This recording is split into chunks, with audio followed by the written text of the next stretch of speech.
Yo, it's Friday. What's going on? It's Friday, December 5th, 2025. How's everybody doing?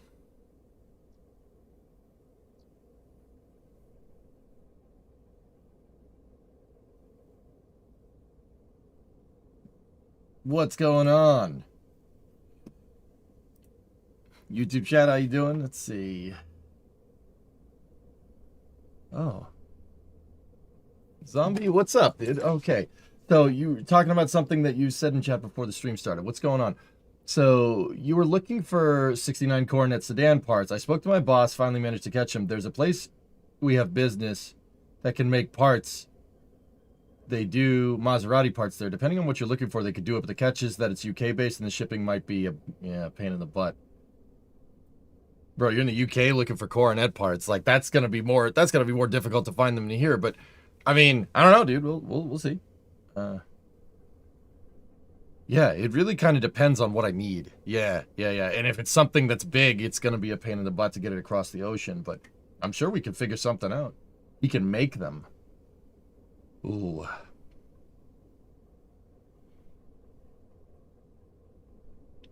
Zombie, I'm starting to think that if we got to do that, I might need to crack open CAD on stream.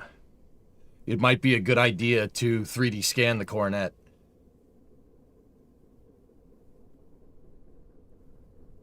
It might be a good idea to 3D scan the Coronet. That's not a bad idea. Because if I can get a 3D scan of the mesh, right? We could actually, provided the scan is really good, we could really see in CAD if anything is bent. How do you 3D scan a car? An Xbox Kinect will do it. Yeah, an Xbox Kinect. Kinect is an okay scanner. There are better ones, but an Xbox Kinect can do it. I have it. I have an Xbox Kinect, and I have the stuff to hook it up to the computer. Aitor, regarding your book, your test on the American Revolution, a friend of yours wrote that Isaac Newton was the first American president.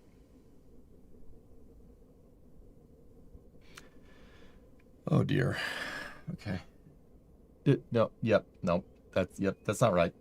Not right at all. But close.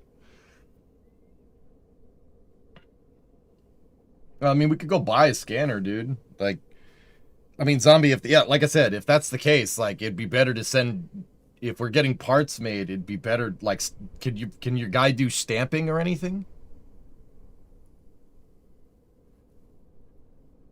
If you can do, if we could, I mean, stamping is going to require tool and dies. Like, there's no way you're going to.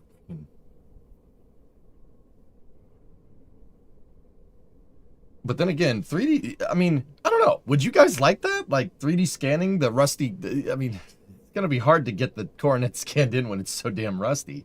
The parts that we've done already are going to be nice. All right, hold up. 3D scanner. How much is one of these before we get into the weeds? Let's do good 3D scanner.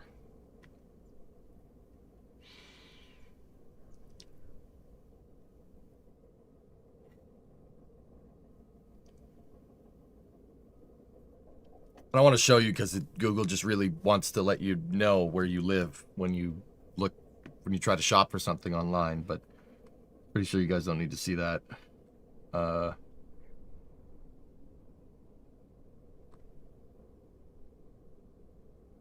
Creality makes a 3D scanner that's $1,600. It really ranges in price, probably depending on quality, but yeah. What would you need to get made? Drummer, I'd need parts fabricated. But then again, like, dude, I have all the stuff to do the fabrication here. So, I don't know. Scanning it would be kind of cool. That'd be kind of cool to show everybody. You have a metrology grade 3D scanner. It'd be cool to scan the Coronet, like, because then we could bring it in CAD. Like, dude, I'm thinking I gotta... I should... all systems, I've had the weirdest want to 3D model stuff lately. It's very strange. Do you really need to scan for sheet metal parts? It's not really about scanning, Coltech. It would be more about spatially figuring out how everything goes together. That's probably what I'd end up using CAD for. Not for like making the parts. I'll just make the parts by hand. But if I can 3D model them, I can get a lot better measurements, right? Like, I mean, that's not rocket science, right? Hey, Galax, what's up, man? Have you watched the land space recap video? I actually had it teed up for you guys. If you really want to know.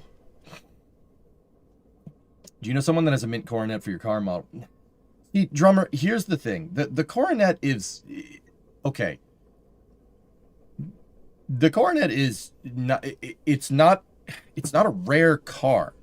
All the four-door coronets, that's basically like the equivalent would be like a Toyota Camry or something, like or a Corolla. It's not. It's just a mid-size economy car, like not even an economy car. It's just a mid-size car. The four-door cars aren't popular, and honestly, at this point, most of them got cut up because the part commonality with two-door cars, right? So any four-door coronets that were in good condition most likely got cut up to fix like Super B cars and Coronet RT two-doors and stuff. Like they're pretty damn rare in this day and age. I mean, at least there's nothing around here that's local. Like there's nothing. It's dry as a whistle in New England. Like unless, I mean, that's on Facebook Marketplace. Like I'm sure there's some somewhere, right? But I don't, yeah. We'd have to go looking. We'd really have to go like peruse junkyards and stuff. The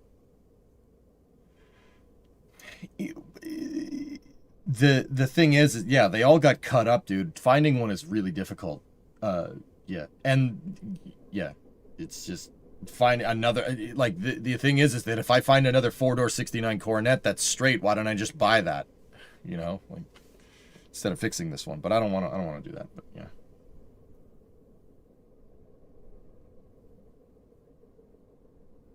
They're around, drummer, but the thing is that the United States is so damn big. Most of the project coronets that I've seen are down south or in the Southwest or Southern California and stuff.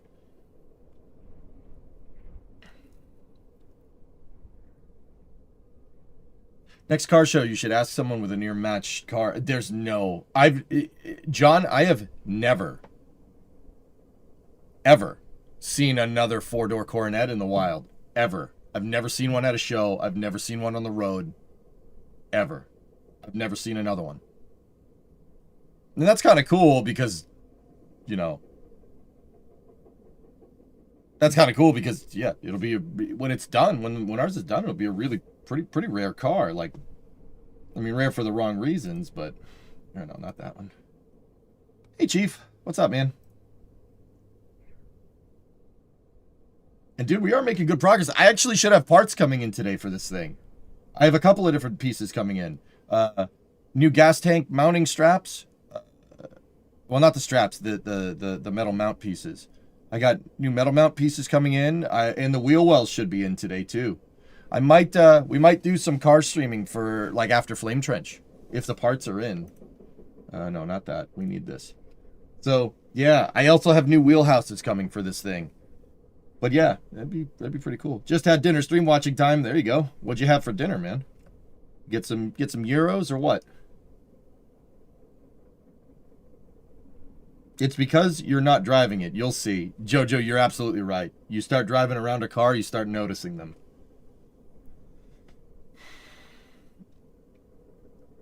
They 3D scanned the wreck of the Titanic and used that info to learn from the decay, but I did hear a rumor that they might even consider 3D scanning the Arizona. Oh. Did Titan enjoy his treats? Were you the one that... John, I haven't gotten to the post office. Were you the one that sent the milk bones originally? Because he loves those things. So, yeah. Roasted chicken with fresh pasta with feta. Very good. Somebody sent me a box of milk bones, and I don't know who it was. Nobody ever came forward when I was like, who sent this? But I appreciate whoever did that. Margaretti.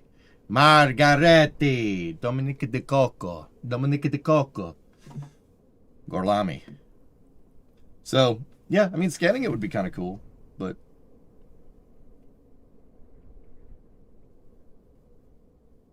Oh. Thanks, John. Well, I appreciate you, man. John, for what it's worth, dude, I still have the, it's up on my shelf over here. I have the The Dale Jarrett and the Bill Elliott NASCARs. It's behind on the shelf over there, but I still have them. I walk in, I see them every day. Thank you for those, dude. Me and my dad used to root for Dale Jarrett all the time. The 88 Quality Care Ford.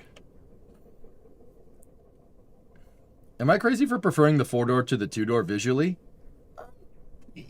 I like, dude, the 4-door grows on you. It looks weird if you see 2 doors all the time, but I like it, man. I think it's a cool car, and honestly, with what we're putting in there, I'd prefer the chassis rigidity, because having the pillar there erudite for the 4 doors. Doors are not structural, so they needed to reinforce the chassis to put 4 doors on it, right? It's actually more rigid. And if we're gonna put 400 horsepower through this thing, I'll take the rigidity. I just gotta build the rigidity back into it, you know? Your dad would be happy that they're with someone that appreciates them. Is the Ford mug starring in today's stream? Stereo, no, it's not. So I started, my coffee machine in the shop broke, for what it's worth. It doesn't work. So I started, instead of doing the logical thing and just buying another coffee machine, I just make coffee in the morning in the house, and I drink it in the morning. So the Ford mug gets used pretty much every day, but it's down in the house, so it's not going to be making a cameo on stream today. Yeah, it broke a long time ago. So I just started making coffee in the house, and I drink my coffee as part of my morning routine. Actually, that's the first thing I do in the morning. It's part of my morning routine now. I wake up, I get up. Nothing gets me down. And I go and put on the coffee machine. So I put on the coffee machine, and then I go take a shower. You know, you take a shower, brush your teeth, deodorant, the whole 9, right? Like, you know, comb your hair if I decide not to wear a hat on stream. And then by the time I'm all done with that, you get into the kitchen, coffee is the perfect temperature. Perfect temperature. Perfect. Every time. Shower? Yeah, man. You take a shower every day, dude. You stink if you don't. At least everybody's different, I suppose, dude. If I don't take a shower, I turn into a greasy, smelly mess. It's those Italian genes, dude. It's like I sweat olive oil, man. It's ridiculous. You found a new 3D scanner for 250 euros. Yeah, the price does range. It does change around Ator, but yeah, we're gonna, I don't know. That'd be kind of cool, man.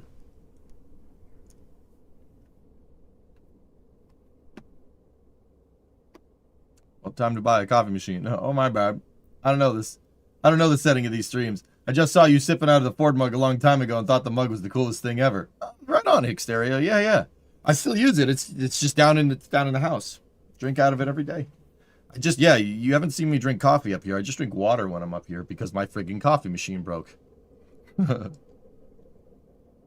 Yeah, you can send the link, Ator. Even if it zaps you, I'll be able to see it.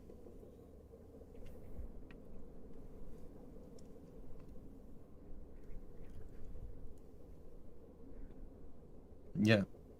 All right. Anyway, Landspace posted this video, and obviously we can't do the sound, but let's see what we got. I actually hadn't seen this thing up close. Riveted stainless on the chines. Okay. Okay. Gee, I wonder where they got the idea for that.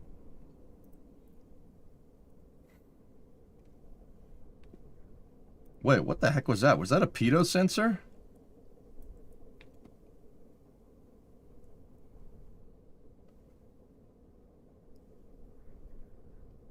Huh. Okay.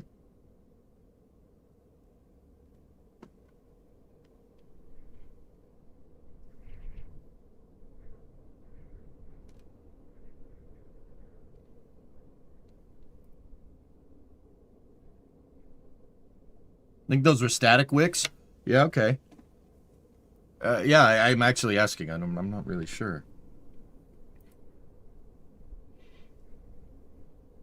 It is, John. It's a private company. Encapsulate. Well, they don't encapsulate. They stack the payload just It's just a crane. Just put the thing on there. Look at that. That whole rotating service structure, man. Huh. Interesting, dudes. Okay, I noticed something about Landspace's pad. Take a look here. These gantries are on rails. They can go up and down. See how you have many other levels up here? Discovery, go at throttle up. So, I'm wondering if Landspace is going to lengthen this in the future. It looks like they built scalability into their GSE.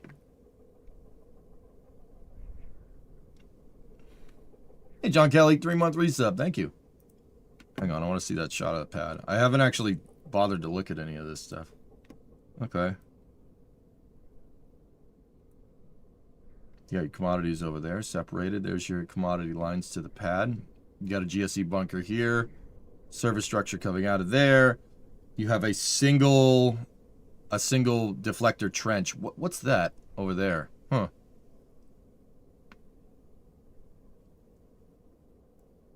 An idea for your own GSE project?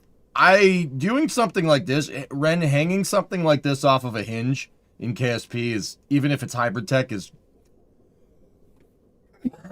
probably a no-no.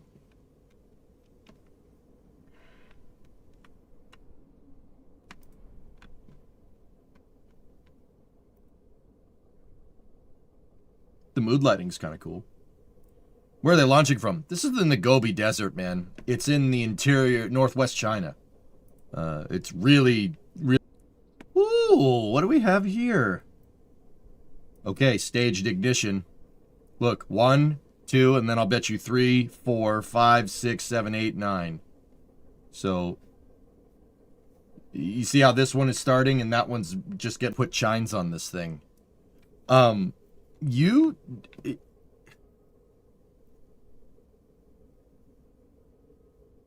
Those chines are so inconsequentially small. Like I'm almost certain you're gonna get more body lift if you take them off. It looks like a copycat of Falcon 9. It's not. It is, but it isn't. Like, they are using separate tanks. No common bulkhead in the first stage. With stainless? Okay. I'm happy to see that they're willing to show us all this. Okay, here's their stage. Whoa.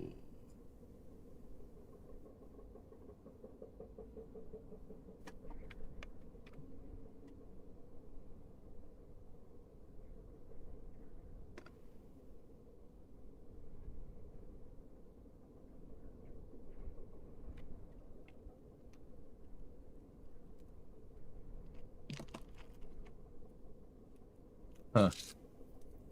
Interesting.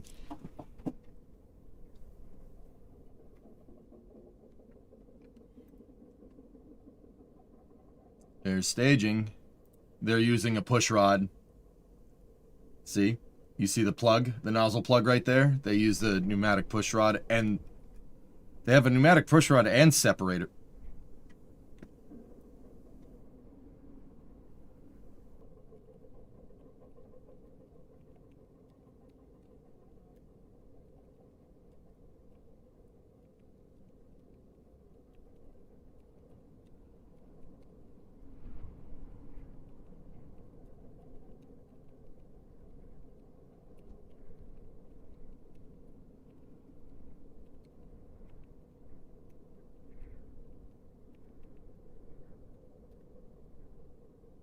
Huh. Okay. Hang on, I want to see that boost back. There's fairing separation. Okay, so they had a mass simulator payload. And an aluminum stringer fairing. Okay. That's a little bit old school. Alright. A little old school.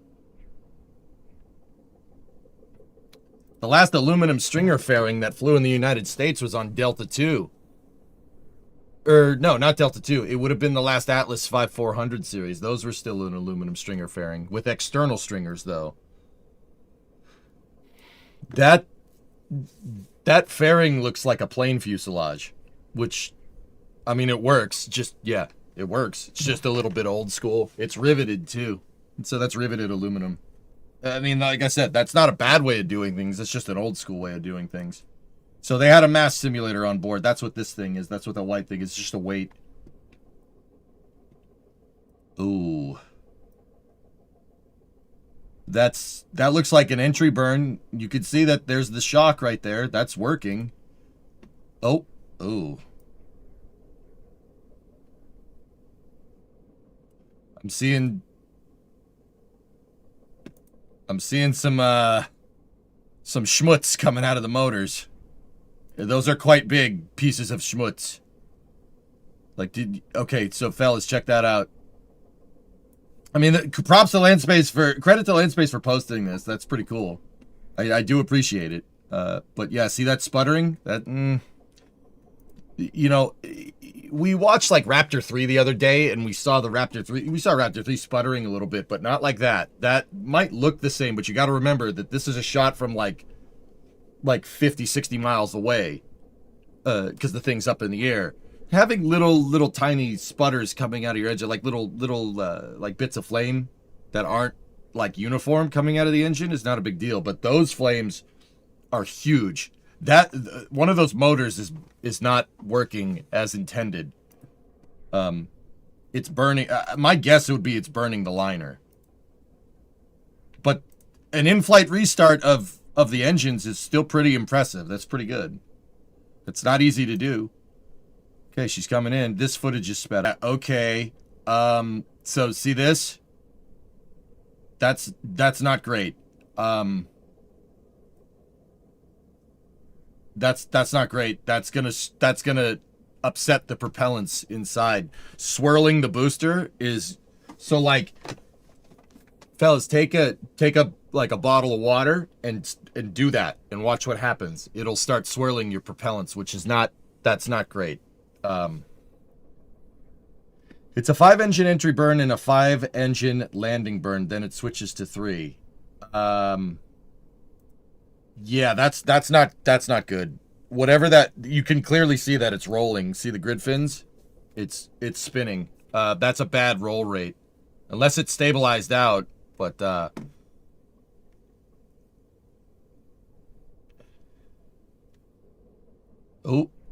oh, yeah. See, yeah, they didn't show the failure. They showed right up into it though. Yeah, see, pieces are coming off. One of those engines got a little bit unhappy. My guess is that the engine probably would have worked fine if that thing wasn't spinning. Spinning is terrible for your rocket. That's really not good for it. It screws up your propellant feed. Long story short, I won't get too much into the details. Yeah, you can see bits and pieces are coming off, but they did get a reignition. But yeah, yeah.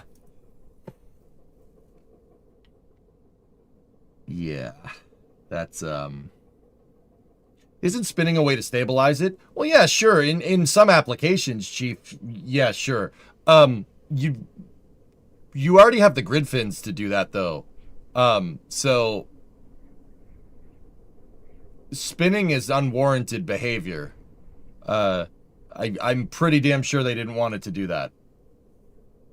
So yeah, right after this, we've seen other footage. Right after this, whatever happened, like right there,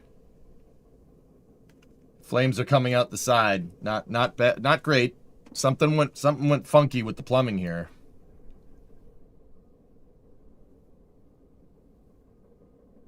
It isn't spinning anymore, which is good. It still had a little bit of a roll rate there, but that's just, I think that's just aerodynamics.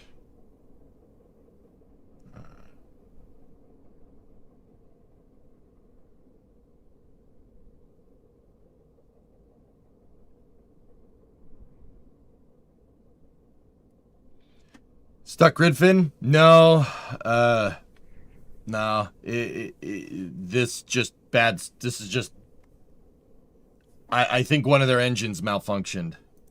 Because they did get a restart. They definitely... Oh, what the hell?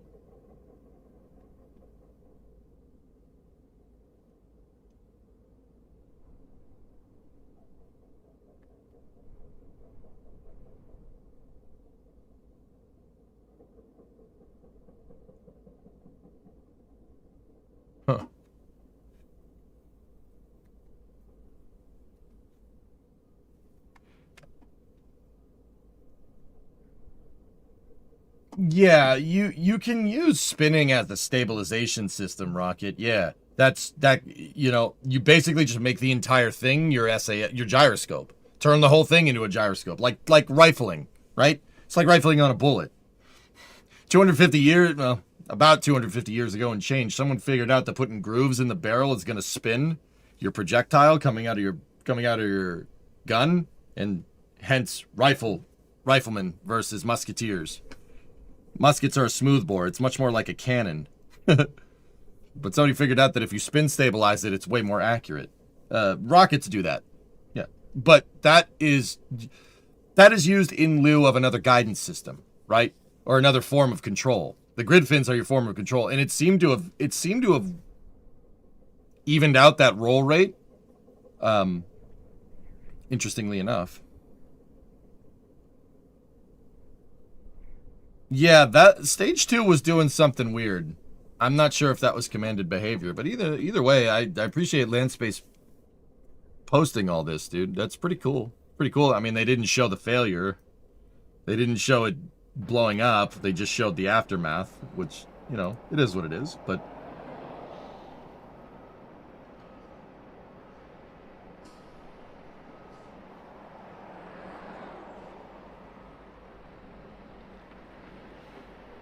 Starbase Live is doing stuff. Either way, pretty cool that they did this little conflagration. That's I've never seen this thing up close, and I don't think a lot of people have.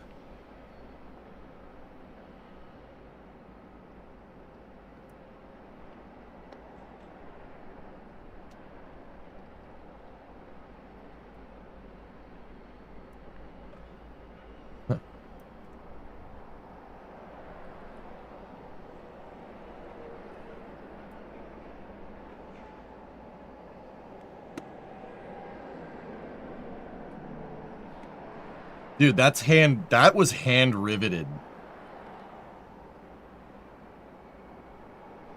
Look, it's hand riveted. See the dents in the stainless? This was riveted by hand. Somebody actually had a rivet gun and went. Just not trying to say anything in particular. It's just, it's very interesting because look at all the rivets. Some of them are flush, dude. That's the exact problem that I was looking to avoid with the Coronet.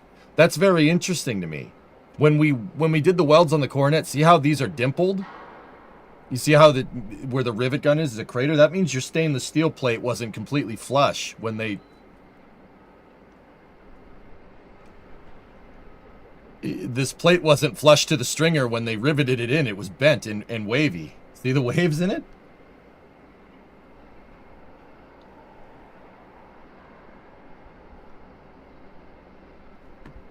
Dude, the stringer leading edge is all, or the wing leading edge is all bent.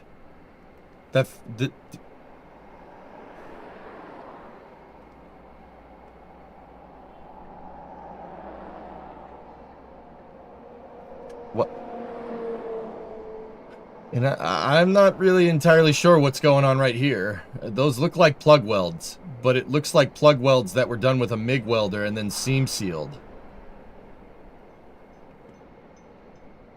Oh.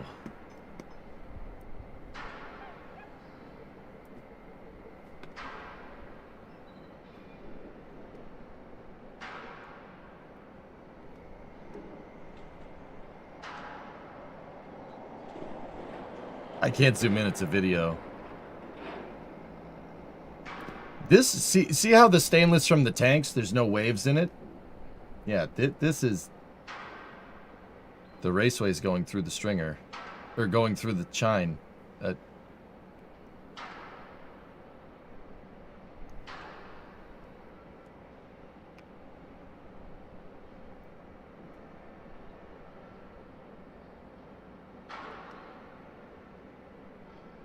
Engines look good though. Copper liners. They're using copper liners. That's a milled copper cooling channel liner. See how it kind of has that like bronze sheen to it. That's pretty trick.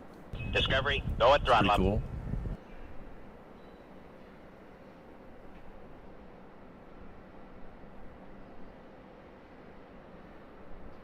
So open cycle methalox. See the turbine dumps? Interesting. That thrust structure looks... It's a bulkheaded thrust structure. Very similar to Falcon 9, or it's probably inspired by it. What is that box in the middle on the left? That is an umbilical. That's your feeling. Those are service masts or carrier umbilicals. There's a couple of them. There's two there, and then there's two there. I'm not sure what these ones on the outside do. Those are your hold down points right there. 1, 2, 3, 4, 5, 6, 7, 8. Watch again.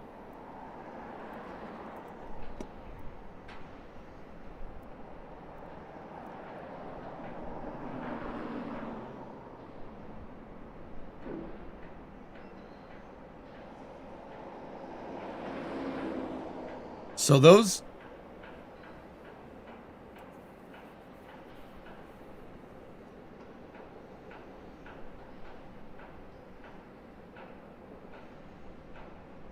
Is that a steel grid fin?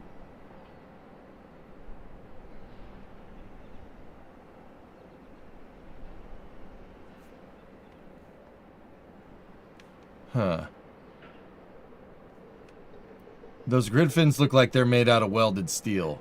Not stainless, just welded mild steel. See, you can see the weld marks.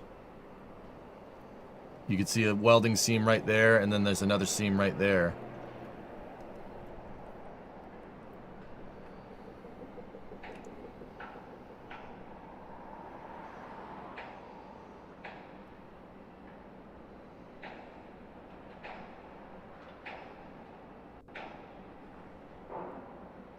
It's interesting. The raceway goes through the chine. So this right here is your... that right there is wire harness. That's all the electronics. All the wiring harness for all the sensors and everything goes up because the computers on these things are usually up at the top. And even then you need to plug into the second stage so the second stage knows where the first stage is and knows it's attached. So their wiring is going through the chines. Once again, fellas, I'm not entirely sure what that chine is supposed to do here. It's awfully small. That is...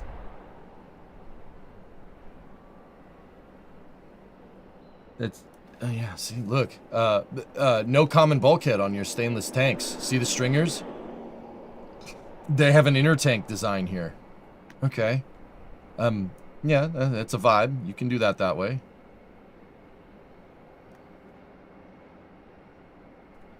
Very interesting. I'm noticing a lot of things with this rocket. It's not necessarily anything that's like bad. I mean, it worked, so.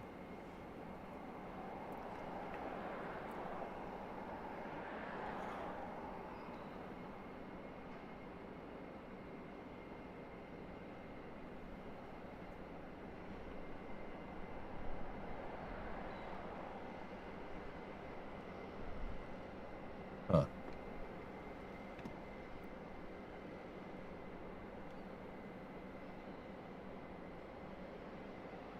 Interestingly enough, fellas, I would say that this rocket's definitely like Falcon 9 Starship inspired, but it is not a copy.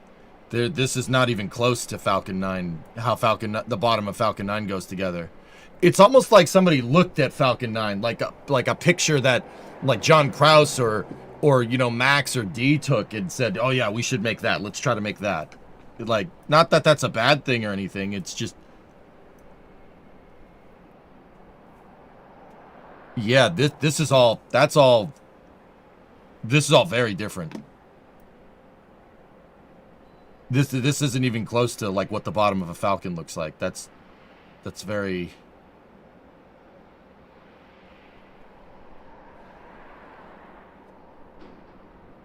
Huh.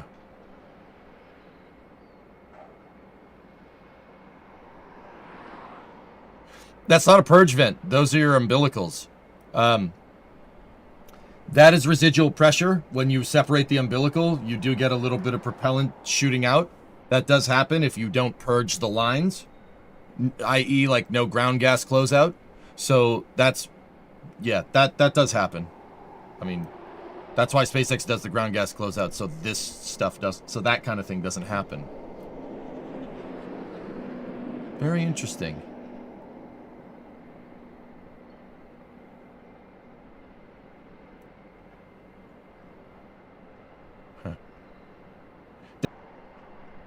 Because EQ3 is a fixed landing pad downrange, does the second stage have to do a dogleg to do any to do other inclinations? Sorry if this has just been asked. I just joined. Lewis, that's a super good question. Maybe that's why the chines are on this design. So yeah, right? Because you're landing at a downrange landing pad, right? Unless they plan on building like 4 or 5 different landing pads to cover the spread, so to speak, of potential launch inclinations. Yeah, that's actually a really good point. There, it is methane. This is a Methalox rocket. Yeah, interesting.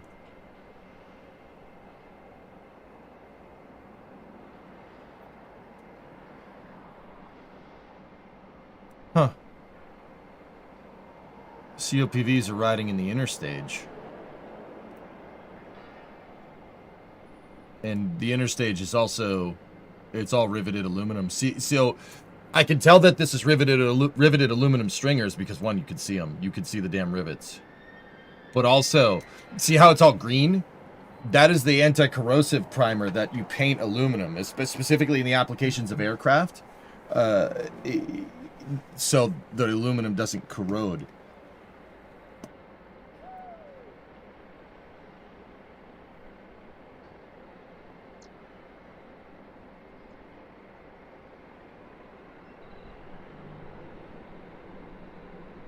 What's interesting here is that the anti-corrosive primer is on the top of the tank.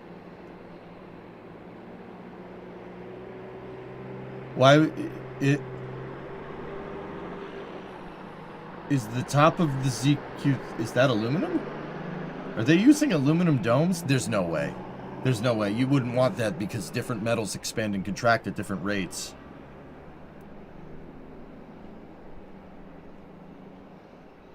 But it's painted green like it's a...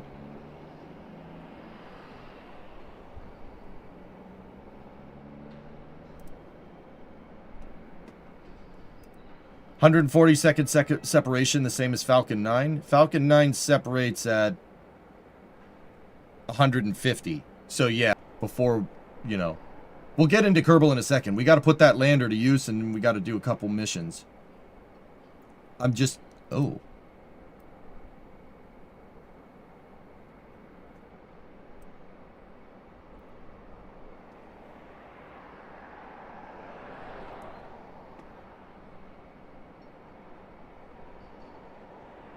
Something's unhappy here.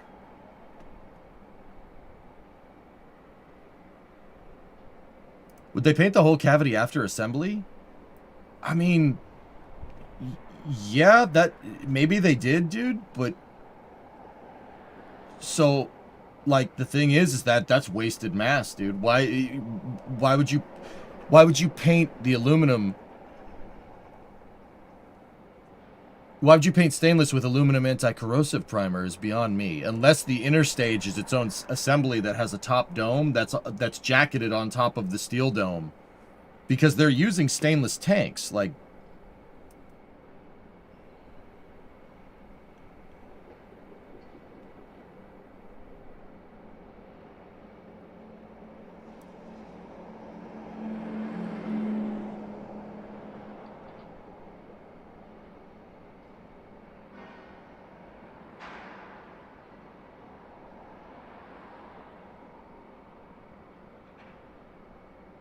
Yeah, Xerax, it looks like one of their engines malfunctioned. I thought it initially was a hard start condition, but it doesn't seem that way.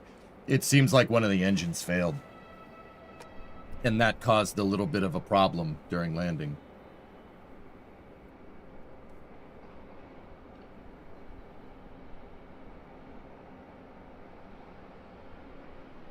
I'm really confused as to the architecture of this rocket at this point. I'm not exactly sure what this... The interstage thing is really throwing me for a loop here. So, like, once again, see all the bright green in here? That's aluminum anti-corrosive primer, and this rocket's made out of stainless steel. Now, the inner stage is riveted aluminum. It's riveted aluminum stringers, but the dome shouldn't be riveted aluminum.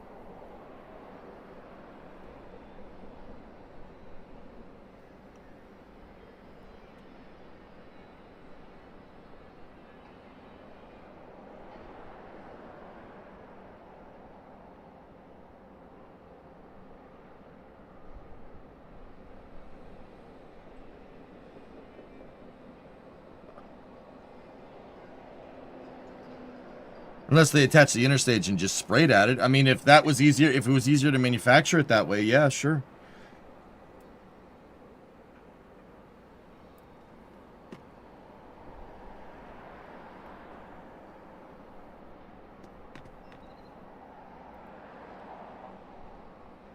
Yeah.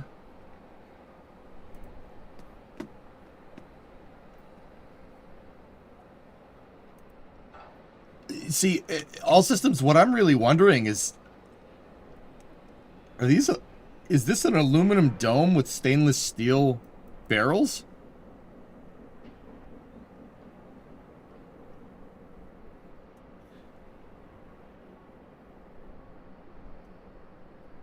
I'm actually really, really curious here.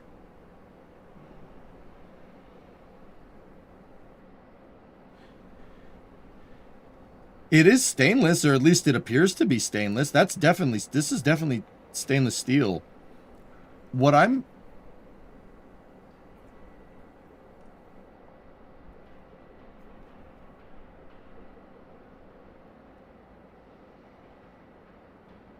wondering why there's so much, yeah.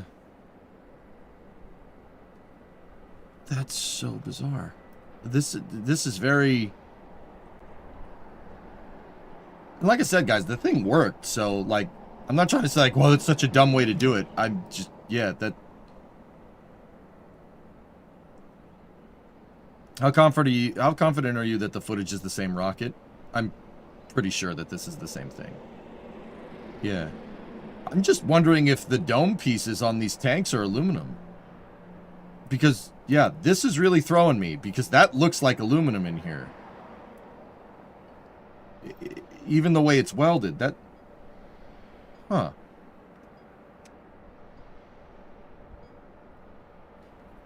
Alright, you know what I'm going to do? I'm going to take this post and I'm putting it in the flame trench thread.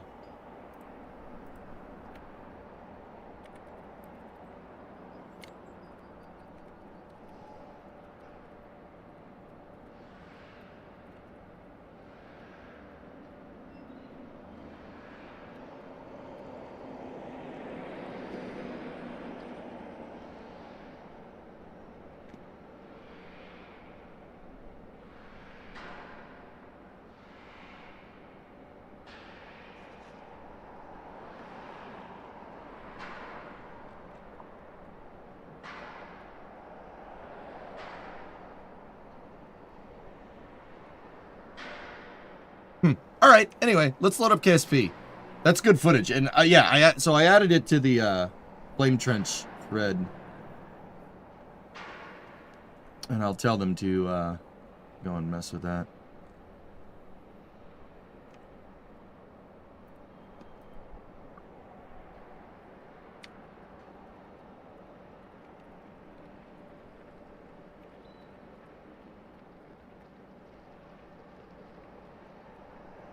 All right, Kerbal's loading up.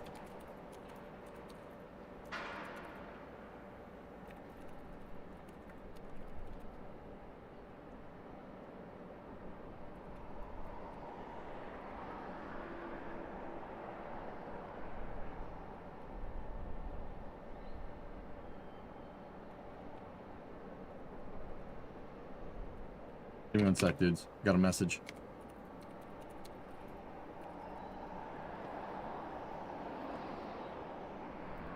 NASCAR's not doing so hot. What's up? Heather Gibbs has finished her testimony. She told an emotional story of how she got involved in JGR ownership after her husband Coy didn't wake up in Phoenix. Joe Gibbs did not want to sign the charter agreement but felt forced because Steve O'Donnell told Dave Alpern they would lose their charters if they didn't sign. Don't do this to us, Joe Gibbs pleaded with Jim France per Heather Gibbs. Jim's response was he was done negotiating. If I wake up and I have 20 charters, I have 20. If I have 30, I have 30. Heather felt NASCAR held a gun to the head, and if you don't sign it, everything is gone, including her family's legacy. Dude, NASCAR's going to hell in a handbasket. They got some serious problems.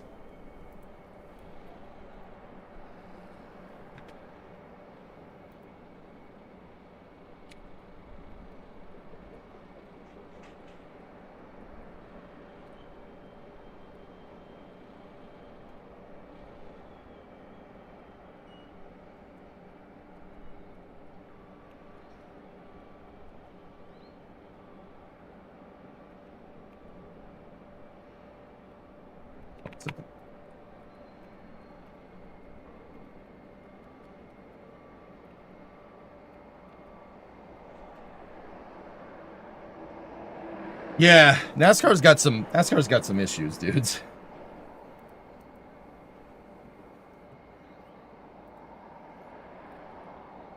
All right. So, let's get the tunage going. We got a lander to put to use. Don't you think?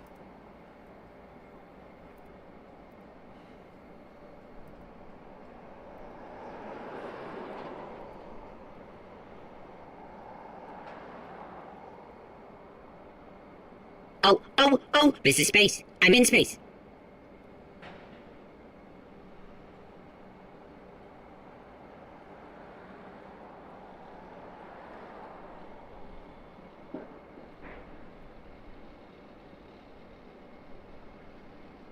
Major Postal gifted a sub to Clown Shoes.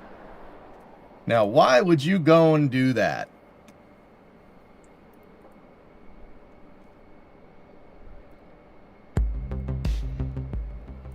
Sorry, that was cool footage. I'm happy we got to look at it.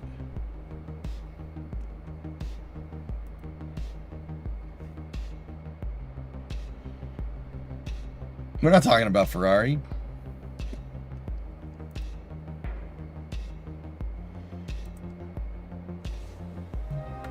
Give me 1 second. I'm talking to the NSF people.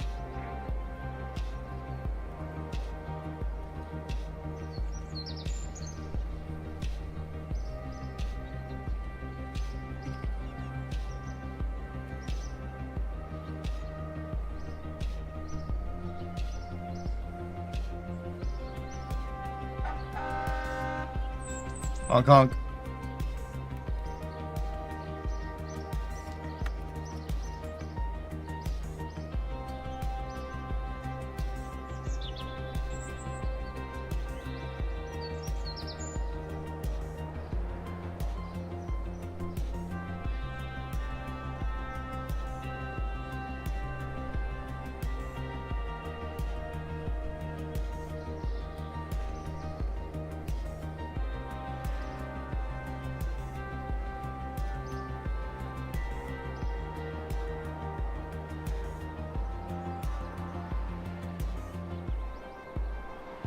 All right.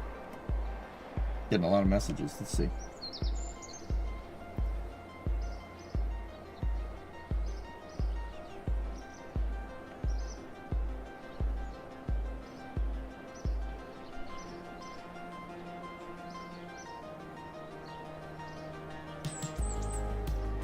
Some big trucks outside. That's Starbase Live. What you heard is what you're hearing is it looks like here, take a peek. They man, they got 4 excavators. Dude, that's a Komatsu. It's got to be a Komatsu 335, I think. That's a big excavator, man. Look at the excavator boom compared to that little guy. That cat is pretty big. That guy's got a jackhammer. See, that excavator has the jackhammer attachment, so the Caterpillar excavator is breaking up the concrete, and the Komatsu one is scooping it all out and putting it in trucks. They're busting up pad 1. That's what you guys are hearing.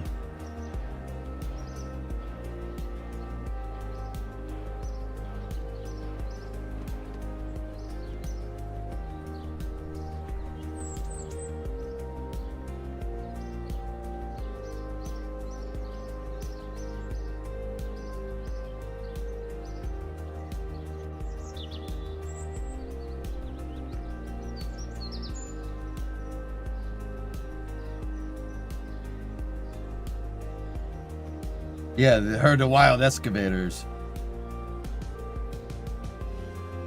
I'm wondering what model Komatsu that is now that we're looking at it. That is a big freaking excavator, dude. Hold on, let me sorry, little construction equipment tangent.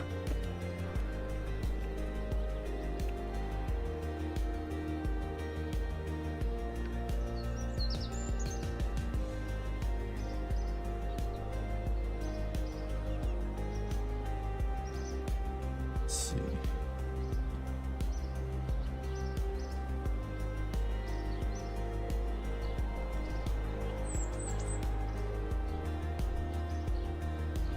Yeah, like I said, it's got to be in the threes. So if I had to guess, it's probably a 360 or a 365. Could be even a 390, maybe. I mean, the thing about these excavators is that with excavators, guys, they just scale them. Like, the 490 is just a bigger version of the 390 with a bigger motor. The boom and everything is the same design, it's just bigger. That's all. Like, there's the 390-11 here, which has the extended boom, so you can really reach out and grab stuff. But if it's just, we're talking about like a garden variety, excavator right here, this thing, that's just, yeah, the difference between 360 and the 490 is just the size of it and the engine. That's about it. My guess is that it's probably a 360 or a 390. It's a big guy. That's a big one. And that Caterpillar next to it is quite big. These are huge pieces of equipment. Is this teed up for flame trench?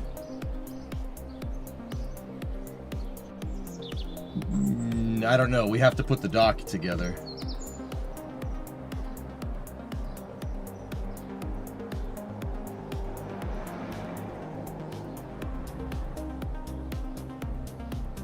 Oh, wait a minute.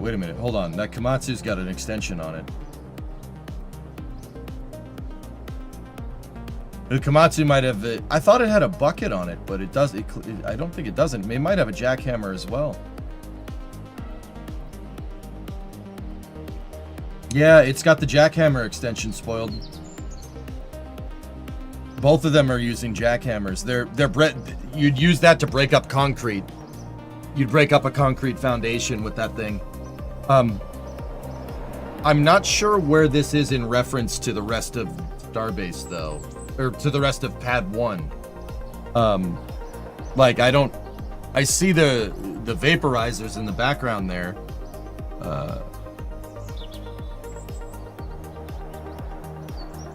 But I'm not 100% sure where this is. It's a quick hitch, yeah. Yeah, I mean, yeah. Is it?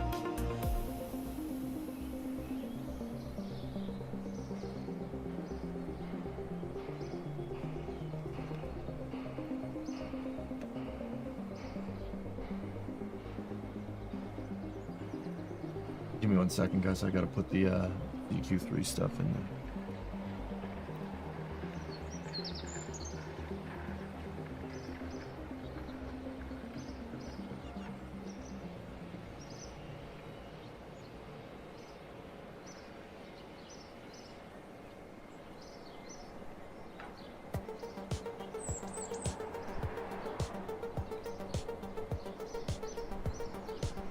Squig, they're trying to liberate the deluge plate. Yeah, that's my guess. Yeah, I think the tower's over here, judging by the tank farm in the background, and the Liebherr. See, there's the Liebherr 11,000 crane right there. That thing is.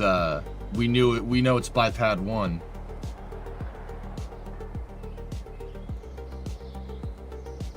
Interesting. Oh, the little guy started working again. Dude, the little guy has a jackhammer attachment too.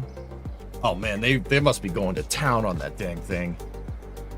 Got 3 jackhammer excavators.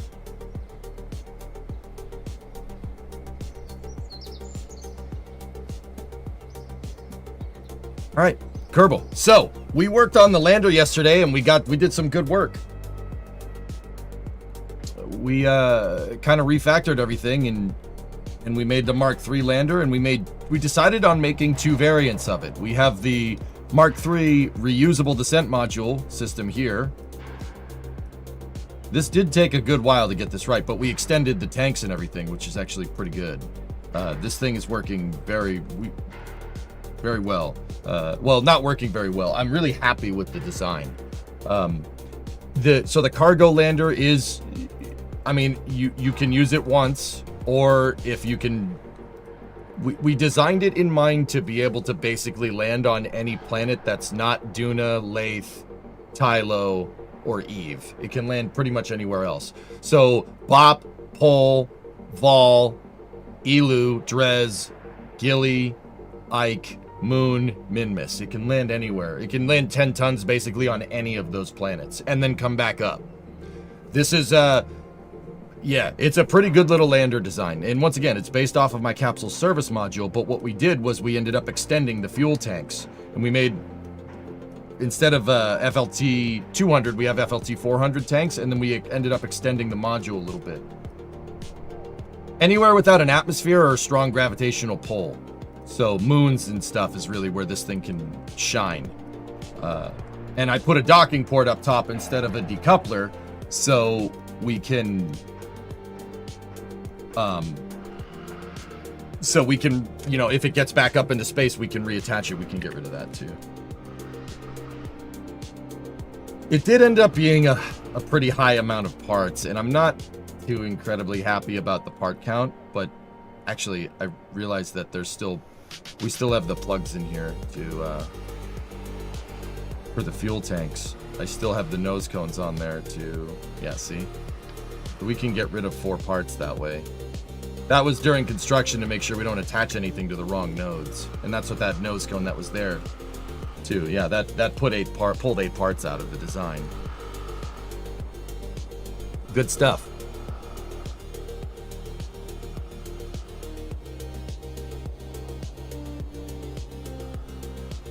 And also, if you talk about Booster 18, say that Mark 1 made it further into testing than Booster 18.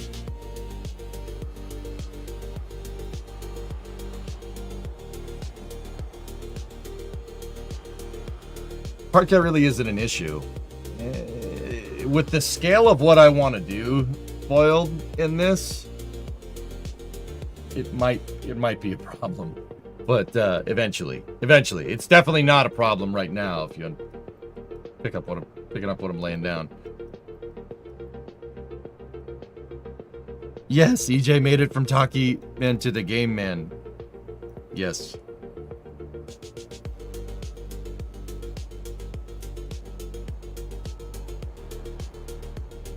This lander is about 12 Gs, and once again, this could do 10 tons to the lunar surface. It could actually land moon crane anywhere. You could land a moon crane on Minmus. You could land it on the moon. You could land it on Moho, Bop, Pol, Vol, Drez, Elu, and I think that's it. It could even do Duna if we... You could even land on Duna if we got some aerodynamic, we added some aerodynamic pieces to it. It could theoretically do it with a lighter payload, but all those planets that I just mentioned, planets or moons that I mentioned, it can do 10 tons down to the surface. This is a pretty good little lander. The Z fighting on the legs, don't worry, that'll go away. Or I could just cover it up.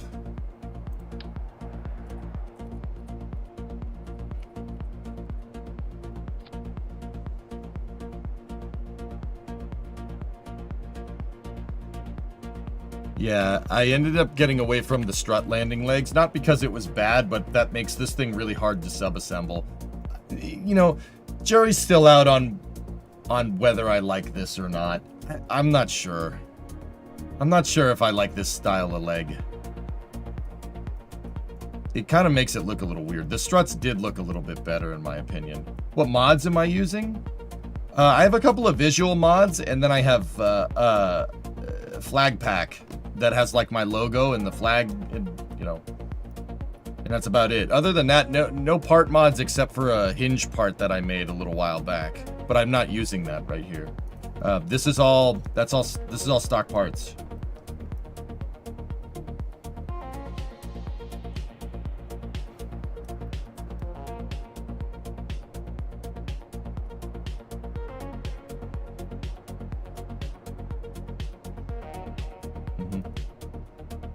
And then we also have the crew variant here.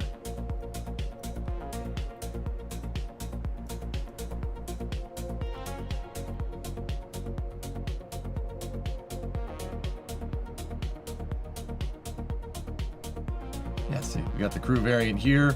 I decided to go with a dedicated one instead of having an attachable ascent module. We figured because I upgraded the lander, that, you know, making the crew one refuelable is probably just, yeah, it's probably a pretty smart thing to do. Could your custom hinge make sense for a moon crane? How heavy did I make it? It's not really designed to go into space. They're 500 kilos per piece. So it's one ton of hinge if you attach it. It really was designed more as ground servicing equipment, you know? But I don't know. Well, I mean, you can see. I made them super heavy on purpose because they're supposed to be pad parts. I tried to figure in some realism here. These are most likely like cast parts, so they're really, really heavy. Yeah, like, I would not advise against trying to launch those into space unless you absolutely have to. It might make sense if we moved them to like Eve or something. On Eve, if we have a crane, if I ever build a crane to go over there, sure. Down the road, it might be a cool idea to make the crew section detachable, something like the proposed. Yeah, Pigzig, for now, dude, I'll go with a fixed crew module. For now. Having a detachable crew module might be better in the future. I decided to do this way because this was a little bit easier for now. Like, this gets the lander operable, right? So, yeah, I decided to do it this way right now.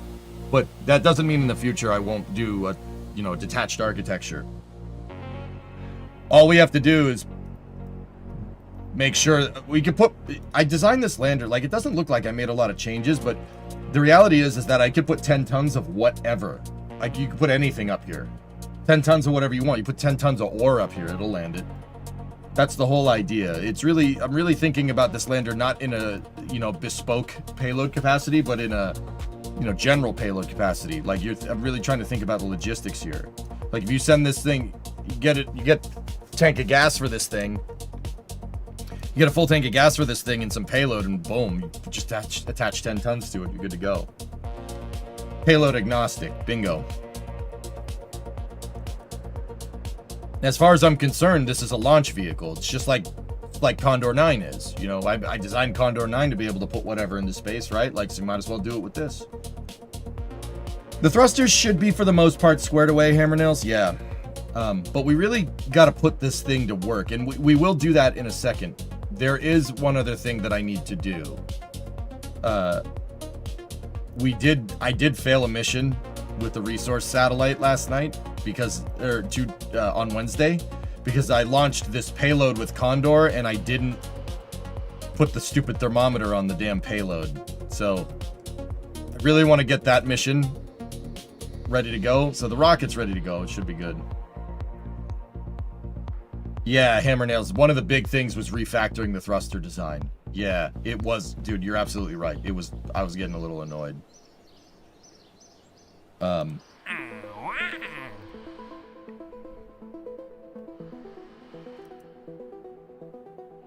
Yeah, we got to do this mission just for some quick cash. And then what are the other missions? We need to bring a moonstone back with us. We have the surface outpost on Minmus, which means we got to get that moon crane out there.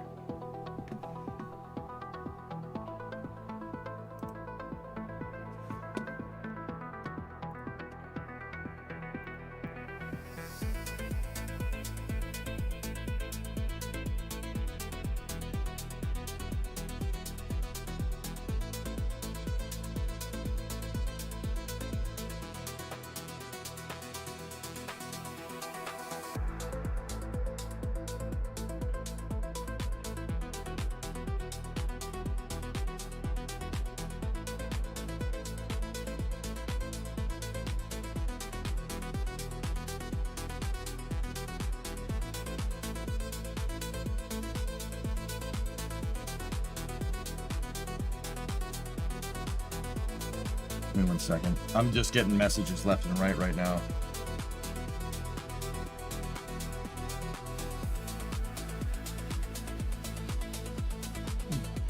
Visit with crew.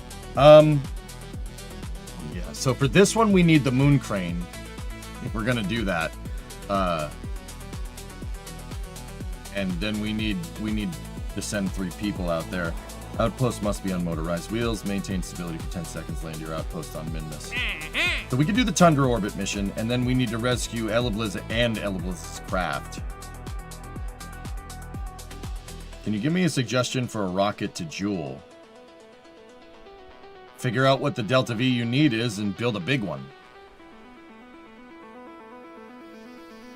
Visit with crew to fix the resource scanner.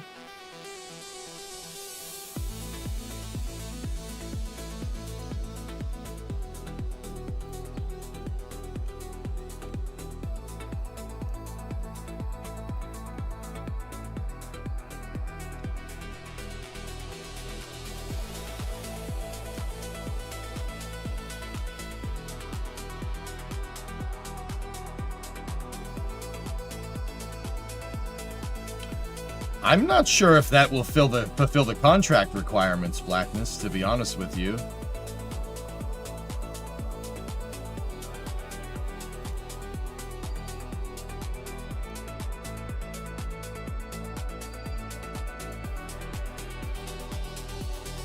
I was just planning on launching another satellite.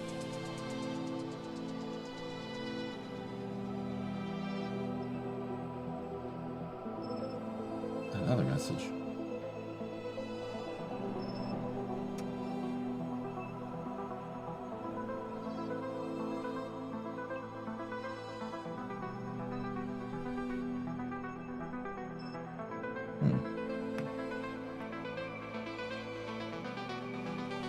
What new contracts are there? I haven't gotten that far. 2-ish missions in one. What's the second mission?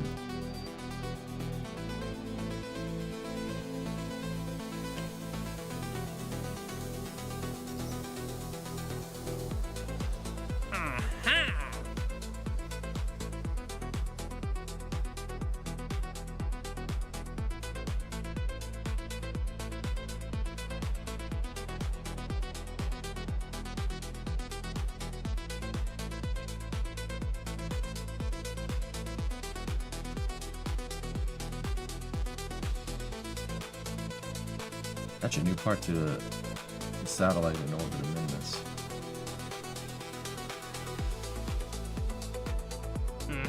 That mission actually pays really good. Where's that satellite? Hold on.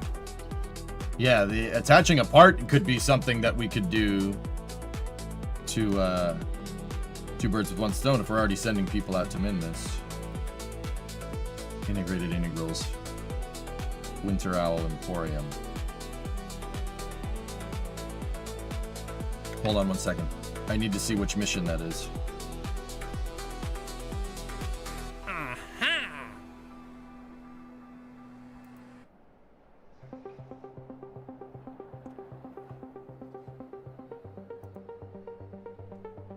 Okay, that's it. It's the integrated integrals one. Hold on.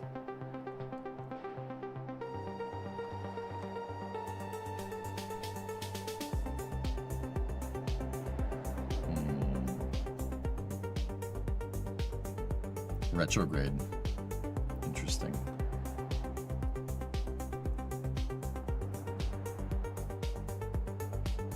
Minsat adjusted orbit might be a quick and easy way to get some cash, dude. Hold on. It's around Minmus. Does it really matter? Well, if it's roped in with a mission where we have to get people out there and send people to the surface, that's it. Yeah, I'm not sure if the service module on the capsule has the oomph to get out there.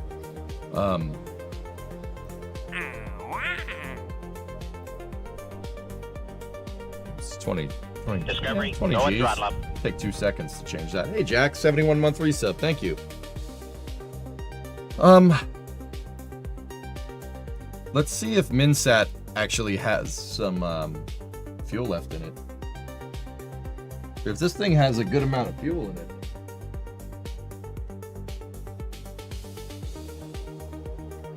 All right.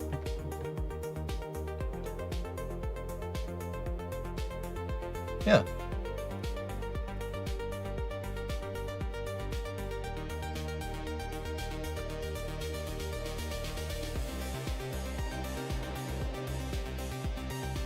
The other thing we should really do is put a communications network around Minmus, just so we can get signal on the far side.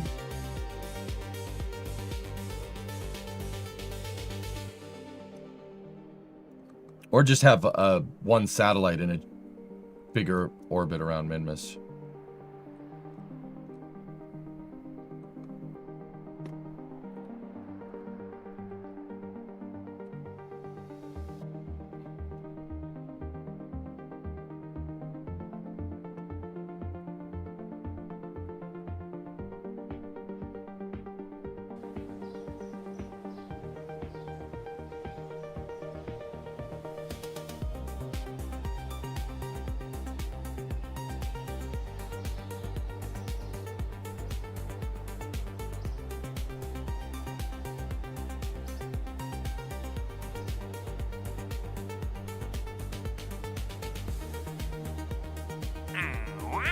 All right, let's start off with that. It's quick buck.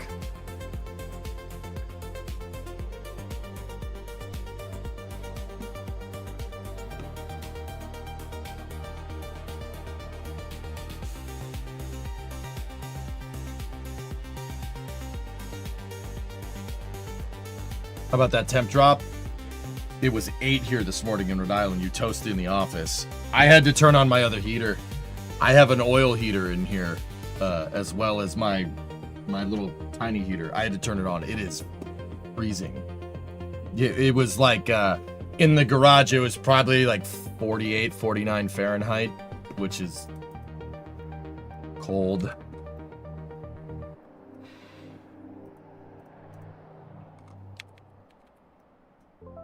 Need to get into line of sight. Here we go. And then slight radial burn. 12.6 meters a second delta V. So let's...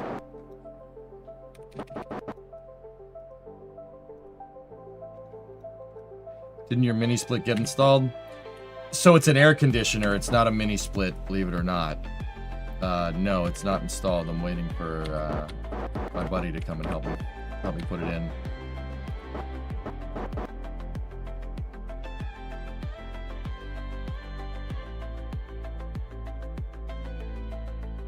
Yeah, it's just an air conditioner, John. So it'll do great work in the summertime. It'll keep this place super cold. But yeah, in the wintertime, I gotta use my heaters. But dude, the office in the garage is ridiculously over insulated. I think I got like, actually, I forget what insulation we put in the walls. It's high insulation. It's like R18 in the walls and then like R48 up on the roof, up on the ceiling. Dude, it gets warm in here. There's just a little bit of a draft in from the door going into the garage, so I seal it up when I'm streaming. I put a towel at the bottom of the door, and yeah, then we're good.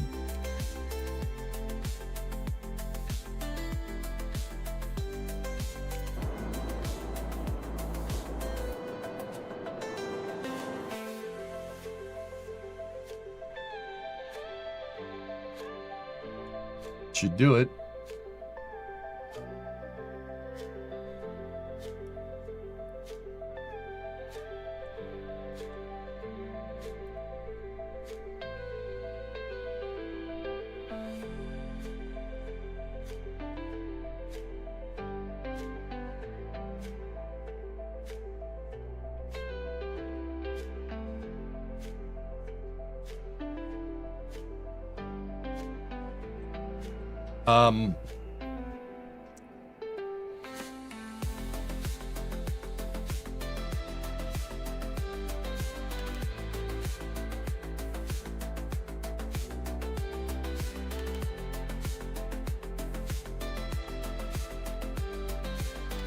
It's been relatively warm in Sweden. Usually around this time of year, the temperature is -20 to -30 C, but this year it's hovering around 0.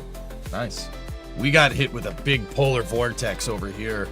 The North Pole got angry at us and sent all of its cold air down here. It is real cold for December here.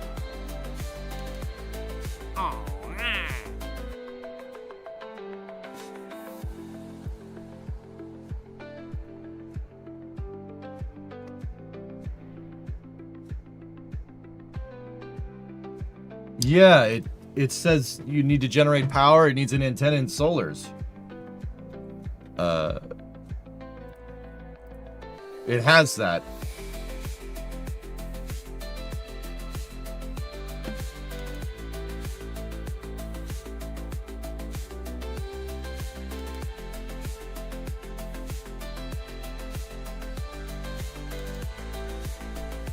Well, it ticked that box that time. So the contract should go in 3, 2, 1. There it is. Cool. Excellent. Take the cash. Thank you very much. I saw that another day on the news, and from summer my mind went to The Day After Tomorrow, that movie where everything froze. Okay. Cool.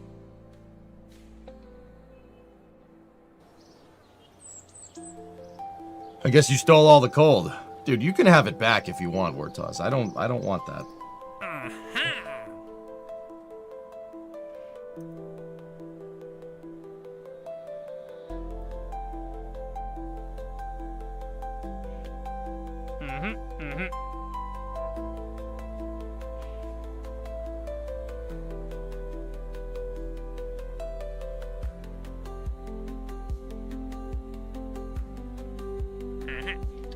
All right.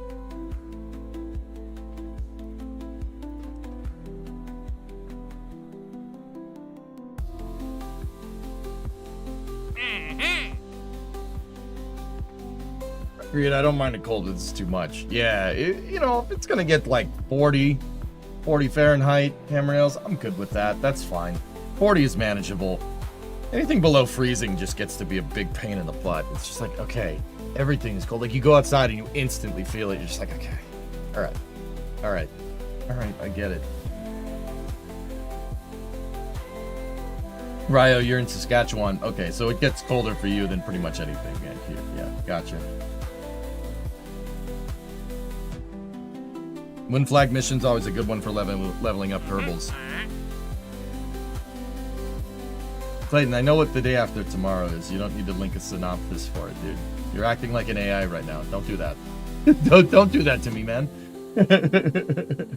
I know the movie, dude. I quote a lot of movies, dude. I watch a lot of them.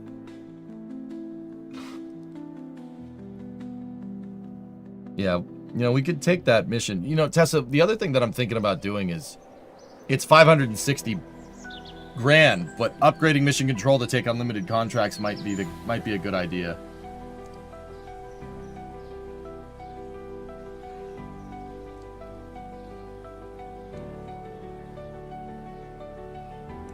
Yeah, you know what? We have 919. Let's do that. Mission control is upgraded, so I'll take the plant the flag on the moon mission. And we'll do that with the moonstone. Let me go and get that done. We're gonna need to make a return vehicle that can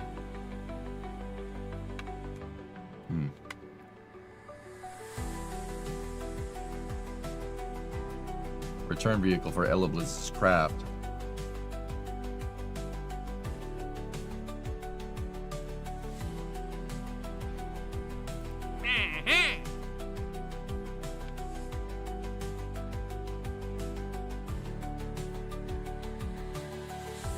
You know what? I'm going to take the attach a new part to a satellite. It's looking for a solar panel. That should be easy to do.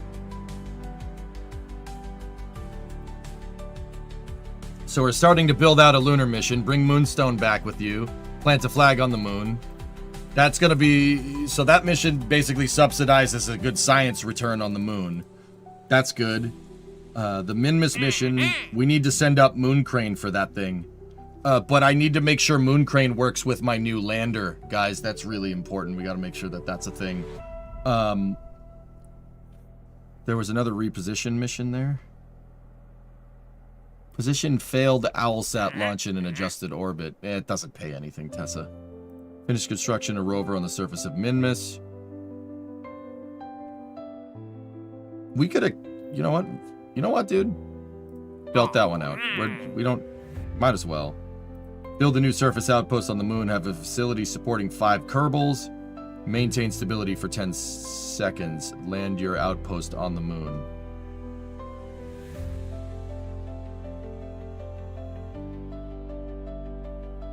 That's a good idea. I know what we can do. We can attach a Liberty module. One of my science lab modules. Science lab module can hold 5 Kerbals, and it gets us a science lab on the surface of the moon. If we just attach it to the lander and then land the thing, I might eventually be able to pull that thing off of it with a moon crane and just set it down on a moon pallet.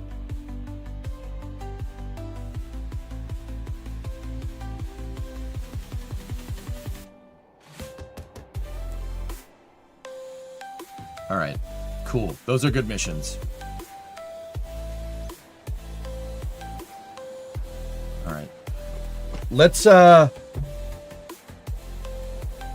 want to get one mission done today, so, at the very least. So let's get that Condor launch figured out with the satellite. Like, Blackness, I'm not 100% sure that having a Kerbal go out there with a thermometer and attaching the thermometer to the satellite is going to complete the contract requirements.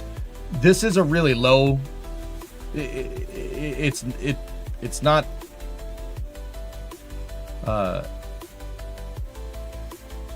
what's the words I'm trying to say? It's not that big of a deal if we just launch another Condor. I mean, especially if I get the engines back and crash the engines. I mean, you know, yeah. I really want to get one of these damn things back. But,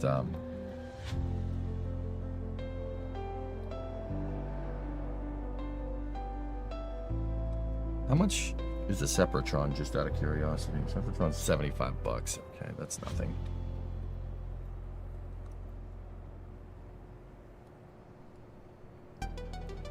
Hey, Solo, what's up, man?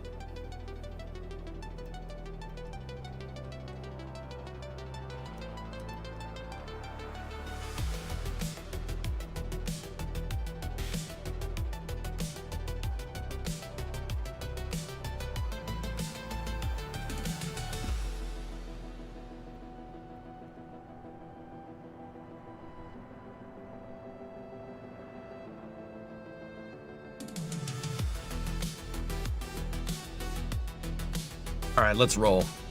Let's get a launch in.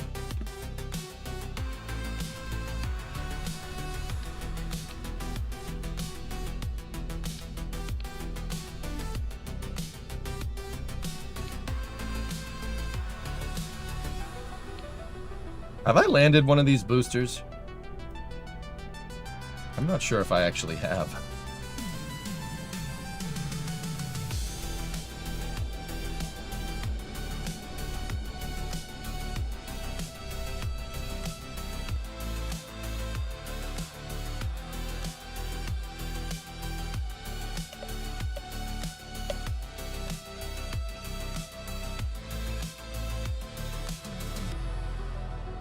We'll do it live. Yeah, I think I may have gotten one back. Alright, so this is going to require a flight azimuth. So we'll fly on a northern corridor this time. Flight azimuth is going to need to be... So if we're going to a 63-degree inclined orbit, right?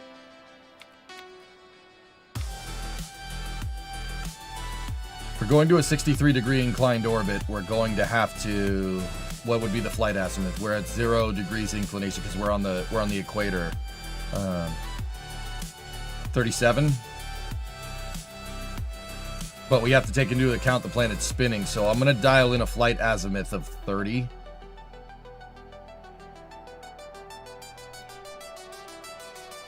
Would...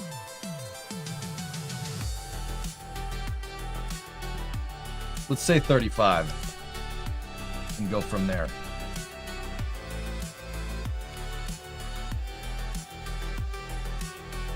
Okay, here we go. T-minus 10, 9, 8, 7, 6, 5, 4, 3, 2, 1. Ignition and liftoff. Good, our first launch of the day.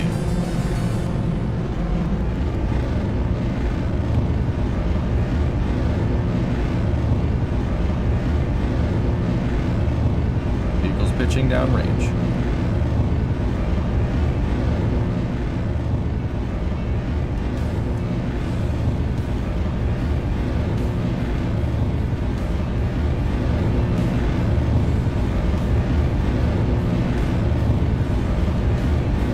Flight azimuth set 34.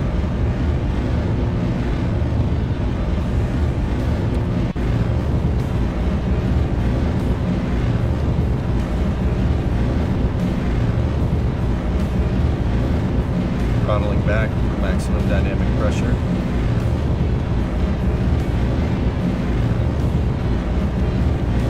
Slight throttle, it's just because this payload is a little bit lighter. A little bit less mass, nice movement.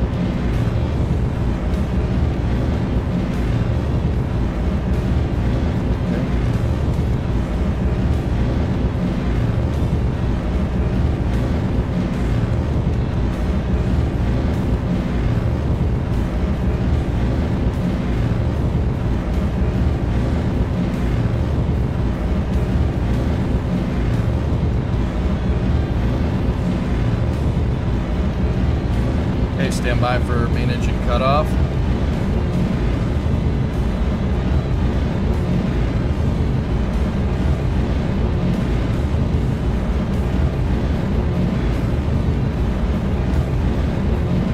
We have MECO confirmed. Stage separation. Upper stage ignition. Okay, bearing separation. Bearing separation confirmed.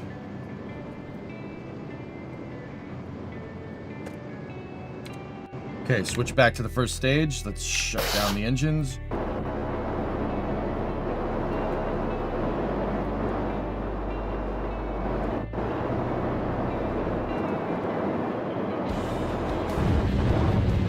We have relight on the 3 center engines.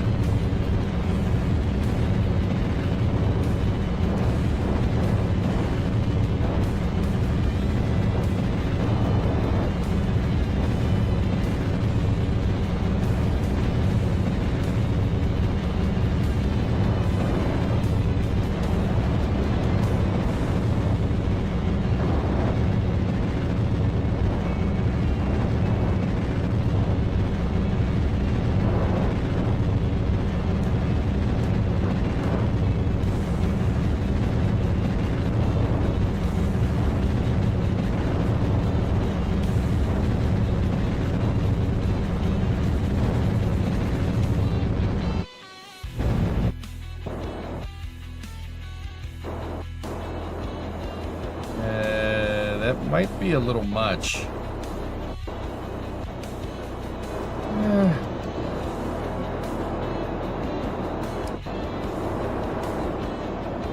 Anyway, turn on the flight control systems.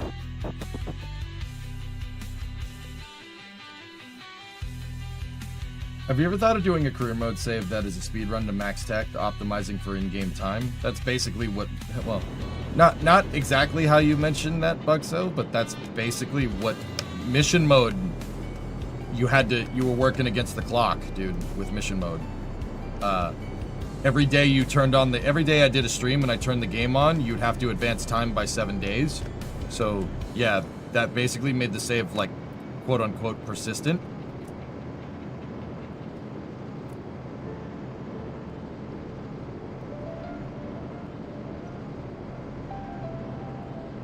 Yeah, there are also mods that will do that too. Stand by for second stage engine cutoff.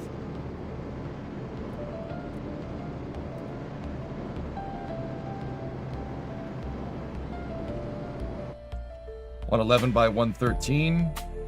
Pretty good insertion. That's actually really nice. Cool. Switch back over to the first stage. We'll try to get this thing back here.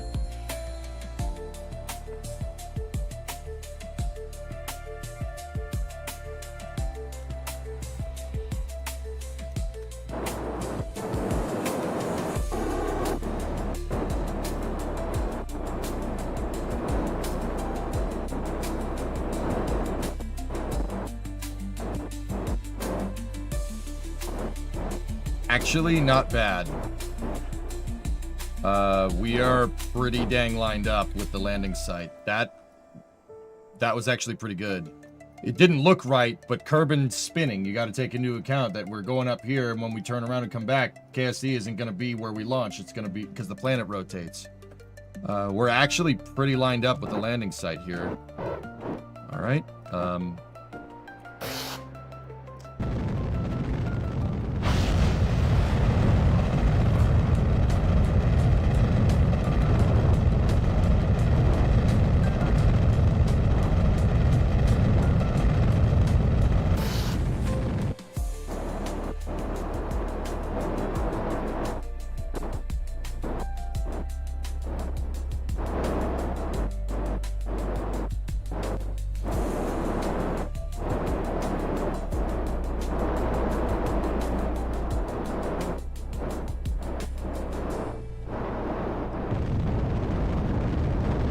I started the landing burn really early here on purpose.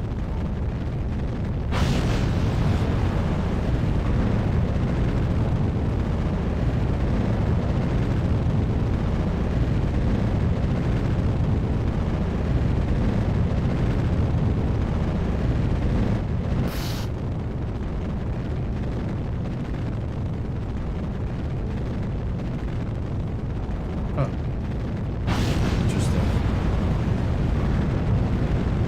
Landing like deploy. We're a little bit behind the mark, but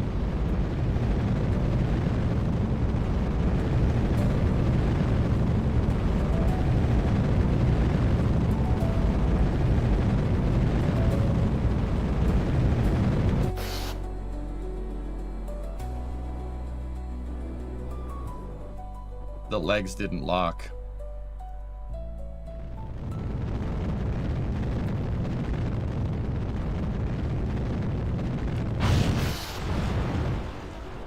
There we go. Oh, you gotta be kidding me. Don't. Playing with house money. I Jason 3'd myself like an idiot. Missed it by that much.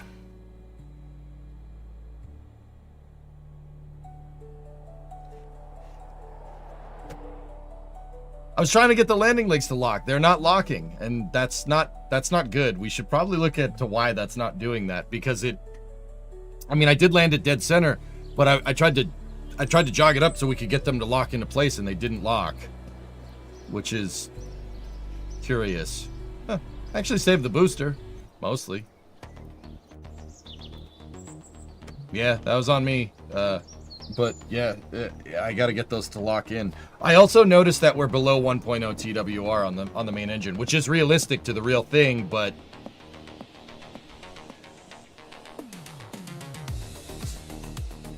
yeah, that means we got to do suicide burns, which is not great. You only fall over when you lock your legs. Yeah. Not happy about that, but yeah, those things should. So the Cal controller has them deploy, and then I have an action group to spam the lock key, so they lock. But they did not do that. They did the opposite of that. We're still gonna have to dial that in. That you did, the boy's good, no doubts there.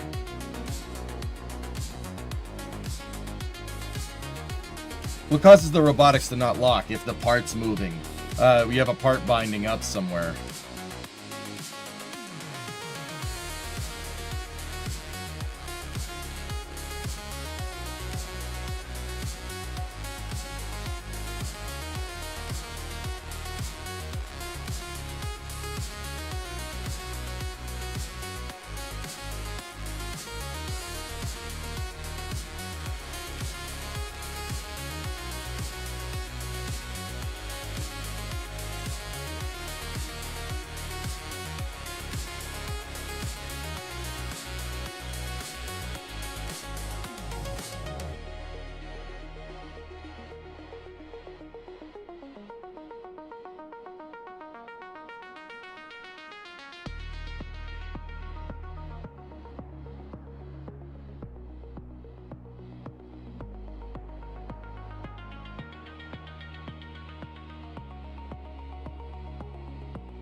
Gonna have to do a slight inclination adjustment. It'll be easier to do it up there with the satellite, so.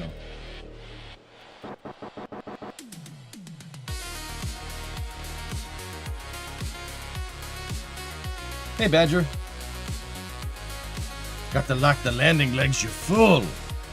See, this is why MLV's landing legs are better, because they're hybrid tech. They're a little more complicated. They're hybrid tech, so even if they don't lock, the hybrid tech will still save you. They won't sag. But, yeah. Oh well.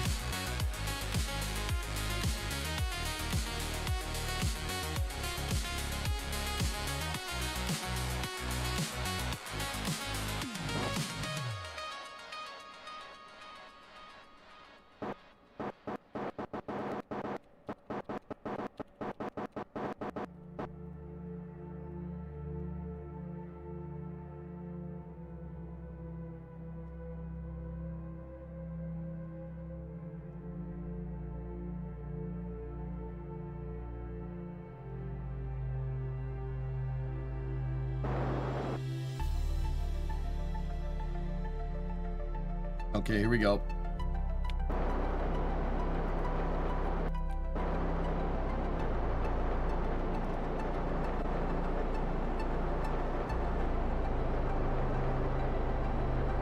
Five seconds to second stage engine start.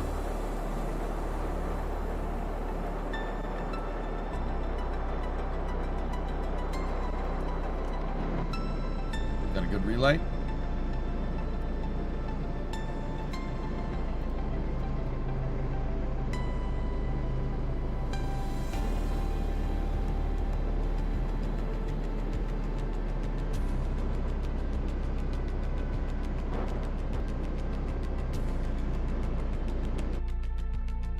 Shutdown.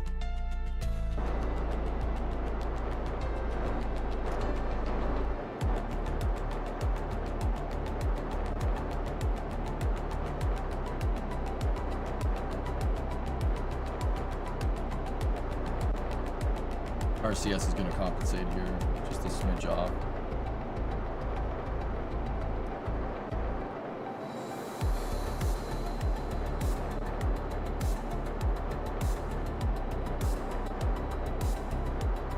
Is this a communication network? It's a contracted mission. This is a Molina orbit. The game calls it Tundra orbits. So this is kind of like what's called a lightning orbit.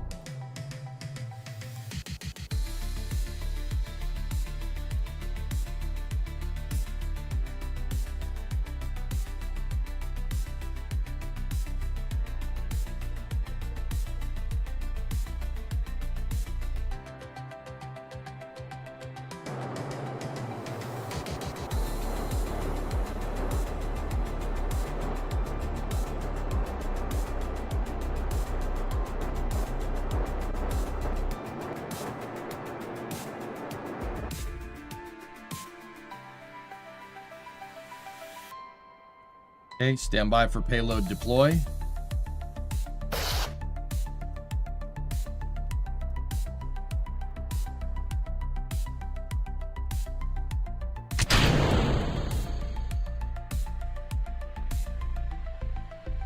Good separation.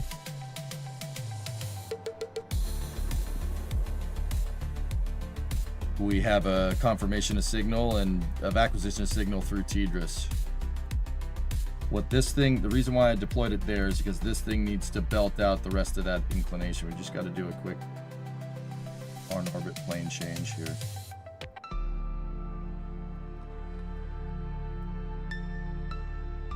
That should be it. Okay.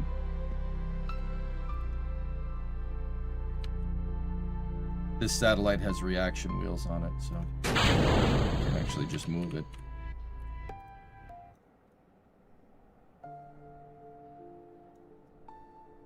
Okay. Got a 47-second burn, so split that.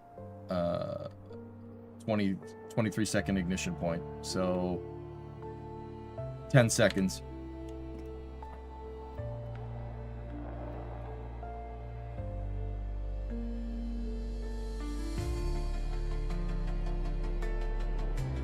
We have a good ignition in the satellite thruster.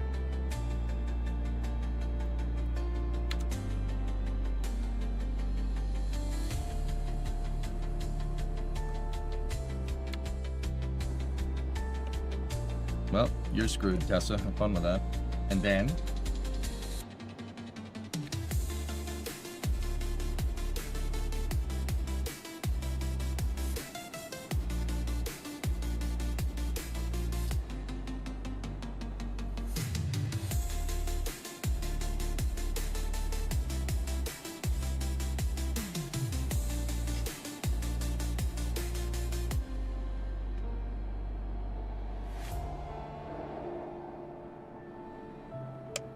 Okay, our inclination is matched.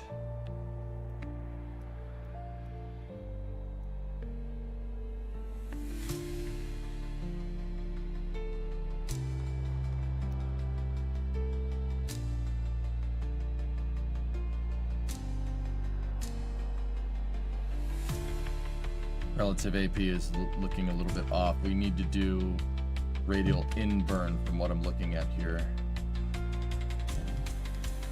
Nope, radial out. Excuse me. Got it backwards.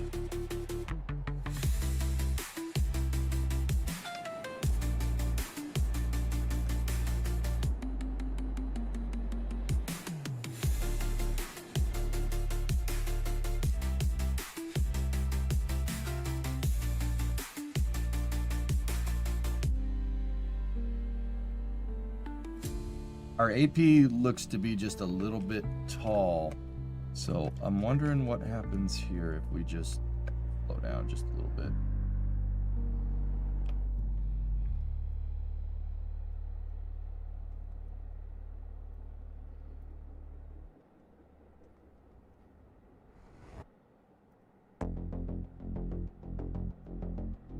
What am I missing?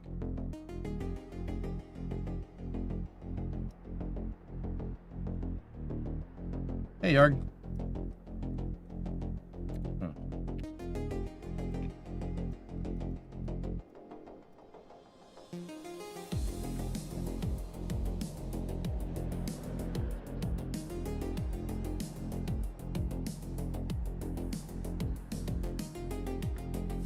Have a thermometer, survey scanner, land 118, argument parity 270. Or 111.8, argument of parity 270, 63.4 degree inclined, 5.62, 108 periapsis. Okay, we're gonna have to sail up here a little bit, but before we do that, let me switch to the second stage and dispose of it.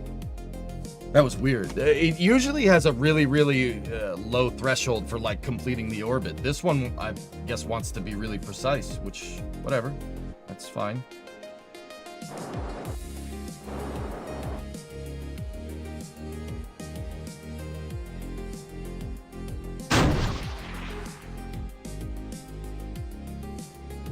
Should dispose of the other stat with the upper stage.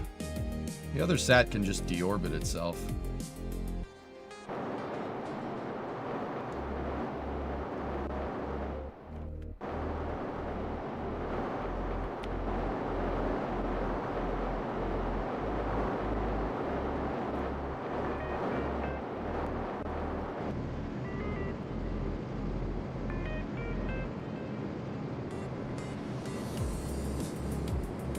There we go.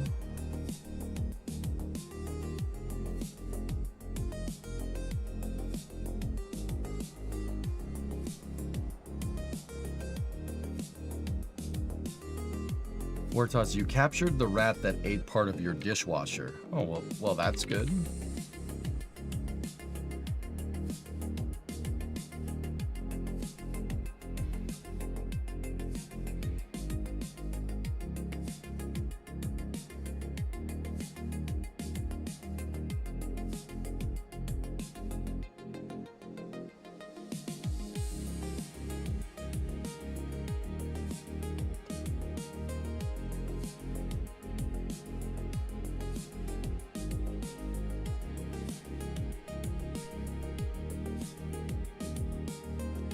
There we go. Gave us a threshold. Bingo. All right. That's a good mission. Killer.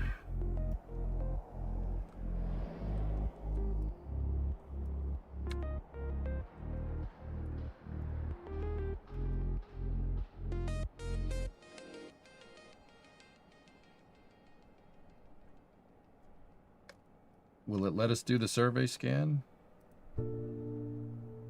Must be in a stable polar orbit between 60 and 1500. Yep. Nope.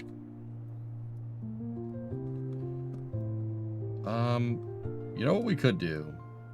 We could take the failed satellite, Colony 1, and let's, while we're here, it's up there. Might as well modify it so we can do a survey scan of Curb and modify its orbit. This thing has 1,100 meters a second. This should be pretty easy to change this. Let's have it go down here. Oh, nope.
It's gonna be a little bit of a doozy.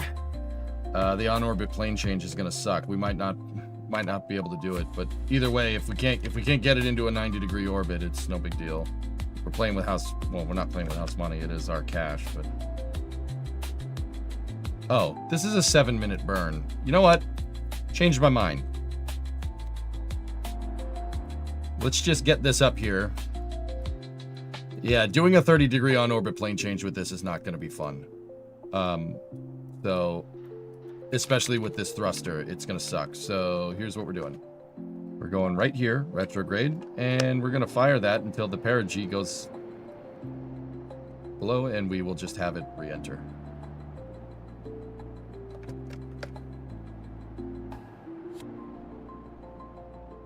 Cool, great, good game. All right.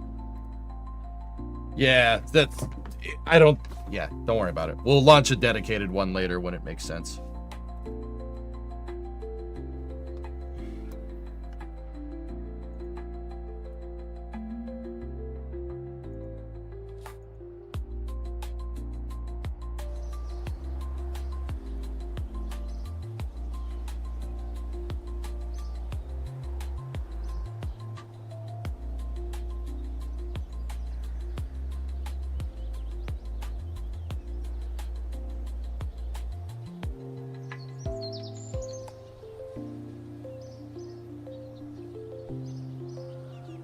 All right.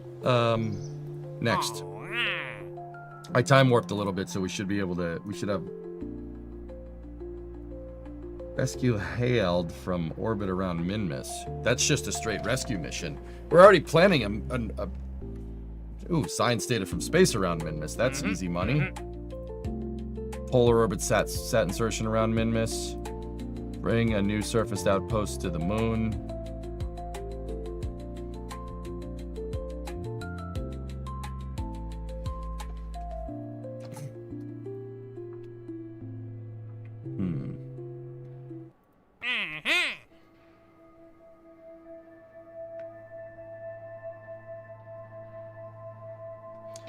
Polar sat around Minmus would be good for surveys. That's a good point. Probably, I mean, Pigsig, we probably put a relay on it too. Holy shnikes. What's that, Baron? SpaceX is kicking off a secondary share sale that would value it at $800 billion, surpassing OpenAI as the world's most valuable U.S. private company. Cool.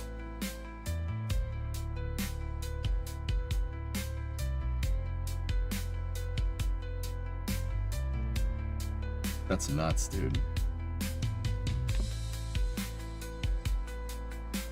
Baron, I seem to remember me saying Sorry, I got something in my nose. Sorry, and inhaled some dust. I seem to remember me saying, like, in 2018 that if Starlink really pops off, Elon's gonna be a trillionaire. So, I mean, money. I just can't. You know what's crazy to me, dude? Like, when this is all said and done, SpaceX is gonna have a blank check. Like, it is almost to the point that SpaceX is playing human space program in sandbox mode, which is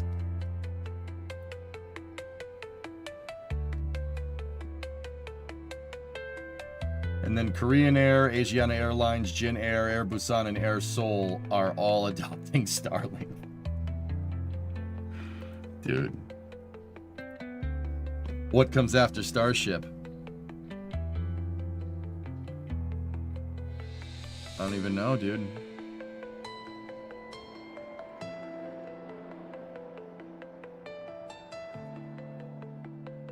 I mean, let's think about this. Like, okay, your mission statement is establishing a pathway to the moon and Mars, like a viable transportation network enough to colonize the moon and, well, have an outpost on the moon and colonize Mars is what SpaceX wants to do at this point. So if it was me and I was playing with a blank check right now for the Starship program, like if I was in Gwen or Elon's shoes right now, what I really want to do is expand.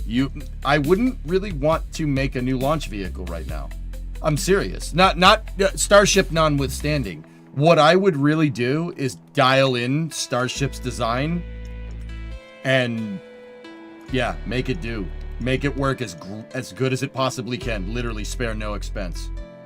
Like, keep building it, keep flying them, mass produce these things. I would want to buy up as much launch pad infrastructure as I possibly could. That's what I would do. 3 pads at the Cape, 2 at Boca Chica is probably not enough for the scope of what I'm talking about here, dudes. We need like 10 Starship pads at the Cape. And like 10 at Boca Chica if we're really gonna do this right. Like that's what I would be doing. I wouldn't really necessarily go for a bigger vehicle design at this point. Nova, 80 bits, thank you. I would really just, this gives you carte blanche to basically finish Starship and make it do everything that you're saying. Like,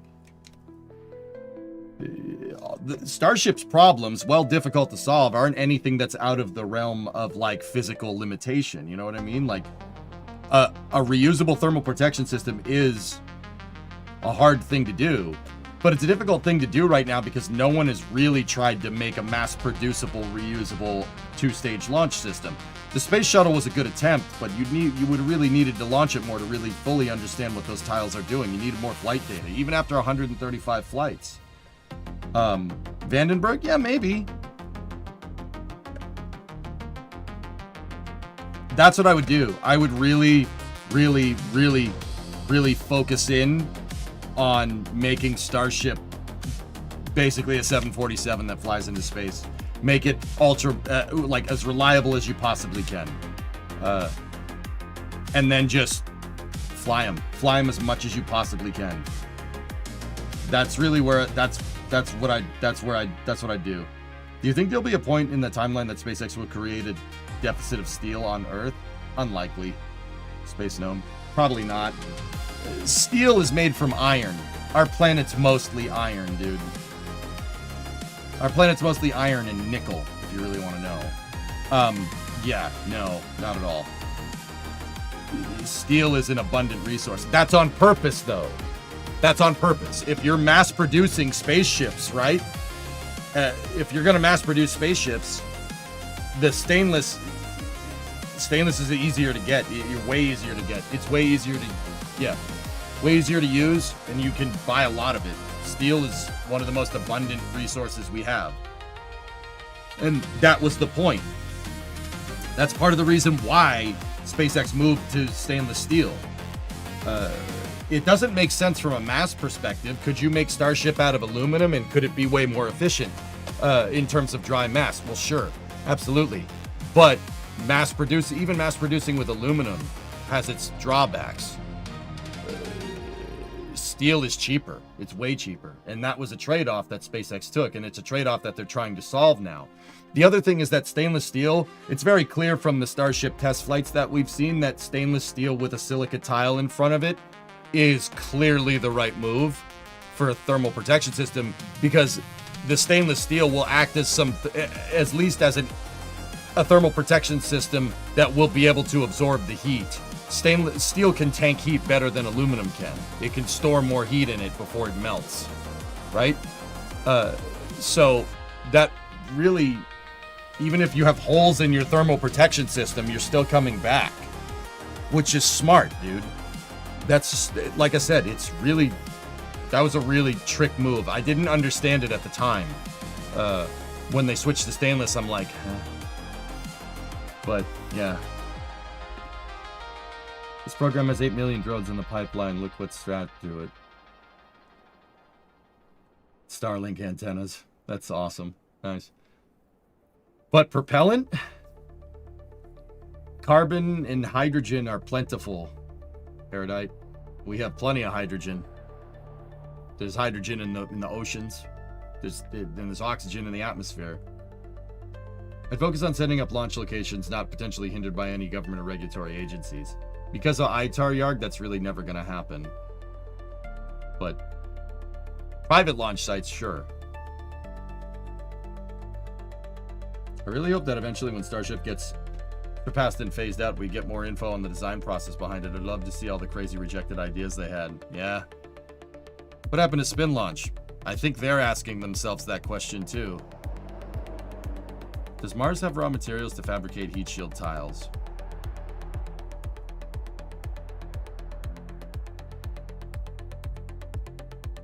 Like, if you're talking about the ingredients for the tile, Terminator, yeah, most likely. The problem is that the machines that make the tile were fabricated using fossil fuels.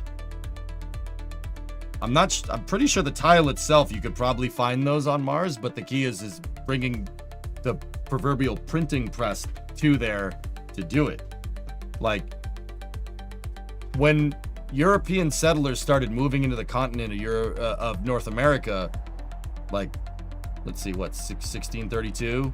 So like about 400 years ago, when they started moving over here, one of the biggest things initially when people were coming here is bringing a printing press. Somebody somewhere along the line had the wherewithal to put a printing press on a boat and move it here so you could produce books locally, and that lowered the price of books. It made printable media a big thing here in the North American continent. It's actually a super interesting story, for what it's worth, right?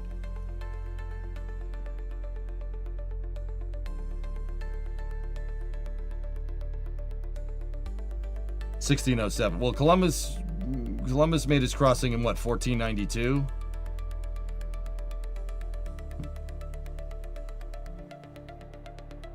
Right, seems like bringing the equipment there might be a good idea. Yeah, that's what we're going to initially need to do, Terminator, because whether we like it or not, we're going to need fossil fuels on Mars. How to do that, though, is another story.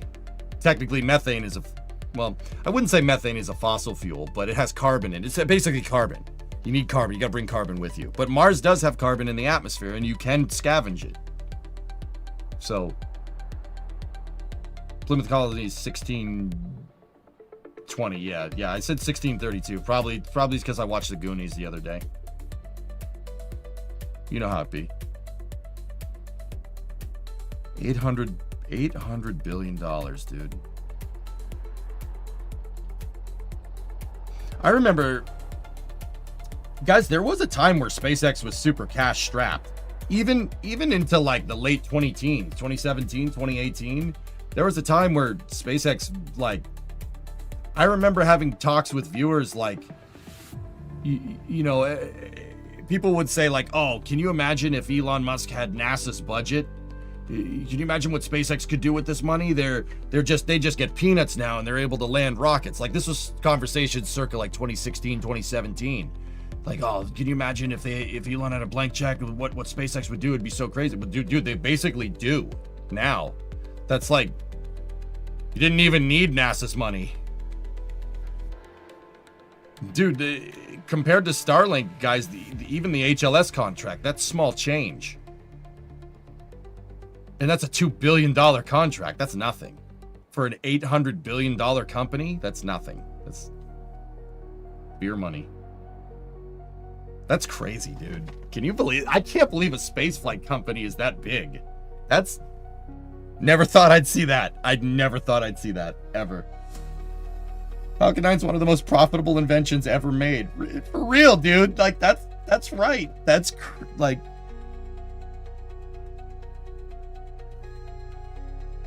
I can't believe that. What happens if SpaceX becomes too big? What would stop a different administration from nationalizing them? Like our country's founding charter would probably have something to say about that. I'm pretty sure Uncle Sam won't like a private company outrunning the government.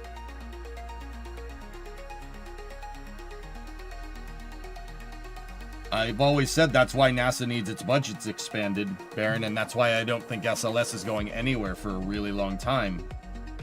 But, just opinion. Yeah, I know, Gully, it's crazy. Is it safe to say that SpaceX proved the shuttle's design philosophy around reuse? Reusability was always the key, Novaraptor. But nobody wanted to shoulder the monetary burden of trying to make a reusable thermal protection system. And because nobody wanted to shoulder that burden, right? We made the taxpayers shoulder that burden and fruits of that labor. And yeah, it's just interesting, man. We've been following SpaceX since the first launch. I'll admit I didn't watch any of the Falcon 1 missions live, Terminator. The first SpaceX mission I ever watched live was Cassiope in 2013. It was the first Falcon 9 1.1 launch. So, that was, yeah. It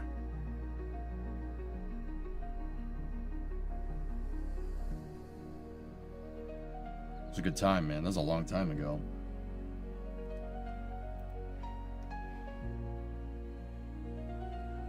Starlink is on track to receive $661 million from federal broadband program. I can't believe this, dude. I can't believe that this is... Like, I have to pinch myself, man. It's almost like it's not real, what SpaceX is doing. Like, I don't trust it. Not that I don't trust SpaceX or anybody or anything like that. It's just, is this really happening? It's something that we've been striving for so freaking long, dude. I feel like Krennic in Rogue One. We're this close to greatness. We are this close to greatness. Like, is this actually happening? We're like, dude, we're there. Like,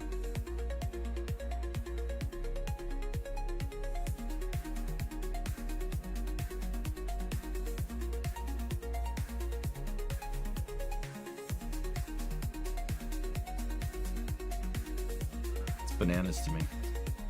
I can't believe that, man. I just that's so ridiculous. So I'm fairly young both in life and in the engineering world. Is this how this usually works? A company pushes the boundaries of what's possible, it takes competition 10 years to catch up? Happened with cars, dude. Yeah. Ford. So, Jax, Ford was... So... Cast your mind back to the United States circa like 1915 or 1916. Ford has market share. Ford has market share of automobiles in the United States to the tune of like 95% market share or something absurd like that. Yeah. And it took Chevy it took like Chevrolet, for instance, well into the 20s to catch up. And Dodge too. Dodge arguably really never caught up. They just existed, but that's another story.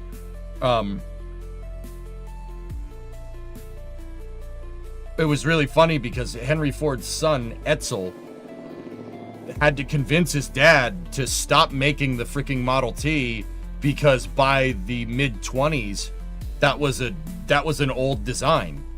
And Chevy Chevy and Dodge and everybody surpassed Ford in like a modern amenities for a car. Like if you think about what the Model T is, it's basically a tractor, right? By the time the 20s rolled around, people don't want a tractor no more, right? There's roads, there's highways, so you gotta adapt, right? Chevy came up with stuff like continual, not continual mesh. What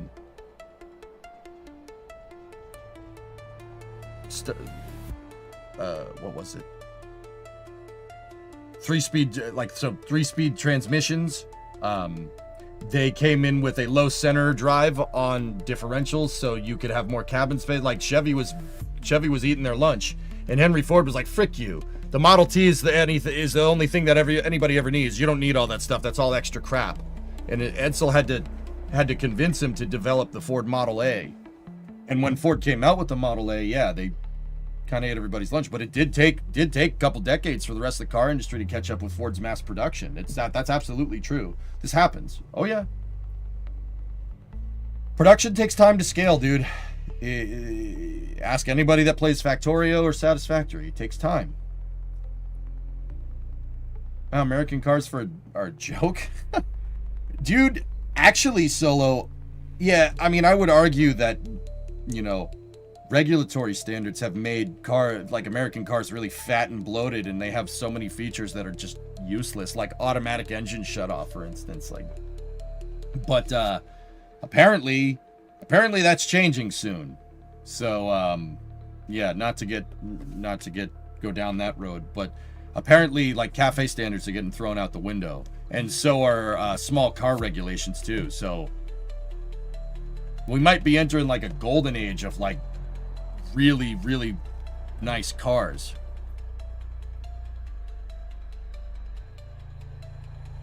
Give me an older GM or Ford any day of this modern post-COVID crap. Dude, there's a reason why all my newest car, so my wife's car is newer, right?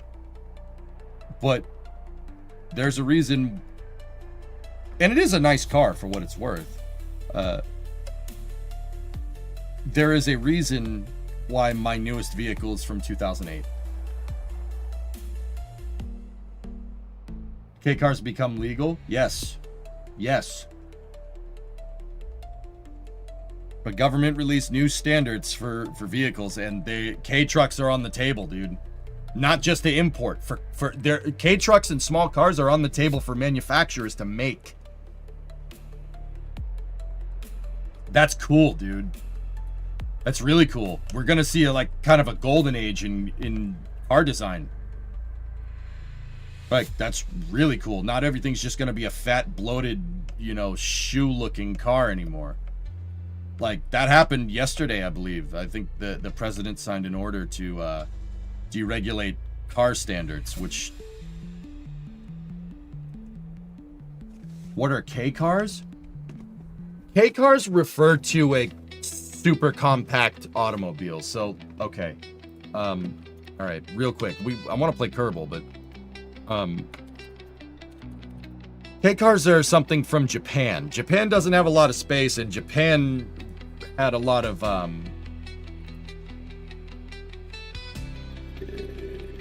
Japan in the 60s and 70s had a tax on bigger vehicles because they really don't have a lot of space over there, right? Everything's compacted together. So there are regulations made for smaller vehicles.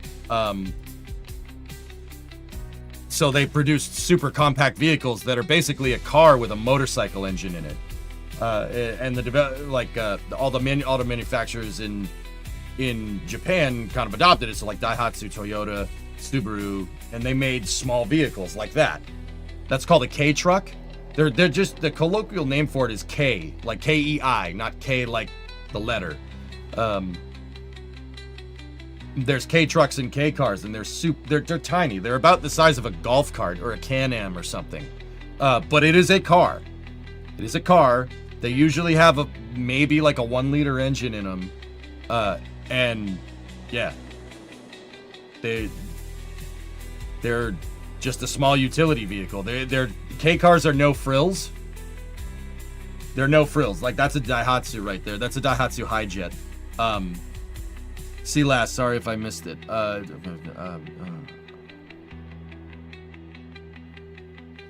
I don't see your last at all. Hello, good sir. It's still cold here in Wisconsin. Did you see the Tour of Your Destined podcast? I have not, Outdoorsman, no.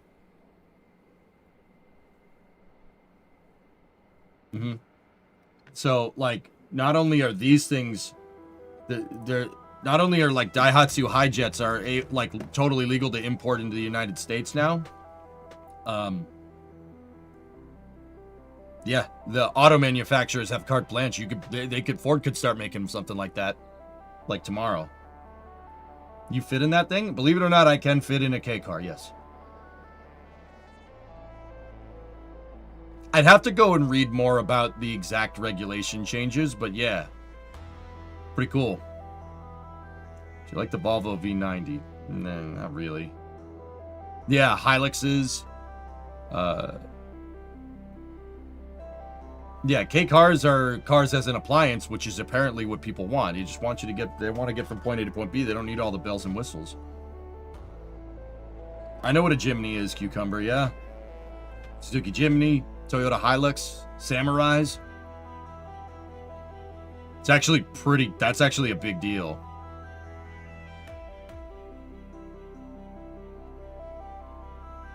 Yeah, guys, they got motors there. It's a big high displacement motorcycle engine, basically in a car that's about the size of a Can-Am. It's like basically a Can-Am or a side-by-side. They're about the same size. Yeah. If one was to happen to end up at your house, would you rebuild it? A K truck? Yeah, sure, dude. I love K trucks. I like all kinds of pickup trucks, dude. I like all K trucks are cool, just because I don't need. Like, dude, I'm not one of those people like, oh, trucks need to be big and no. Trucks are a utility vehicle. If a utility fits the application, it's cool. And K trucks do fit the application if you live in a place with high population density, which I do. I think that's super neat. I would not drive it on the highway, Norris. That's for sure. I would not drive a K truck on the highway in Massachusetts. If you do that, if you have a death wish.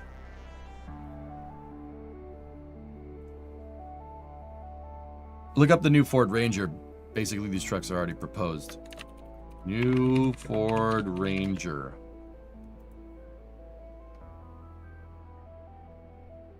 Ford Ranger just looks like a Ford Ranger to me.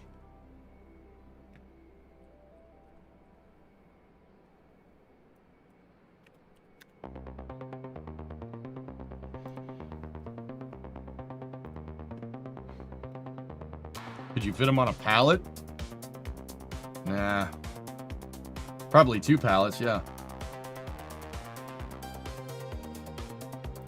See, the interesting thing is that it allows them to make smaller trucks again. So mini trucks are also back on the table from what I understand. Yeah, there was a time where Ford just made a small 4-banger truck like that that's in 4x4. It's called a quarter-ton truck. F-150s are half-ton trucks. This is a quarter-ton. Nothing. It's just a dated, like, these are great. Old Ford Rangers are fantastic. And, you know, the thing is that the Ford Ranger got bigger and bigger and bigger and bigger over time. And now they look like that. When you're done with the Coronet, you will need the room. Don't. Like an S10. S10 was the competition to that, yes. But see, look at like a modern Ford Ranger. A modern Ford Ranger is as big as an F100 back in the day, or an F150 from like 20 years ago. Like when they went from that to that. That's a huge vehicle. That thing is tiny. So, good rule of thumb, look at the parking spot. So the parking spot is more or less the same size, right? Look at that thing in a parking space versus that thing in a parking space.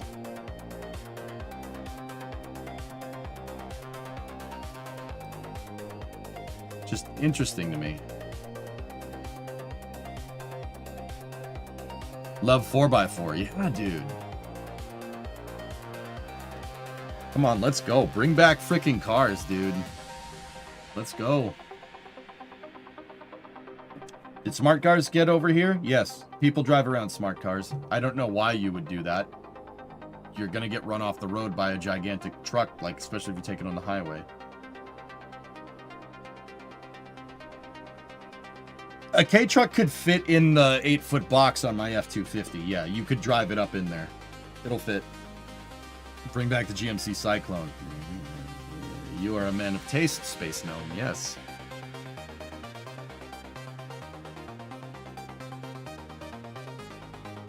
Anyway.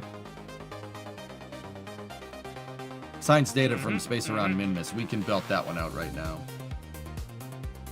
We could truck a truck. Yeah. Yeah. Dude, that, like I said, man, big deregulation coming in the car industry. That's pretty legit. Pretty cool. Don't hate it.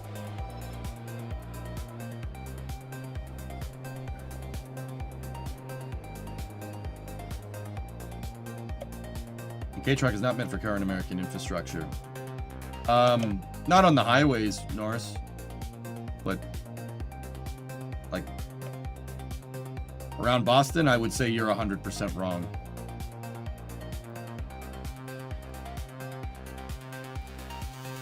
Bingo. Easy money. Modern cars are too damn fat. Yes.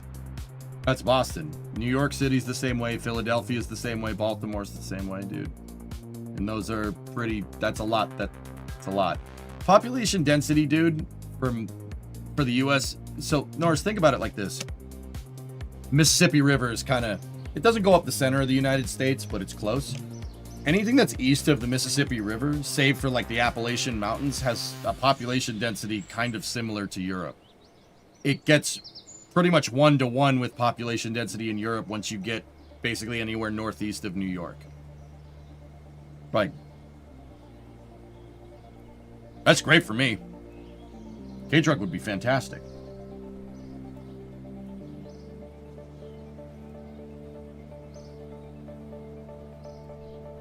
Oh yeah, I don't know. It's good stuff. Okay. What else do we need?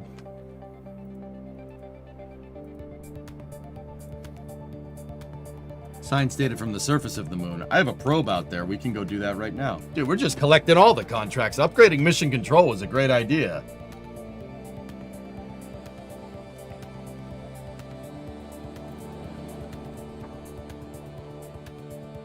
Man, I'm really happy I decided to try and land this, like one of the first probes that we sent out here.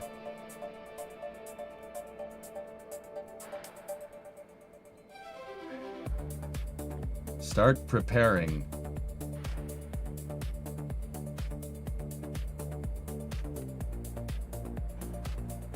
What are you gonna do with that, goalie?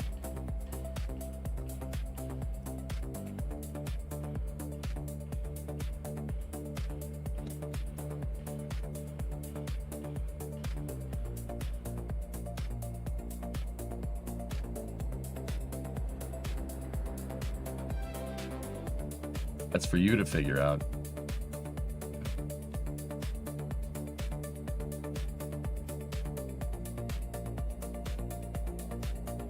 I mean, send me that. I gotta check to make sure that Massachusetts won't be like, no. There we go, science data. Nice, just grinding it out.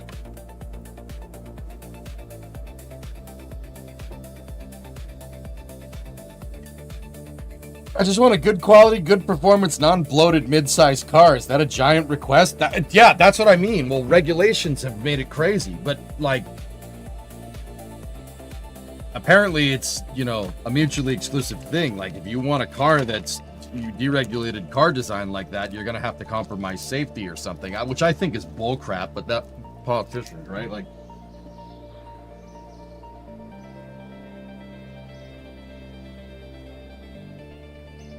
Ridiculous, John. But yeah, I don't know, man. I think that's super neat. Like, dude, I'm kind of with you, Germa. Okay, here's the thing. Say I had like that $800 billion that SpaceX has. Do you know what I would make?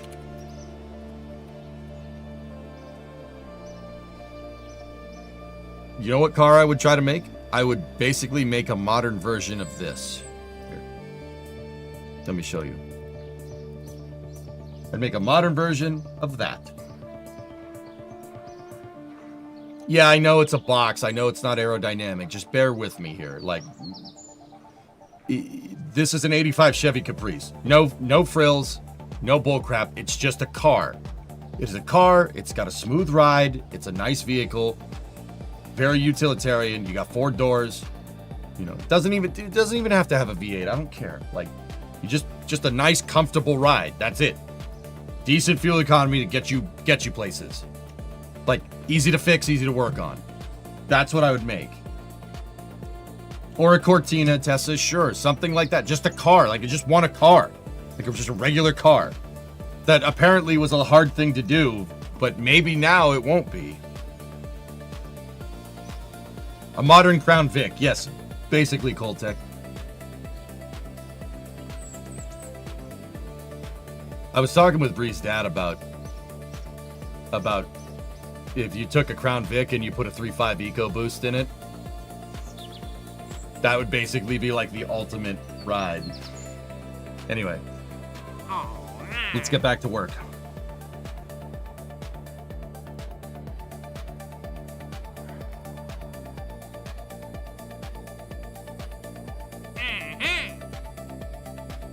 Hailed from Orbit of Minmus. I'll take that.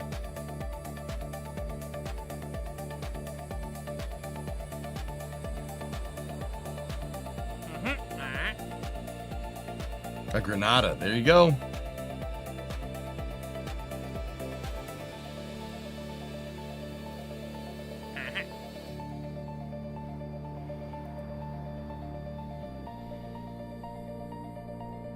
Okay, I don't want to... We could do the moon mission to get the lander all fine and dandy. If we want to.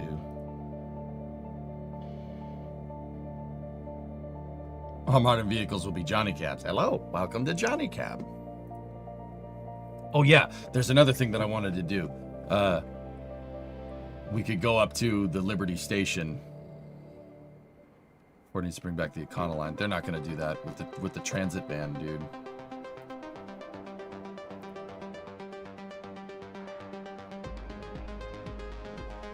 I'm not gonna lie, as a German, I'm thankful TUV exists here. Eliminates the possibility of someone driving a crap box and possibly causing injuries. I mean, I guess, dude.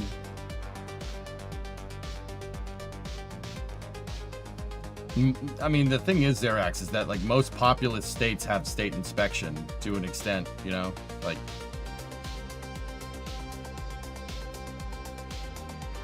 only 16 science.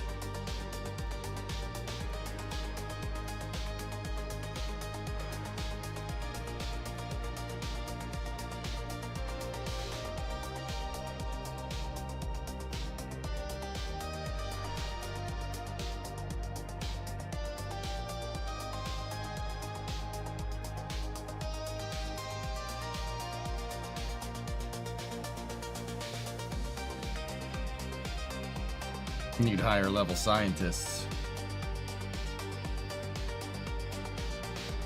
Wisconsin is getting rid of emissions testing. Cool.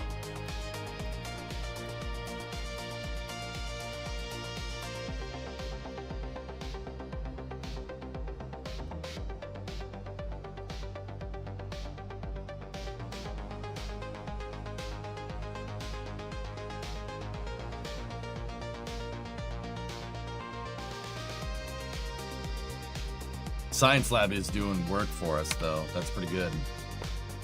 All right. Oh, nice, Badger. That's cool.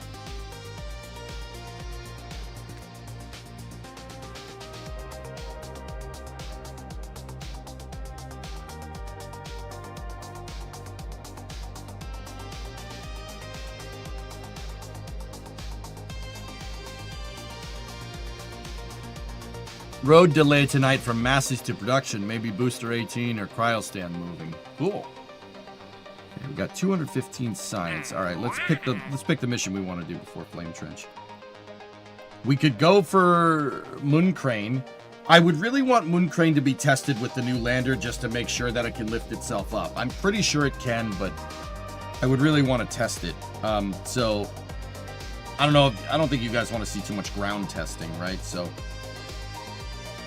We could attach a new part to a satellite in Minmus, around Minmus. But we should, let's see, oh, that new construction of a new rover. Let's go see what that is and where it is.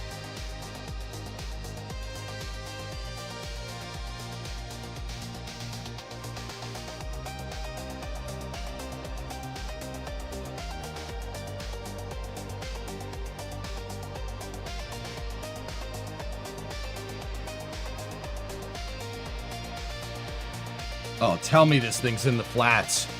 Tell me it's in the flats, please. This would make this so much easier. Is it possible to EVA out of an APAS style docking port, or would the EVA suit be too big?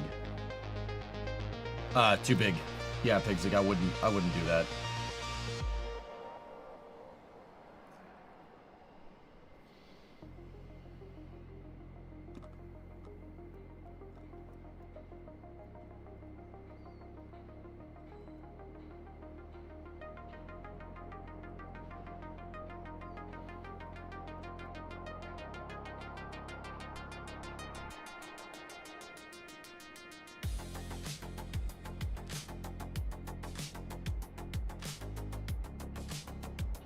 We're in the flats. Nice.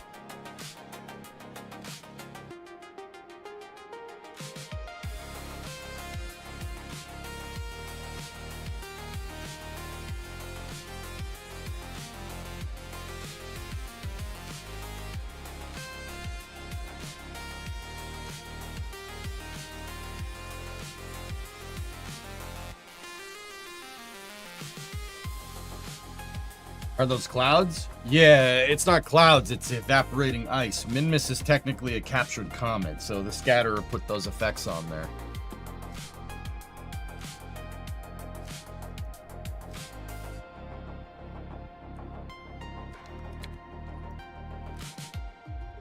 I'd really want to put Minmus, an outpost on Minmus in a polar orbit. So, probably like somewhere up here. Discovery, go at throttle. See you. 35-month resub. Thank you.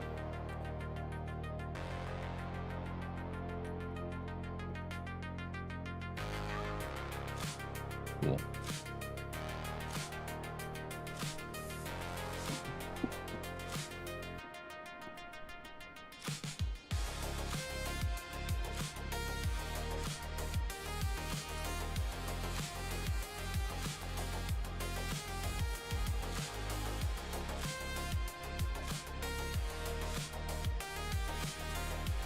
Oh. See, Kerbal doesn't even want to do work today.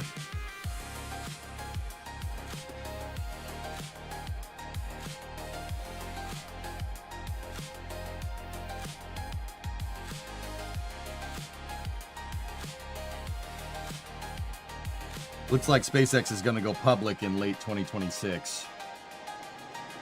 I really hope they don't, Donnie.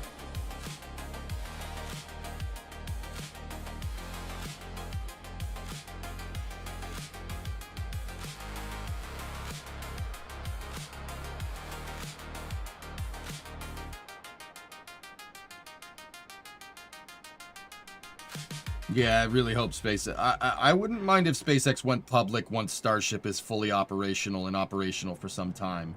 Then I really wouldn't have too much of a deal with, like, a problem with it, but nah.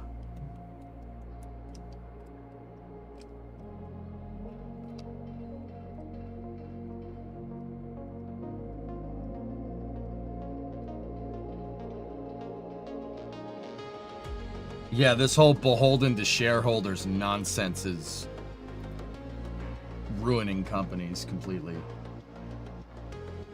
It's not about making a good product, it's about equity in your company, which is, yeah, I would argue that's been pretty detrimental to corporations. in the last 30 years. Just my opinion.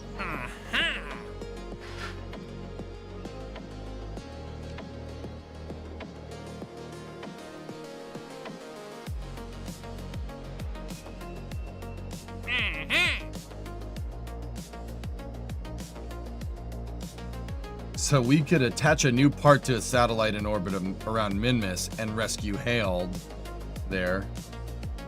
And if we bring a docking port with us, maybe we attach this to the capsule or something. I don't know.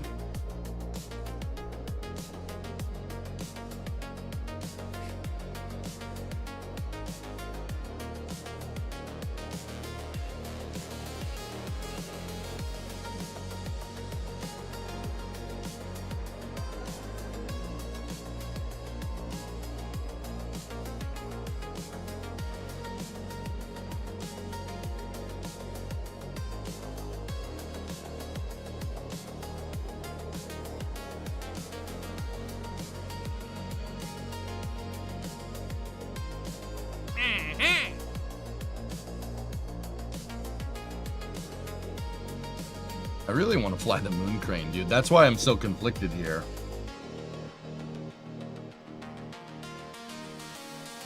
An OX4L 1x6. OX4L. So we could attach the part to the satellite, rescue Hale, and then come home. But if I put a lander out there, then we could also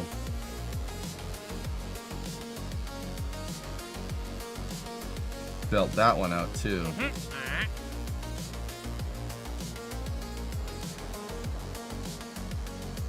Trey, you finally made it through your first finals of college. You can finally watch. Oh, hey, congratulations.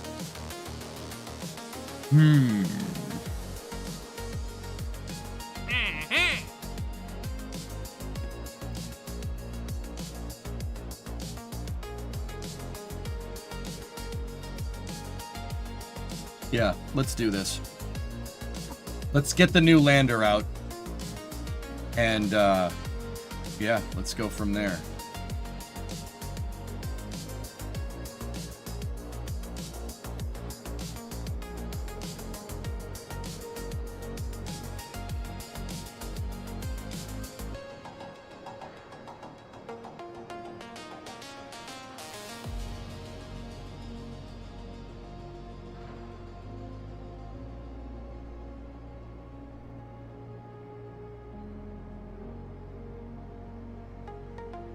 Donnie, here, get the link teed up.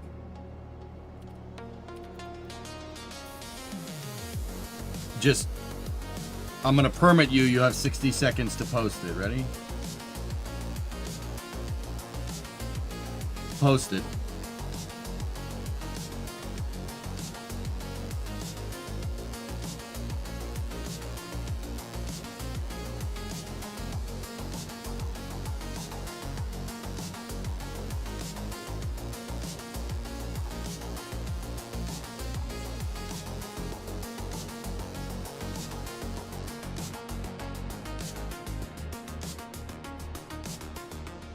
All right. Yeah, we'll really see how this lander kind of transpires here. I'm not sure.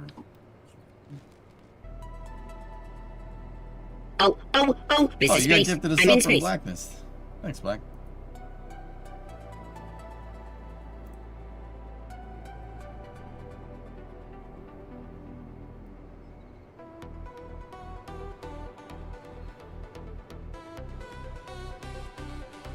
Discovery, go at throttle up.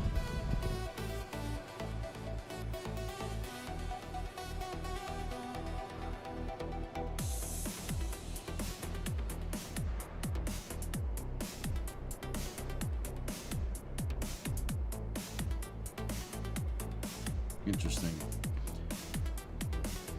Hey, Pop, 73 month resub. 73 first year of Skylab, baby.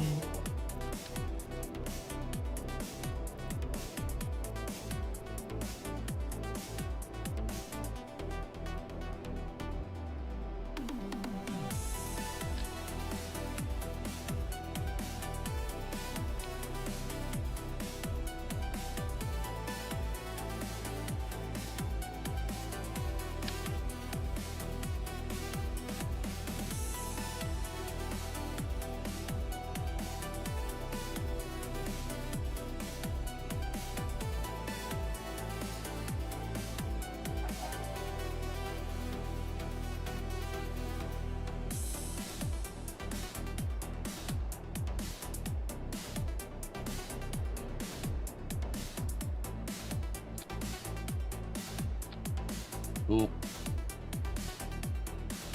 Okay.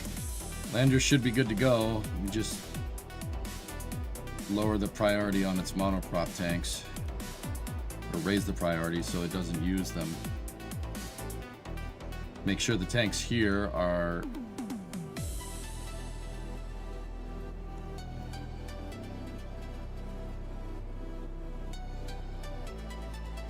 There we go. The RCS is shut off by default. Make sure that the landing legs are locked out, like that, so they don't move around.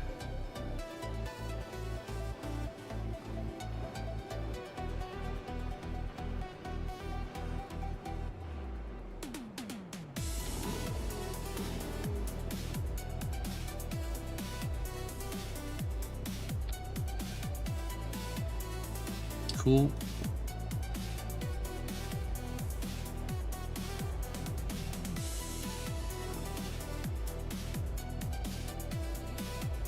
All right, cool. Switch this over.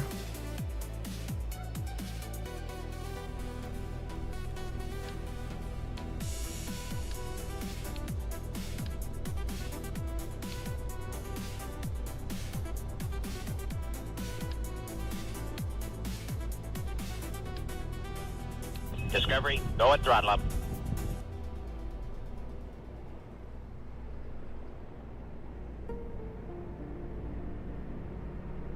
The landing legs are cool. I never thought about using the hydraulics.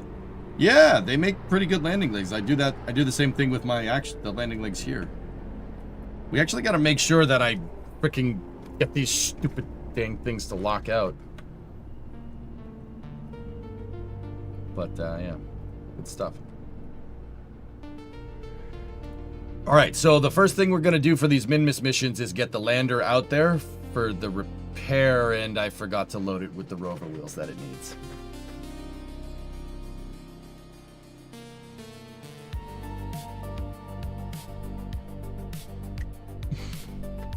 And there's also Kerbals on board.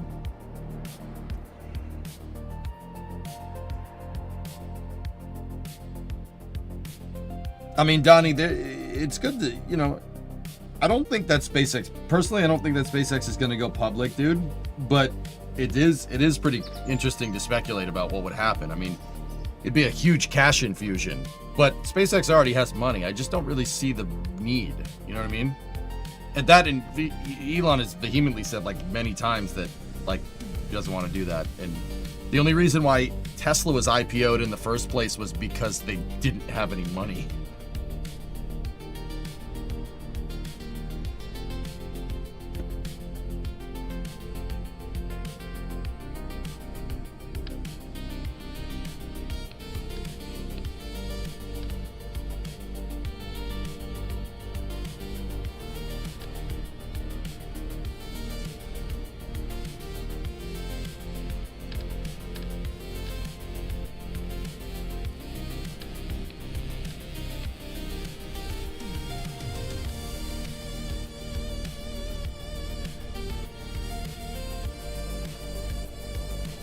We'll launch the solar panel on the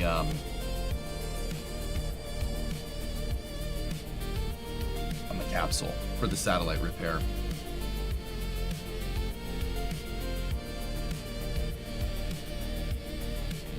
Okay, let's do this.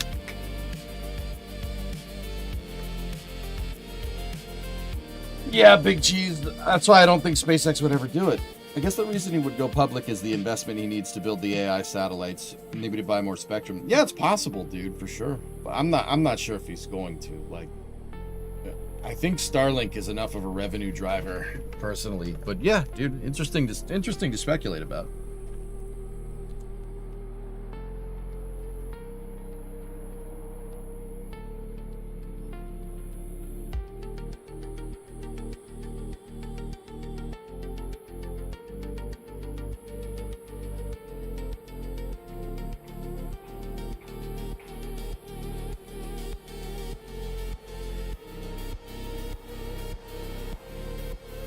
Cool.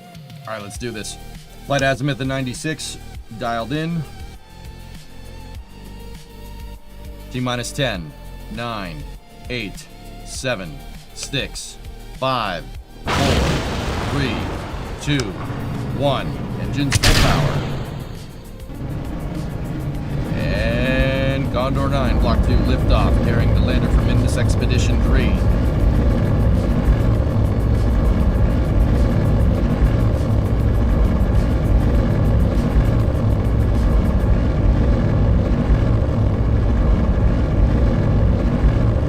Vehicles pitching downrange.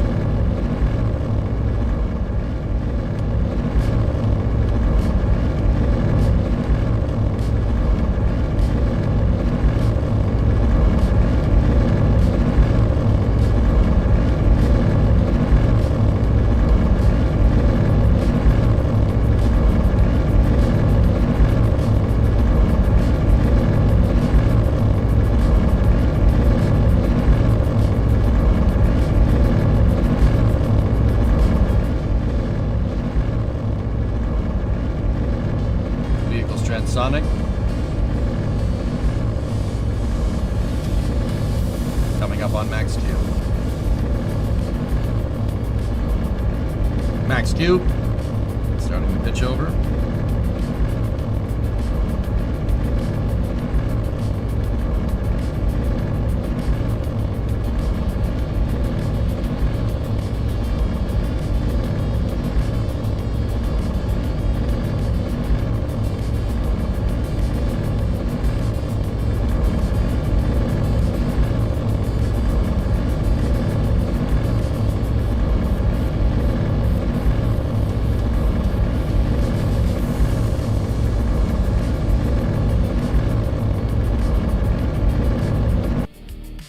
Nico. Upper stage ignition.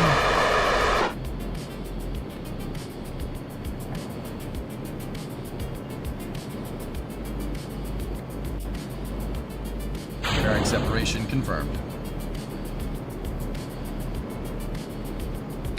Switching back to the first stage.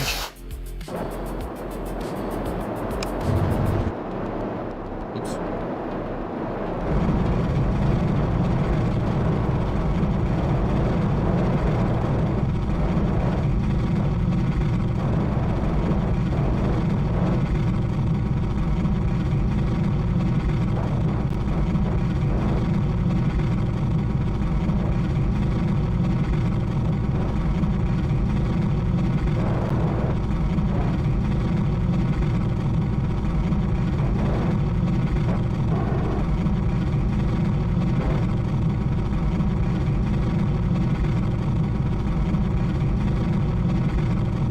Back burn is complete.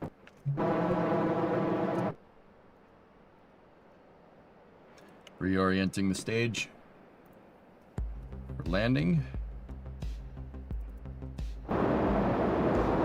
Flight control surfaces are on.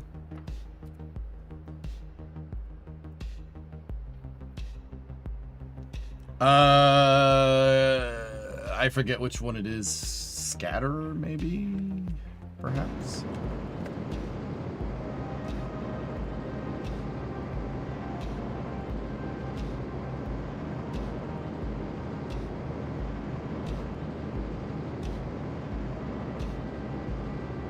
There's something. It's something, Grav. I know it's something. Maybe Waterfall did it.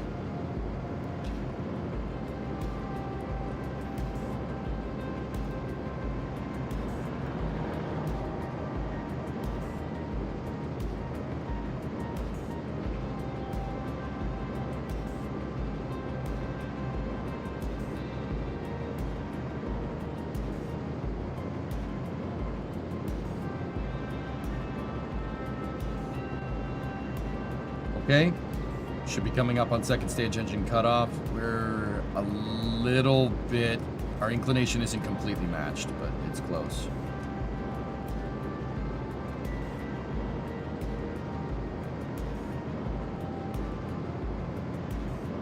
Stand by for Seco.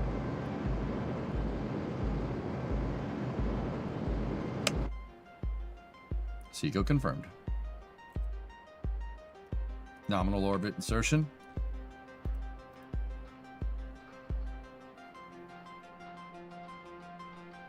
I agree, Geeson. It would just, people would want to maximize revenue out of Starlink if SpaceX went public, and yeah, no. Please, for the love of God.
Second time I brought this thing down over here, but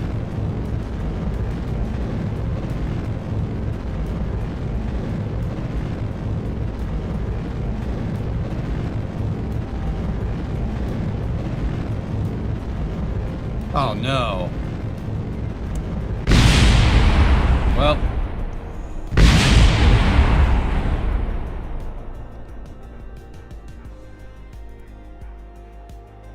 I still have some controllability problems with this thing that I gotta sort out. That I really don't like the way that does that. We'll get it though. It's just smart reuse, dude. Like, where I'm boosting back to. I mean, for what it's worth, I boosted back and we landed in the exact same spot. My trajectory was exactly the same, which is great. But I think my boost back trajectory is too much. What I've really learned with this thing, guy, like with boost backs, is that it has to be the same thing, pretty much the same every time. And what I really should, like, you really don't want to fly the booster too much, because the more you have to fly it, the worse it is. But you really, like, I really should be aiming for my initial boost back over here, and then have the booster do what SpaceX does, or Blue, and just fly it, like, kind of come in over here and then move it over to the landing site, like, at the last second. That's what either of them do. I mean, Blue does it in a little different way, but that's what I got to modify that. Our burn time on our boost back is too much, believe it or not. But we are doing it is consistent, which is good, because that proves that we can get it right. But yeah, that's not really what I want. Yeah, it's called skill. Oh, yeah. I mean, Tesla, like, the thing is like, you've seen me land these things. I've landed them on drone ships in-game before. I've landed 2 of them at the same time. I've landed Condor 9 plenty of times to the point where I could reuse it and fly it again. I don't know why you would say that. Even as a haha gotcha, like, I've landed hundreds of these things before. You actually stood there and typed that and was like, yep. This is gonna be good. You stood there and typed that. All right. Okay. All right. Good for you.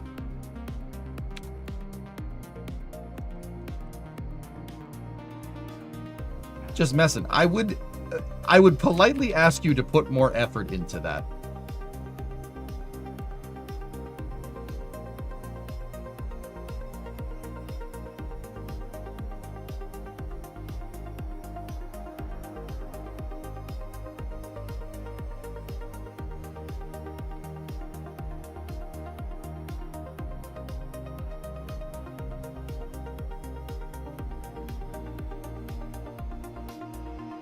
Okay, let's get out to Minmus here.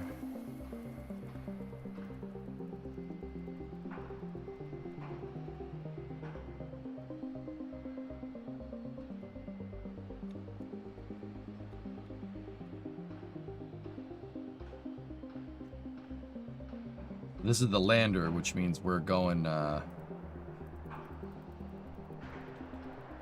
that 1 degree inclination is really screwing me up.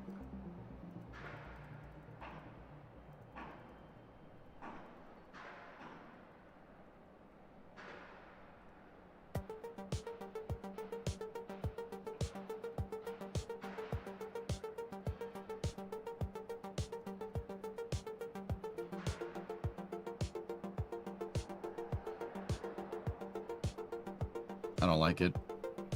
Next orbit.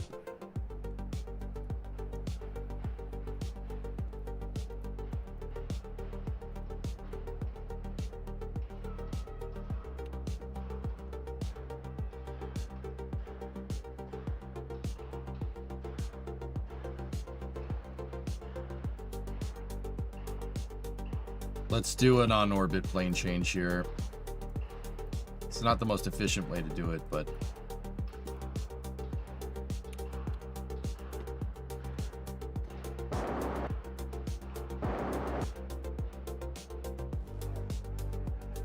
a small drogue for controllability?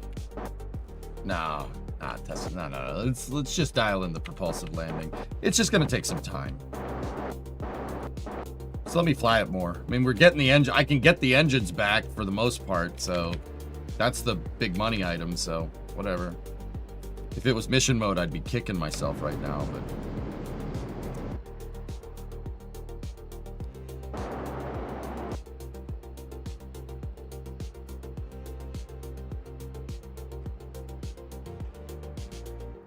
All right, now ironing out that inclination change here is going to really make it a lot easier to insert equatorial around Minmus.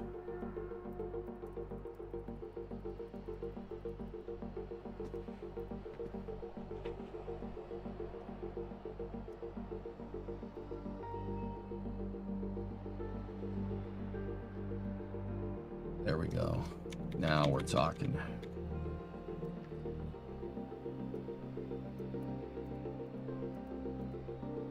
See, this is ideally what we want here. Close Paramin, as close as we can. So we can use, that way you can leverage more of Minmus's gravity to slow down. What little gravity there is, but...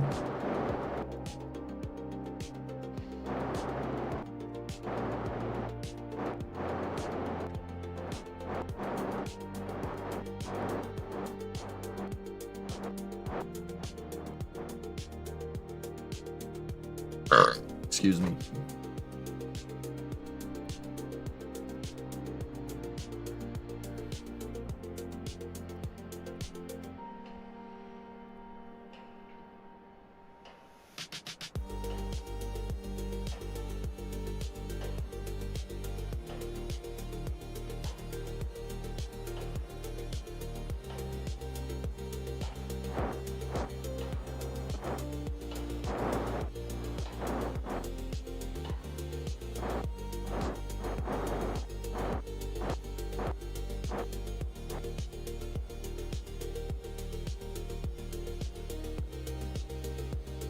All right, so we're gonna burn the stage. The burn time indicators are all screwed up.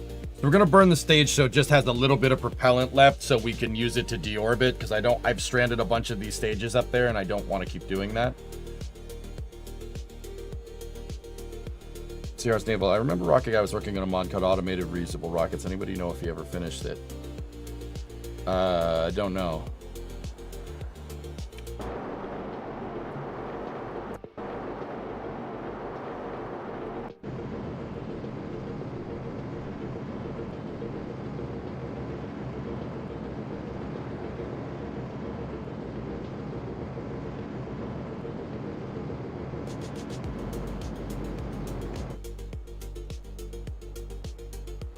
Okay, stand by for staging. Good separation. Okay. Upper stage on the lander. There we go.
I have manual enabling on the RCS here. Just got to keep in mind, I just got to watch, make sure we don't overburn. We have enough Delta V to go a real long way.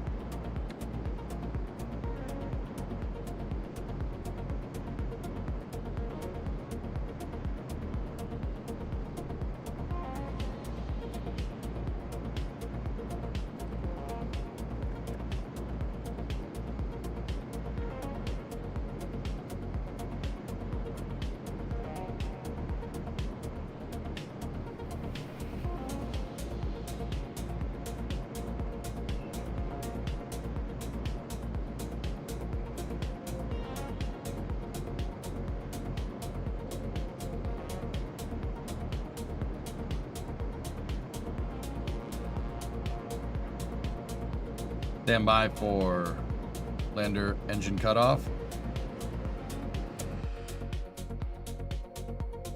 Got it.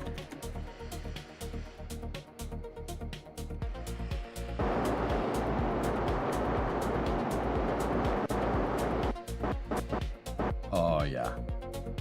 Real good. Still have 2 kilometers a second Delta V. Very nice. Okay.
New legs. New legs, Lieutenant Dan.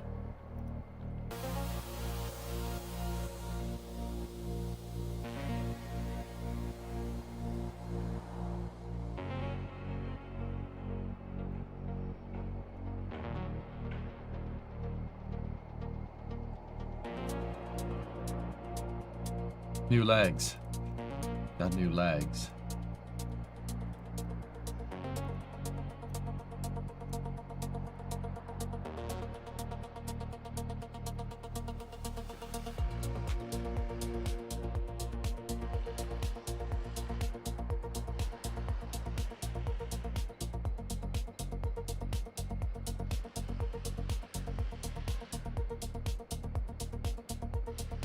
Just making sure all of my control systems are up.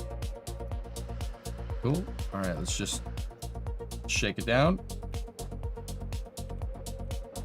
Oh, yeah.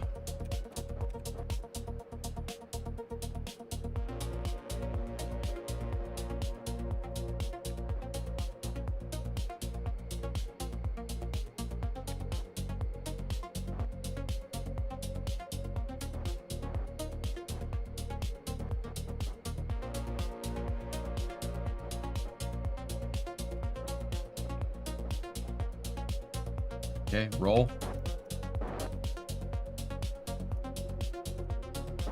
Very responsive. Good. How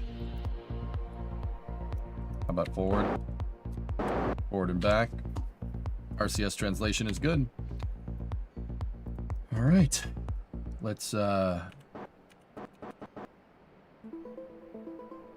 point the lander down, radial. Oh, dude, this thing's great. Very nice.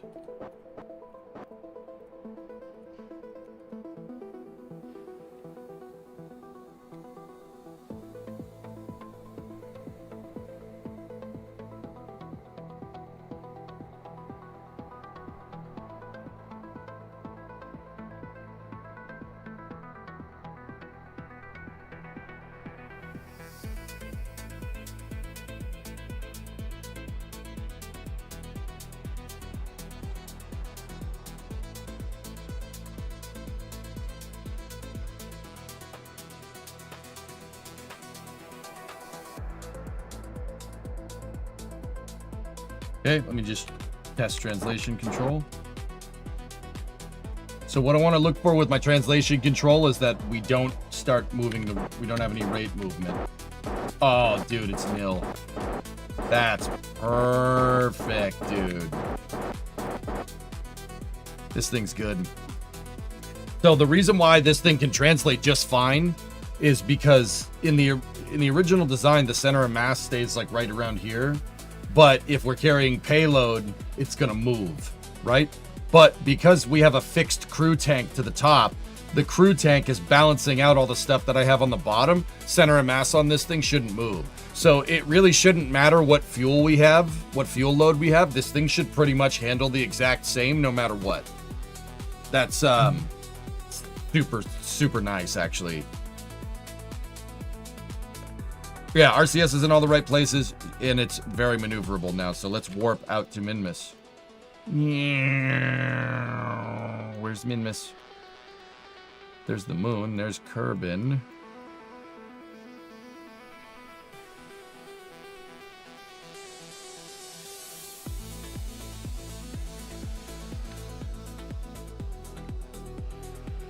Oh, Lord, it's coming! Time warp complete.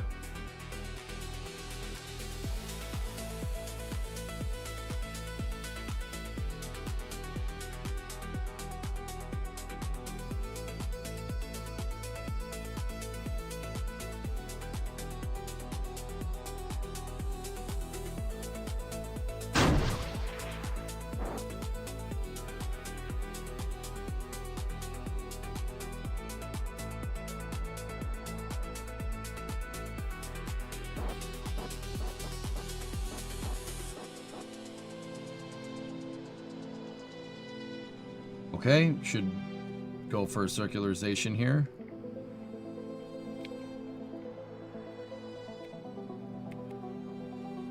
In real life, how many days to get to the moon? It really depends on the transfer. For a human-rated mission, you really don't want it to take more than like 3 or 4 days. Just because, I mean, but then again, it depends. Like during the Apollo missions, they had to get there relatively quick. High energy transfer because the CSM basically can only keep you alive for so long. The fuel cells will run out. So Apollo missions ended up being about 2 weeks. I mean, well, actually about a week. It depends on the mission. Like, it usually took about 3 days to get out there.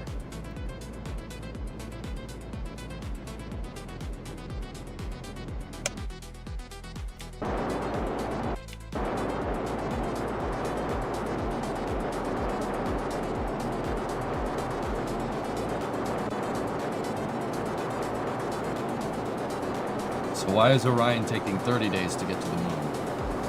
It has bigger, better life support systems. And it doesn't take 30 days. Artemis 2 is not going to take that long. The mission's longer, because Orion can loiter for a lot longer periods of time. Orion's a good capsule, guys. I just have trepidations about the heat shield. I think the design is great. Except for the heat shield. I'm not sure I trust that. I would want more empirical evidence here, and not just analysis on heat shield composition at this point, but well, whatever.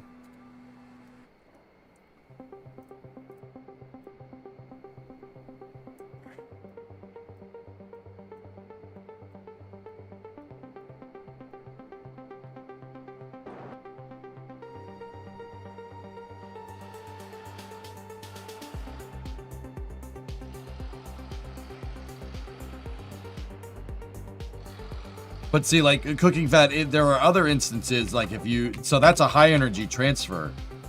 If you, for instance, if you used a ballistic transfer, which is basically to shoot a small payload that doesn't have a lot of delta V out way past the moon, shoot way past the moon, and basically get it so like it's loitering at apogee and the moon comes by and collects it. Ballistic lunar transfers take months, but that's when you have a satellite that just needs battery power to keep going. Like, You wouldn't do that with people on board. So, I mean, it really depends. Higher energy transfers to the moon in real life, 2 to 3 days, depending on the rocket. Like if Starship, for instance, say SpaceX does get refueling figured out, which they probably will. Say they do. Fully fueled Starship with people, like a fully fueled Starship HLS going out there, yeah, 2 to 3 days, most likely.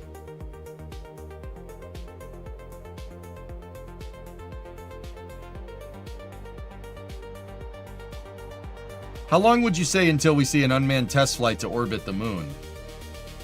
2022. That's what Artemis 1 did, dude.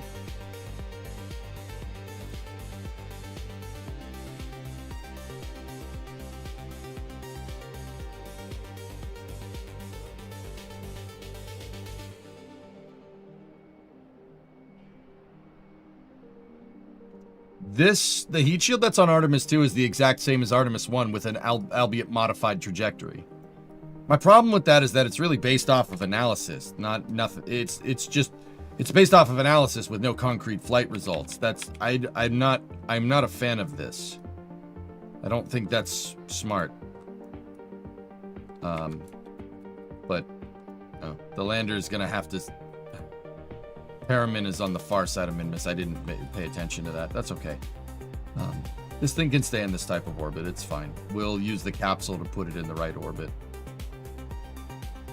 Wait, so they will obviously have another test flight before using the heat shield. The next test flight has people on board on Artemis 2. And everybody seems to be fine with this. That doesn't sound good to me, but the heck do I know, dude?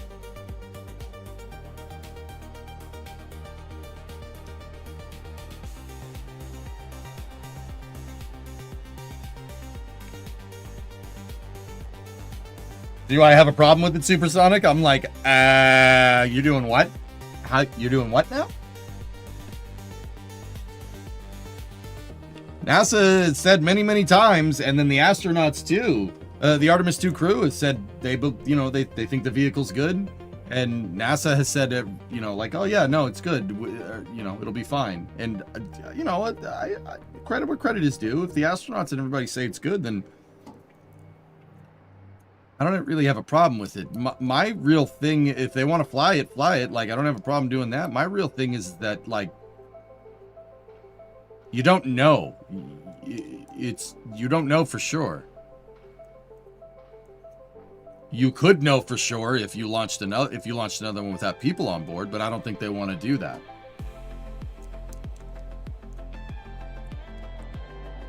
I'd feel better if I could read the report. Yeah, I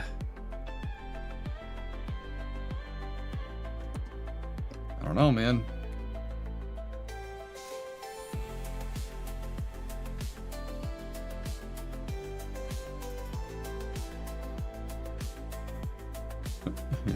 Screw it, we'll fix it in post.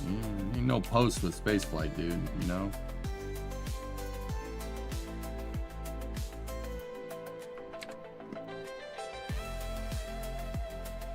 Minmus Expedition 3 lander. Cool. Artemis 3 is going to have a redesigned heat shield. Yeah, so 3 is going to have the heat shield that should be able to fix the charring and spalling problem. But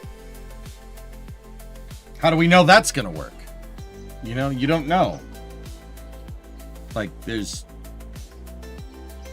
every single NASA paper that I've read when it comes to like doing testing regimes and systems engineering says that you should do this. Like, you should test it before you put people on it. Like, but we're doing the opposite of that here.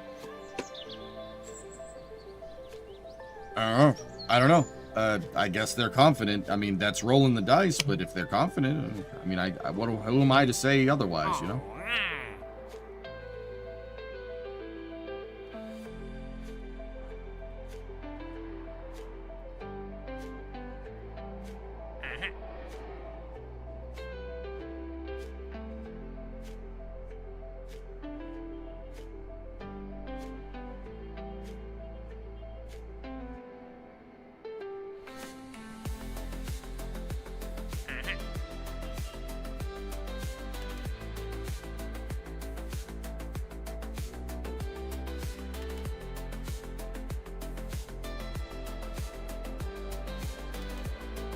Tourist mission.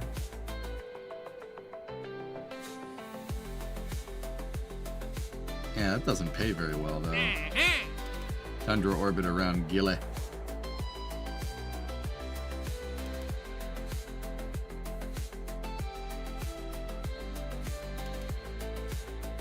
That was a Kerbal noise. All right, dudes. The next thing we got to do is put... let's get people out there.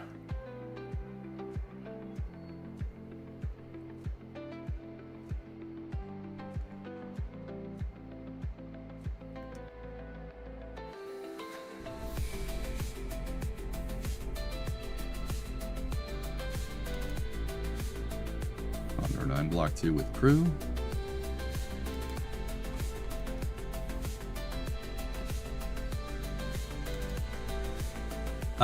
I need to see what type of Kerbal the stranded Kerbal out there is and what orbit they're in.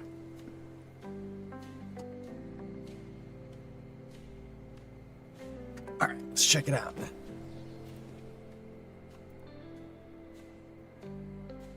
Hayald is an engineer. Okay, so we need to send a scientist? Yeah. Well, I'm not sure we need to necessarily send a scientist, but... Oh, the control station! Forgot to put it on the lander. We'll put it in the capsule. We'll put it in the capsule with the solar panel. So we need a scientist and a pilot. Cool.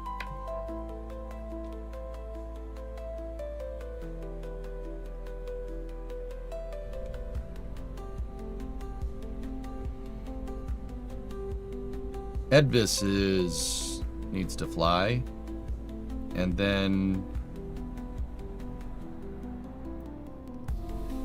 Jedwig. Now for inventory,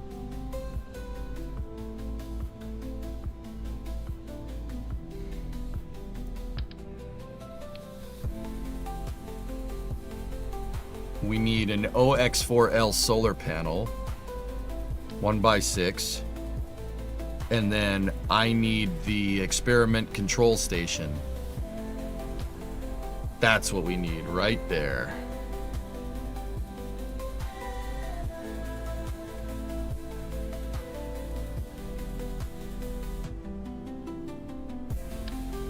You know, throw an EVA experiments kit on there too. Might as well. We have every other one of these ALSEP experiments down there except for the one that we actually freaking need. You know what? I'm wondering.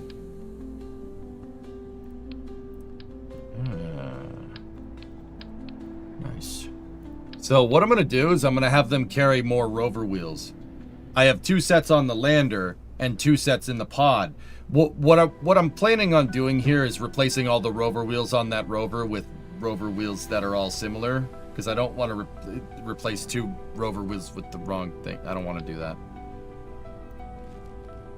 So, I have not landed the moon crane yet. We'll get to it.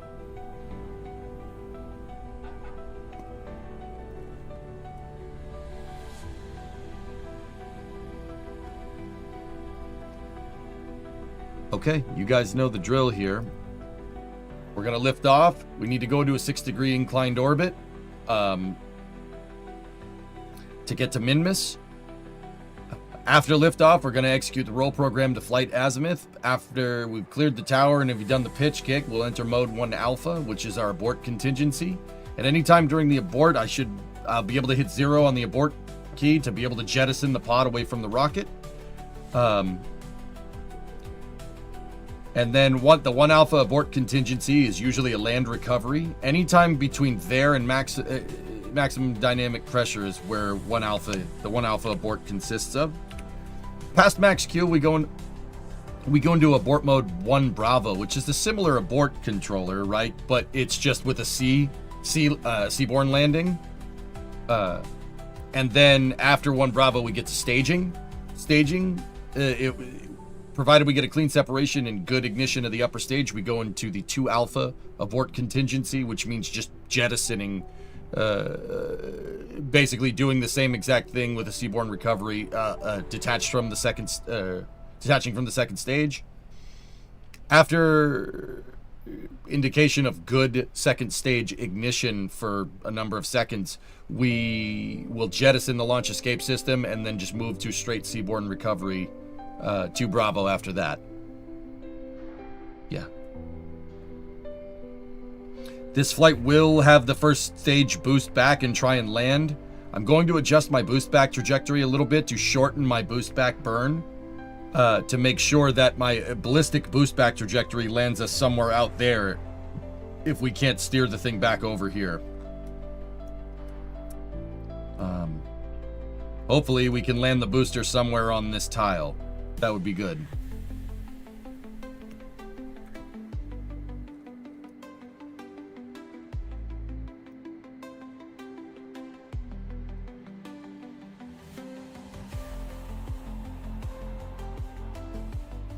It looks like I have a junk stage that's in Minmus's inclination right here.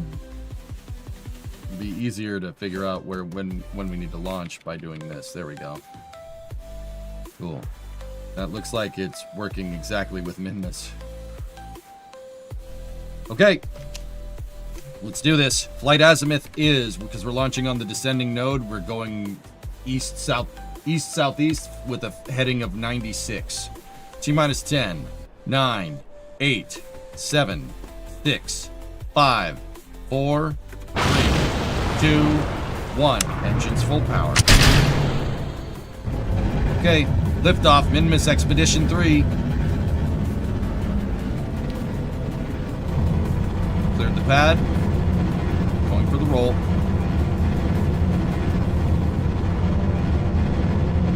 Full program complete. Pitching over. Okay.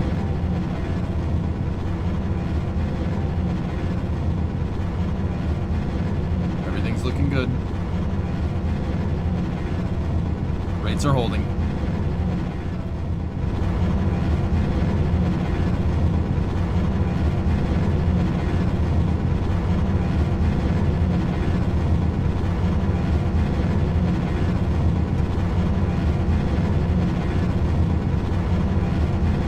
Not really outdoorsman, no. So we're in 1 alpha right now.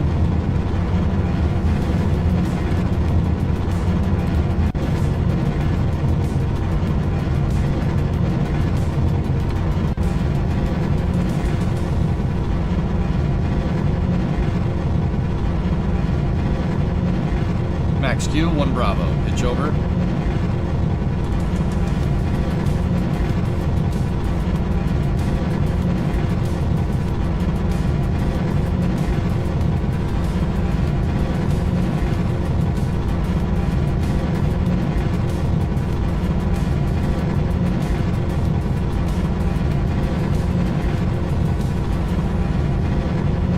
Stand by for Miko.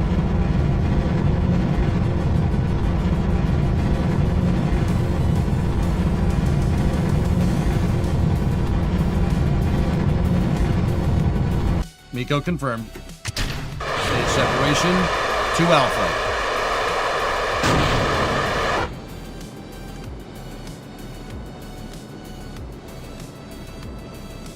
LES jettison. Jettison confirmed, 2 Bravo. Good, switch back to the first stage.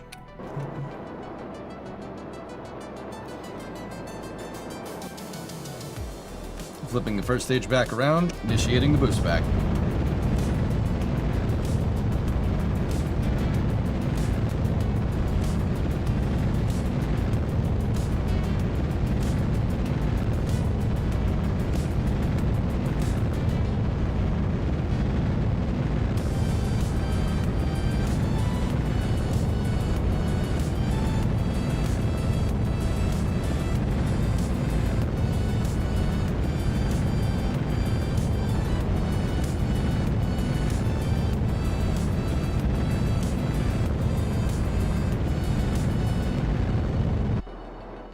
Okay, I stopped it a little bit earlier than what I did the last 2 times. Reorienting the stage. That's what I'm doing, Tessa. That's what I'm doing by shortening the boost back burn. And I've landed at KSC. Basically, I've come down right on top of it. I'm trying to come in right here. And hopefully that did it. Okay. Switching back over.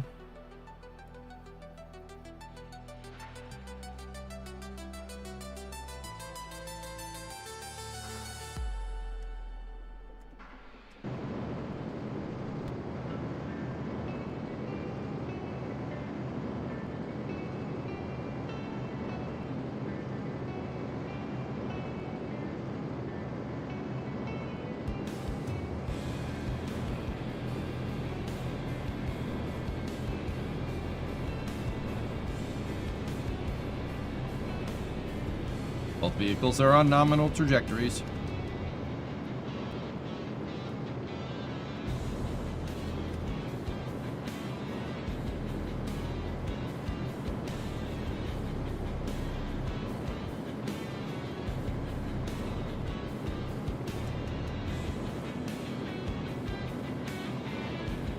Stand by for Seco. Second stage engine cutoff.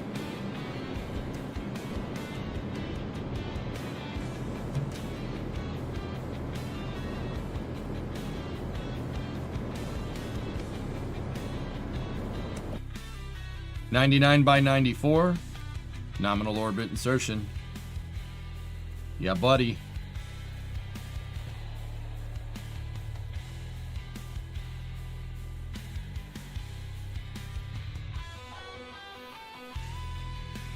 Okay, here we go.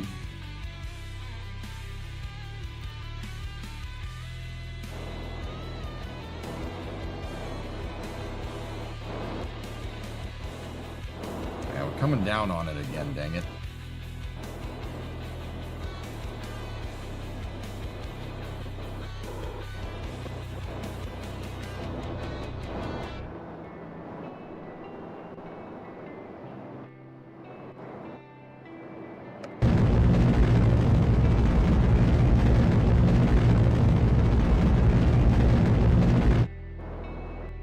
But this is pretty much what I wanted to do anyway, so.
Claps the leg.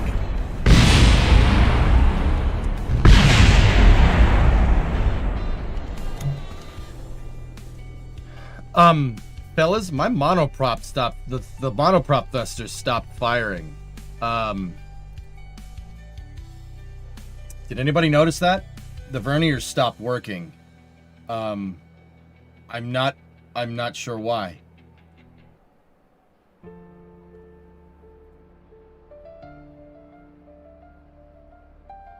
You ran out of fuel? No. So, fellas, I don't have monoprop thrusters on that anymore. I have vernier thrusters. They're using liquid fuel and oxidizer. I said monopropellant. Sorry. I misspoke. My vernier thrusters stopped working, which I'm a little confused by. And that that is the reason why that landing got screwed up. I had monopropellant thrusters on there.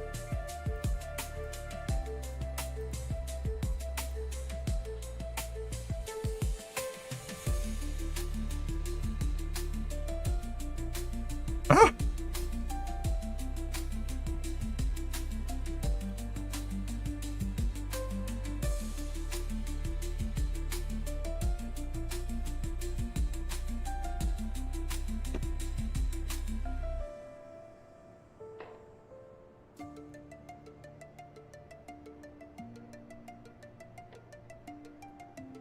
Okay, I hadn't upgraded it yet. Cool, because I was getting a little confused there. All right, cool. That was the explanation there. All right, sweet. I hadn't upgraded the crew version yet. Got a little worried there for a second. I'm like, what? Yeah, I haven't put the verniers on the crew rated version. That's fine. That's okay. I'm not as worried about the failure now because, yeah, we ran out of monopropellant, so I had trouble stabilizing it. And yeah, it's good. It's fine.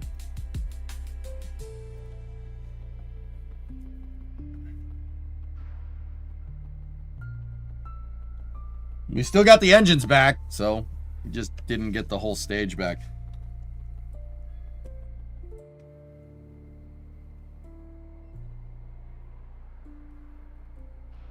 It really feels like early Falcon 9 watching these landing attempts. Yeah. Yep. I know.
Hailed shipwreck is really where we need to get at.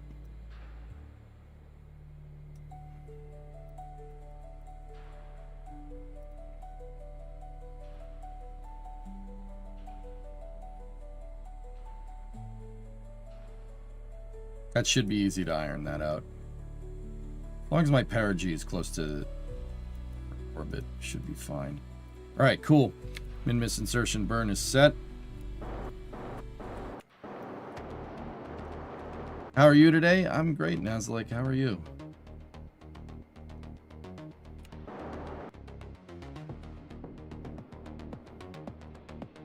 You need to download booster guidance for KSP? Nah. I like my relative navigation system. Because it's self-learning. That's the best guidance system.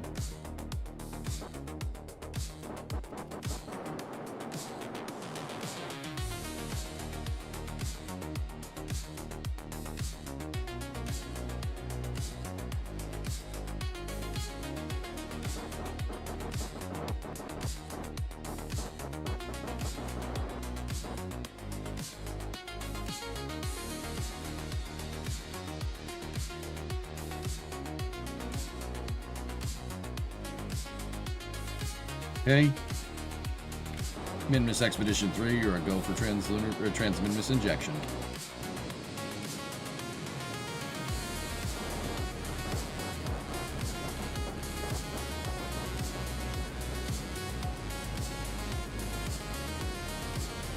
Shroud jettison.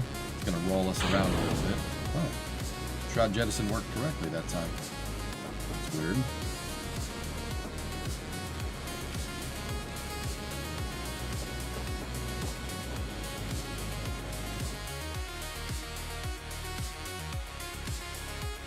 Okay, go for capsule separation.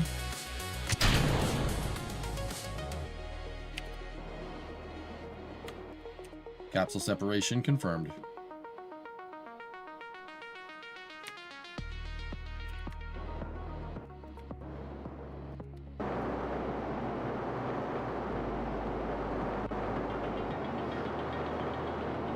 SPS ignition.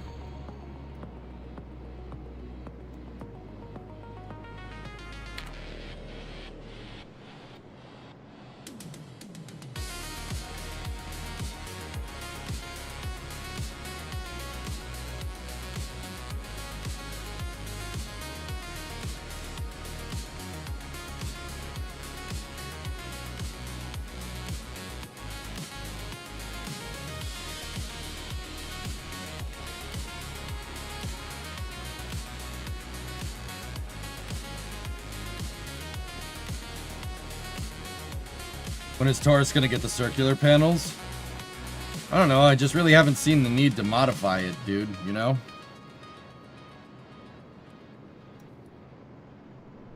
Get out of the way, Moon. Nobody wants you around. Oh, that actually reminds me. Did you guys see the full moon last night? Bright.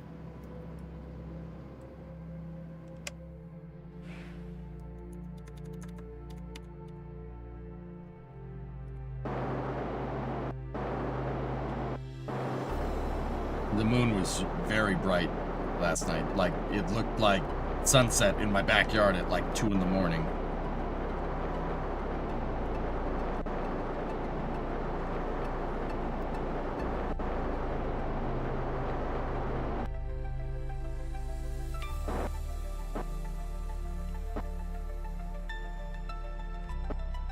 Great insertion there.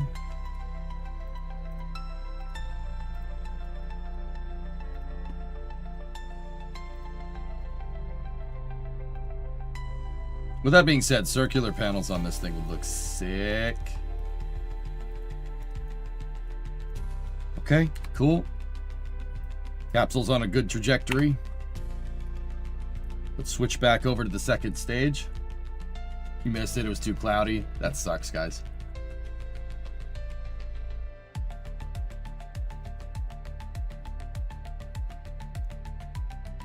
If you have high thrust to weight noons, it doesn't really matter. But yeah, I usually do split the burn nodes, but in this particular application, I didn't. Okay. Second stage, we will now dispose of.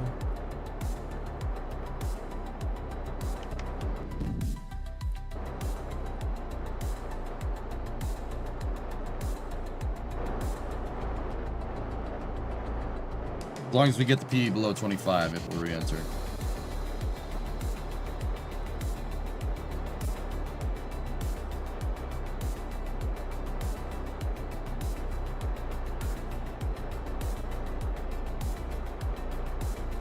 I usually like to set it around 20 just to make sure the Kraken eats this stage.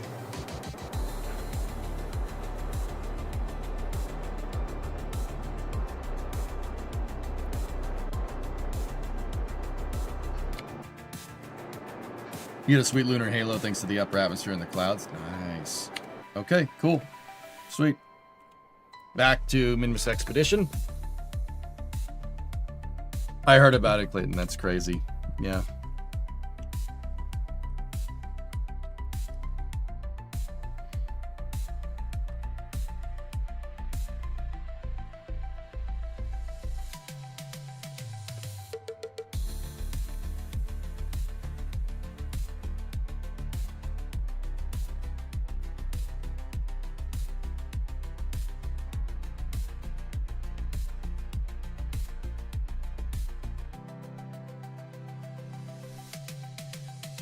It really was Terminator, yeah.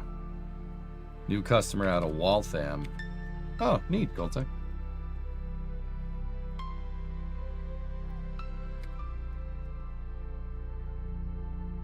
All right, the Expedition 3 crew is approaching the Minmus.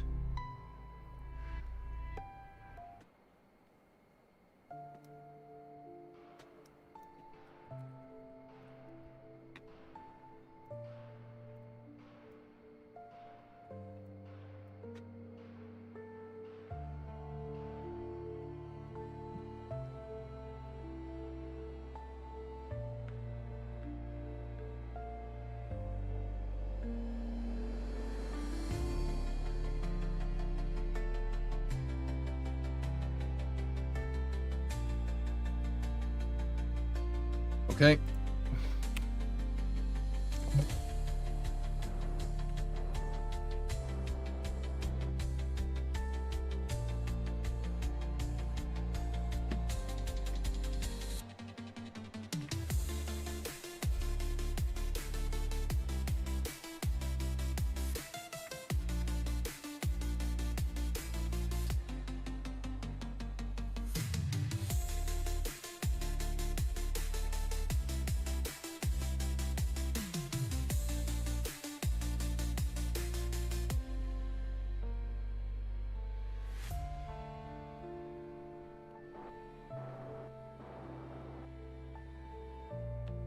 The Baby Minmus.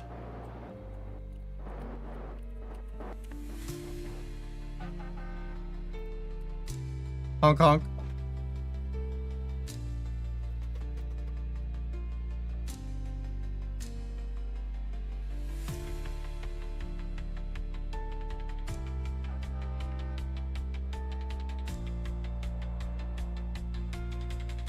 Okay. Should be good for a Minmus capture. Hey, Lucas. I miss KSP streams. I'm glad I found this randomly. All hail the algorithm. Heck yeah, man. Kerbal is my main game, dude. Thanks for watching. Thanks for the $5 super chat, dude. Glad you like it. Yeah, dude. Not many people still stream Kerbal on the regular.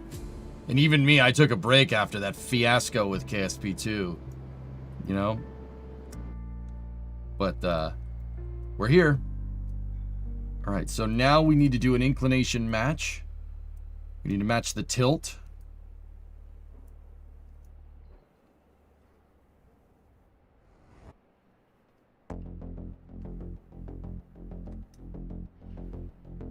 Is he reading YouTube chat? Of course I am, Hacks.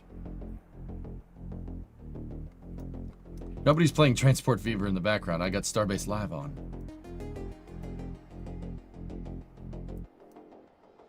Yeah, I read both chats. I was wondering if you were on Twitch. So, okay, good visual cue for the people that don't know. If I'm looking this way, I'm talking to Twitch chat. If I'm looking that way, I'm talking to YouTube chat. I do that on purpose. It's just a subtle visual cue to know that I'm checking the chats, you know? But yeah, when I'm looking this way, I'm looking at YouTube chat. When I'm looking that way, I'm looking at Twitch chat. Is there a flame trench tonight? Yes. Who are you talking to when you look straight ahead? Everyone.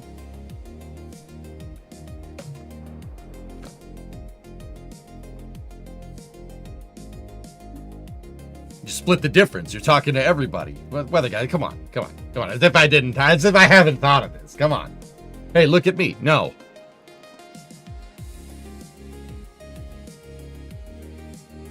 Favorite planet, Moon? I like Minmus. Minmus is fun because it's so forgiving.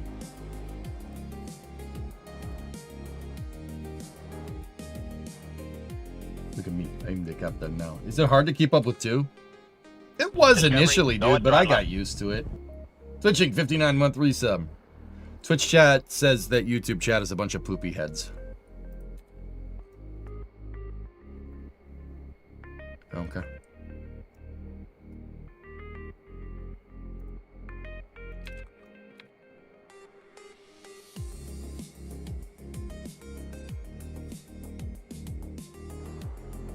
Them's poopy words.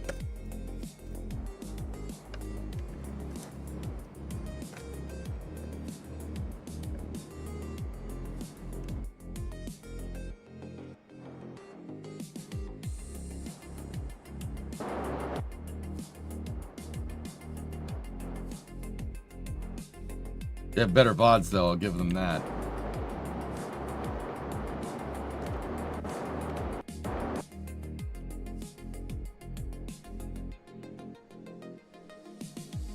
So this is my Minmus Expedition 3.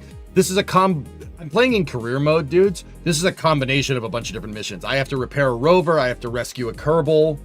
And then I have to attach a new part to a satellite. Wait, where's the sat?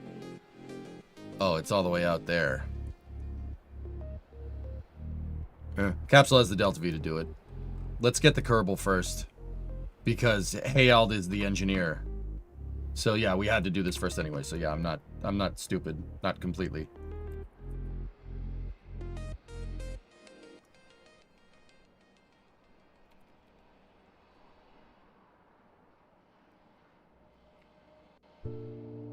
Okay, so at my Paramin here, I'm going to actually slow down. So we need to go this way. So for the people that don't know, just let me bring you up to stream. Bring you up to speed if you're newer to the stream. This is my Taurus capsule.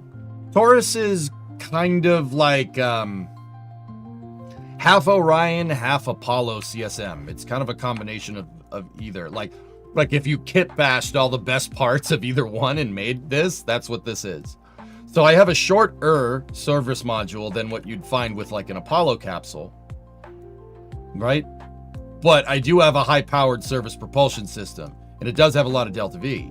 But I have solar panels like Orion does. The Apollo CSM used fuel cells.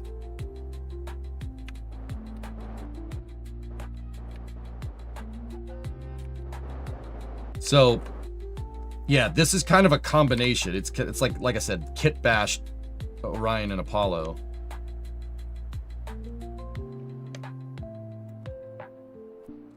All right, so now that we're in a lower orbit than the capsule, we should catch up, and it should put us in the right phasing here. We just got to do a couple of orbits. There we go.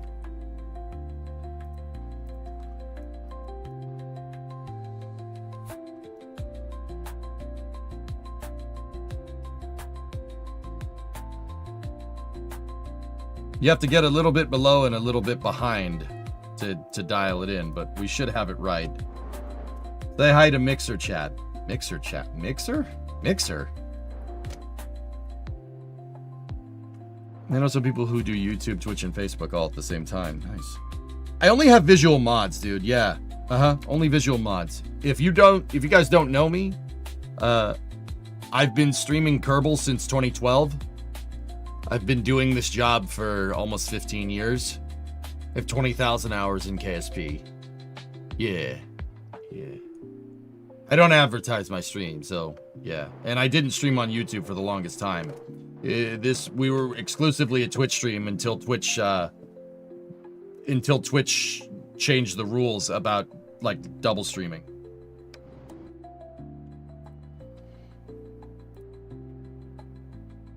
The YouTube stream has only come in relatively recently. This isn't the most efficient rendezvous, but it'll work.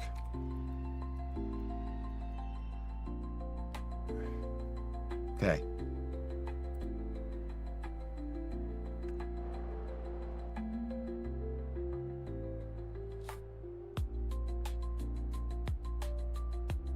So what's the story with KSP2? They took too long. KSP2, the devs, they pulled the plug on it. It wasn't profitable for a lot. It was not profitable for too long. They pulled the plug on it, shuttered the studio and the publisher. KSP2 is basically abandonware. They did sell the intellectual property, the IP, to KSP2 in a big IP deal with another company. But we don't know exactly for sure. Like, I'm sure if you Googled it right now, there's a bunch of speculation. But we don't know exactly how that went down or who owns it. So KSP2 is never going to be completed, which kills me. But we have Kitten Space Agency to make up for that. So I'm not too incredibly worried about it.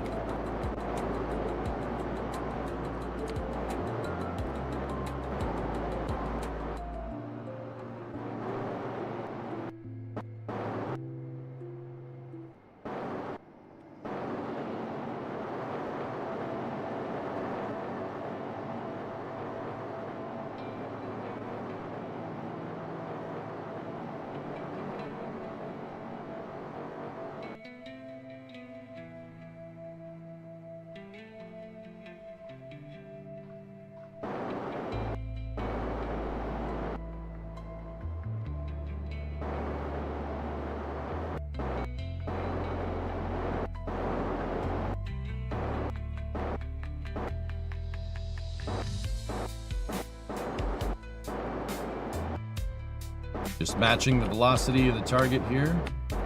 Okay.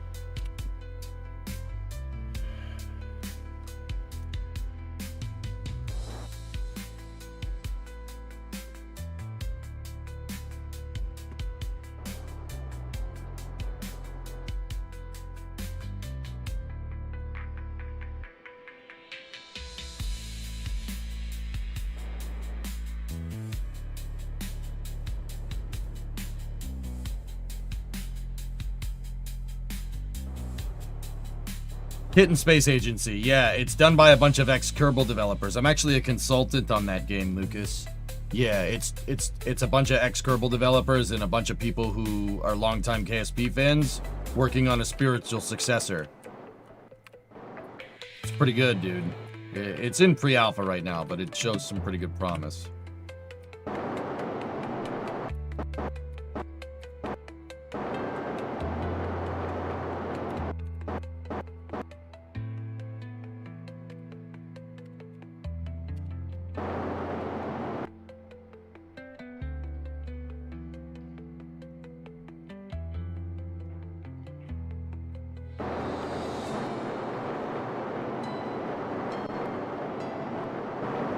Missed.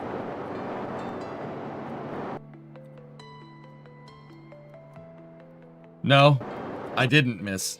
Hey, get back over here. I need you. Where are you going?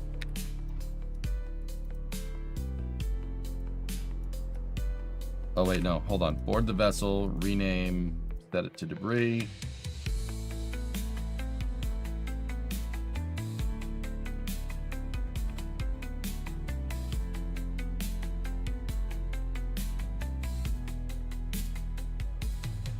Okay, we got a full crew.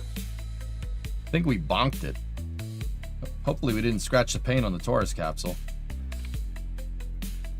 All right, so we're gonna need to go out to aging Minmus ASP satellite.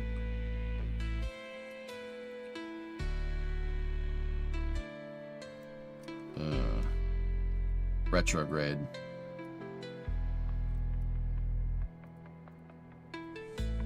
Well, this is going to get a little bit complicated. First thing we got to do is boost our orbit up to its altitude. Or at least get our Appamin up there. Actually, we want our Appamin to be a little bit lower. That's fine. Fortunately, it's Minmus. If this was Kerbin, this would be a lot of Delta V, but Minmus, not a lot. Is that the capsule you need to recover? No, that's Eliblis's. That's that thing.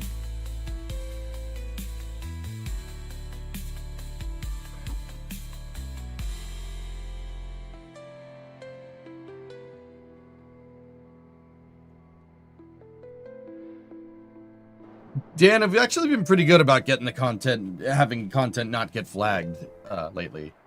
I've been, yeah, pretty good. You kind of figure out over time what makes it angy and what it doesn't.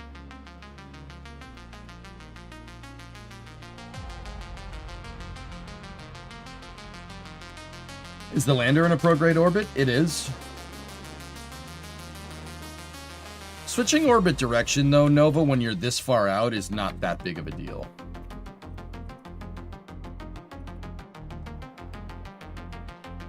We're going to be down there soon.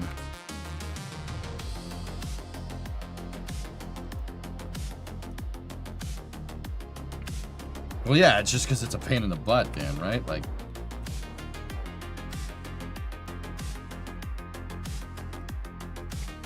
Alright, here we go. Ready?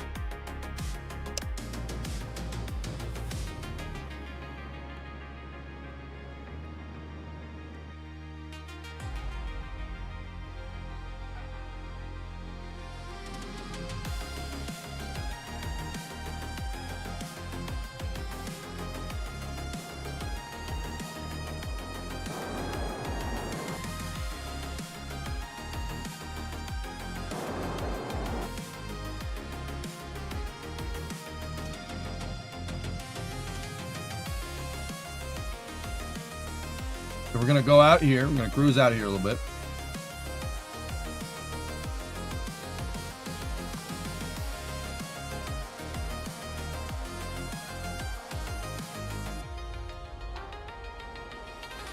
And this is where we change the direction of our orbit. It's going to be easier to do this out here. The reason why is because look at our orbital velocity, 24.9 meters a second. We don't have a lot of relative movement because we're at the point of maximized potential energy. Capsule doesn't have a lot of kinetic energy because Minmus is trying to pull us back, right? Changing orbital characteristics in a higher orbit is always better. Now, some of them you gotta boost up here, but it's very efficient for changing longitude of ascending node, argument of perigee, true anomaly, and inclination. Eccentricity, you can kind of just, the best way to do it is to just burn prograde, retrograde at PE or AP. But this is not going to cost me much to basically change the direction. I'm going to do a U-turn in space here because the satellite that I need to service, its orbit is going this way. My orbit is going this way. I'm going to do a U-turn here.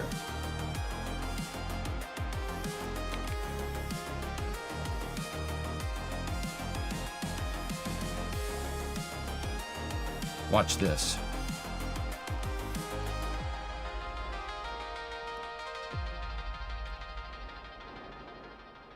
Make sure we do it on the ascending node.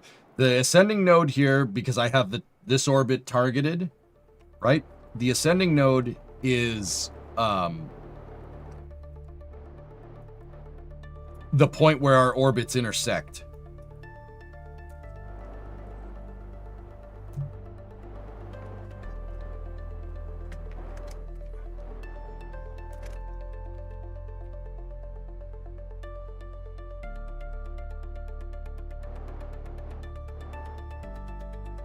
All right, here we go.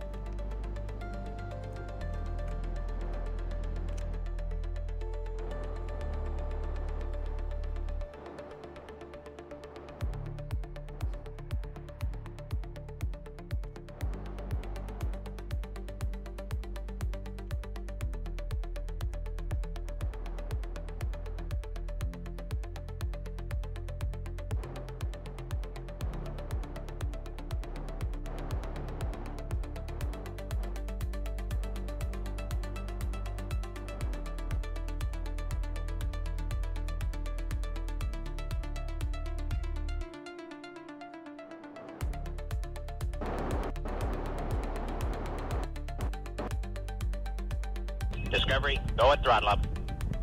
Sweet. I just changed direction. We just did a U-turn. Now what we got to do is boost our orbit up for an intercept. Like this.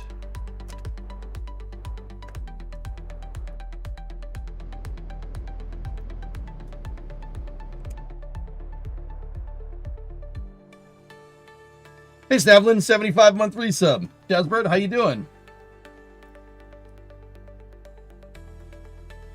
We're in particularly crappy phasing to do that, but that's okay.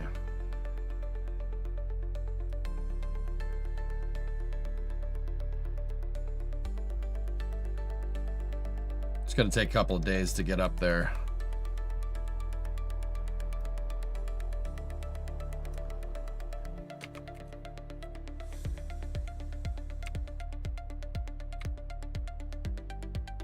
So we're going faster and we're on the exact opposite side. It's going to take probably about a week to catch up to this thing in game.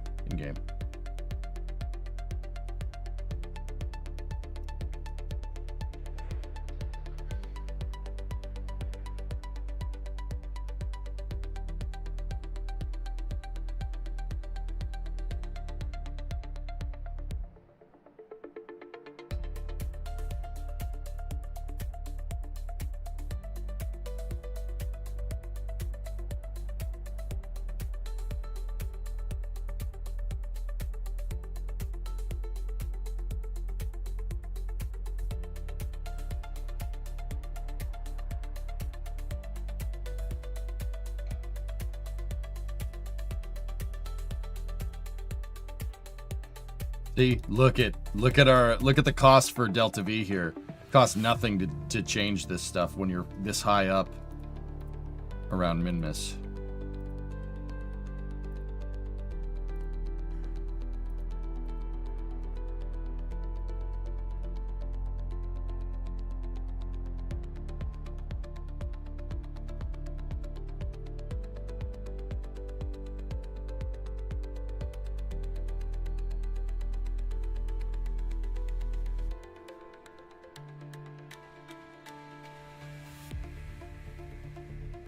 That's fine.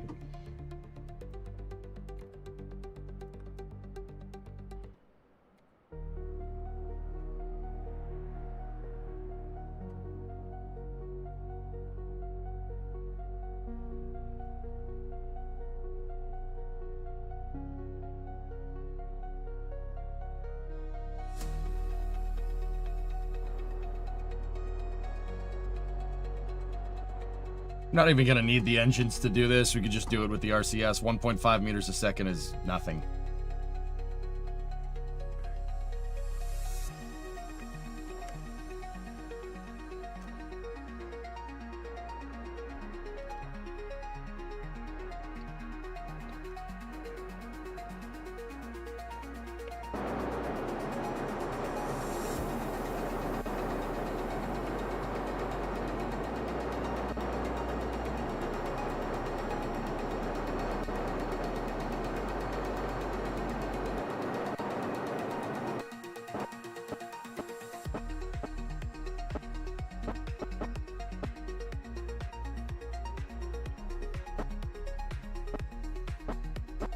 There we go. Cool. Warp one more around here. It's a long mission.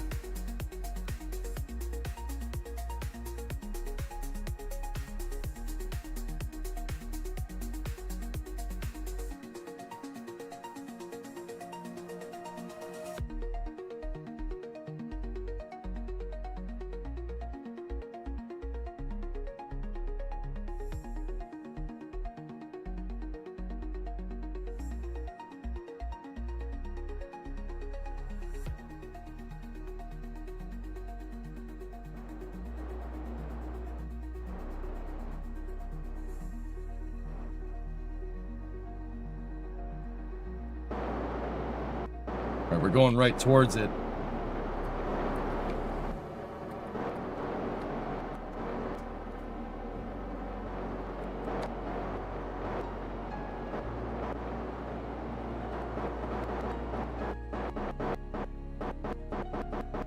Just making some adjustments here.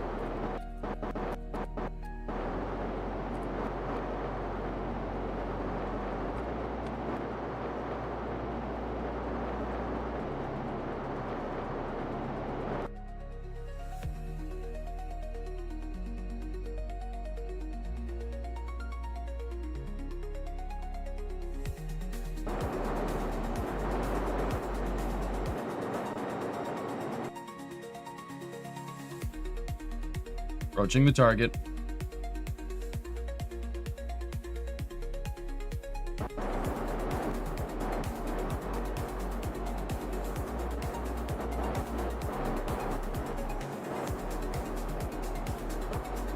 Shut down the engine. Don't want to accidentally turn that thing on.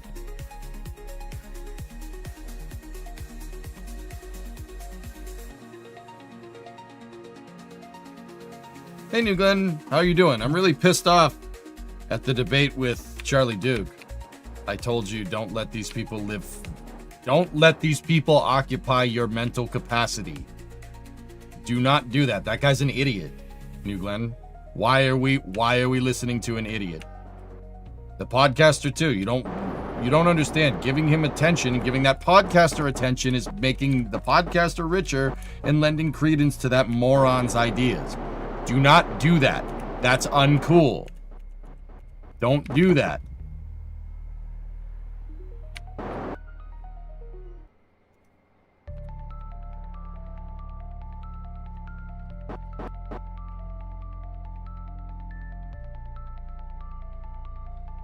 What the heck is this thing?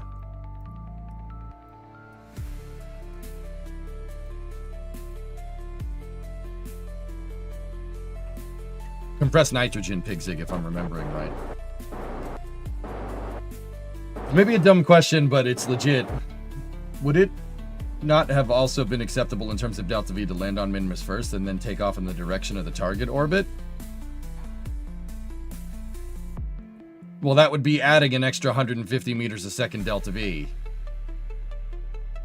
It cost me 38 to boost the orbit and then probably another 30 to change the direction.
With the SM, to make this work a little bit better, you have to shut off the back set of thrusters here with port and starboard, so it doesn't pick up the rates incorrectly.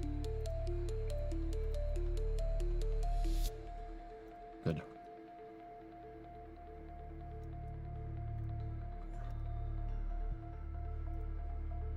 All right, Hailed. Do your thing.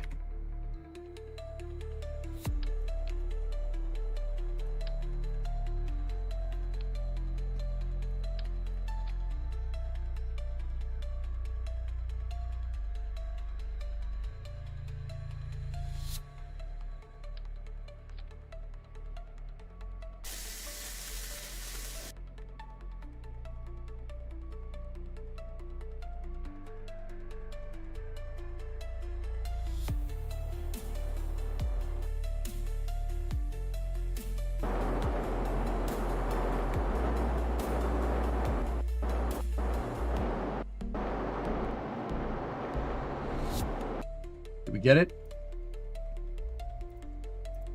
Oh, yeah, baby. 252.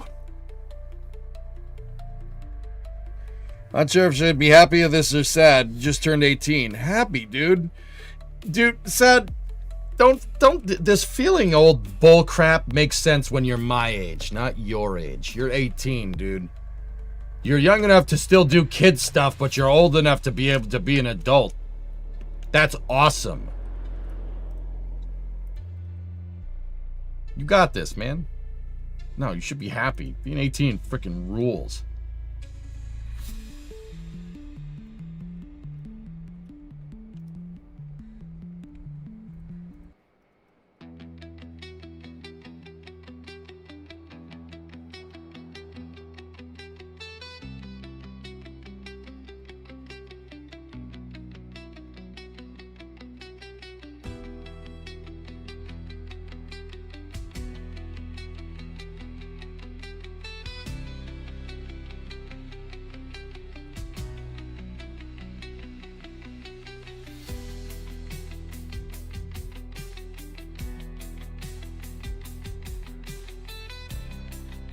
Take that scientific experiment.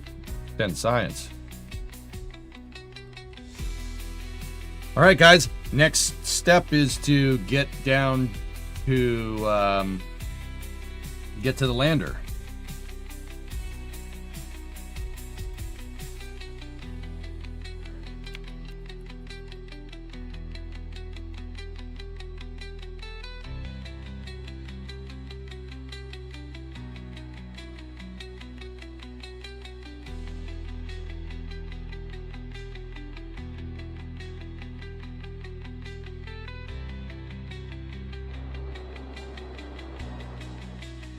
Sad because he goes down. Now he goes to big boy jail.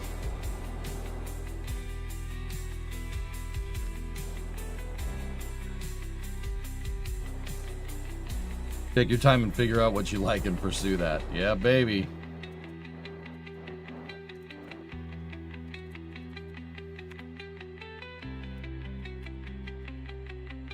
Okay, let's get down to that lander.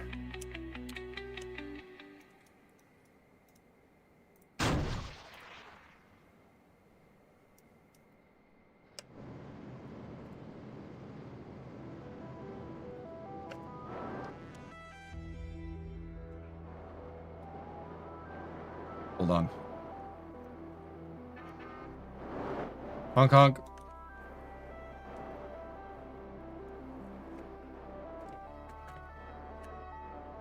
So I'm taking another U-turn in space.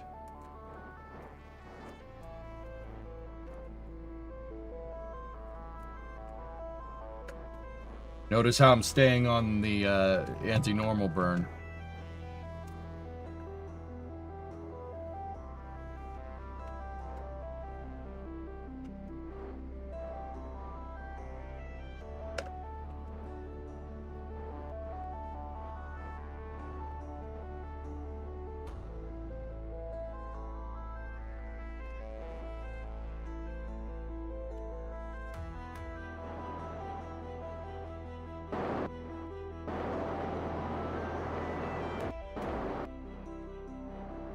Okay. Cool. We reversed course again. My trajectory just went over here, did a U-turn, came around this way, did a U-turn, and now we're going back. Let's get down to low min-miss orbit. What time is it? Okay. I got 10 minutes. Let's do this.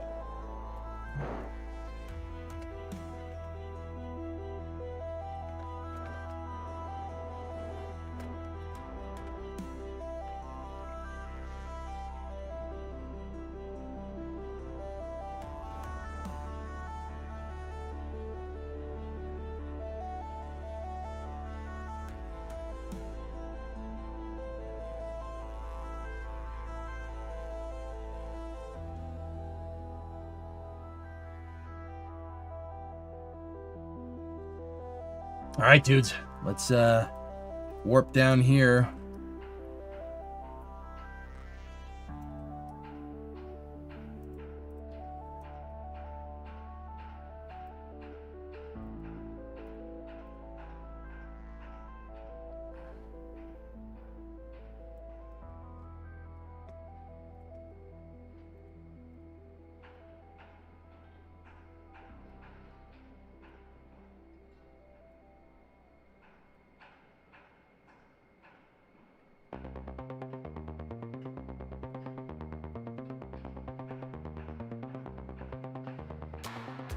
All right, cool. That should get me somewhat close. And then I'll make another adjustment. We'll do kind of like a bi-elliptical transfer here. This is a complicated mission, man. This is a lot. We're doing a lot of cool maneuvers here. Behold, the glorious orbital mechanics. It's good stuff, man. I think we'll do the second phase of the mission after Flame Trench, dudes. Yeah, I think we're gonna have to play Kerbal at least initially after Flame Trench. We're gonna have to do some Kerbal. Oh no! Behold! Horn!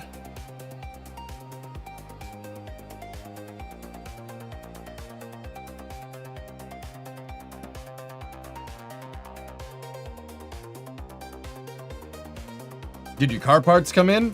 I have to go look.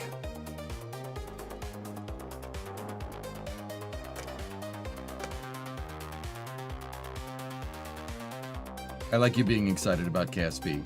We need to return to form, dude. Like, we need to, you know, life got a little bit away from me, and I just want to get back to doing what I like doing, man.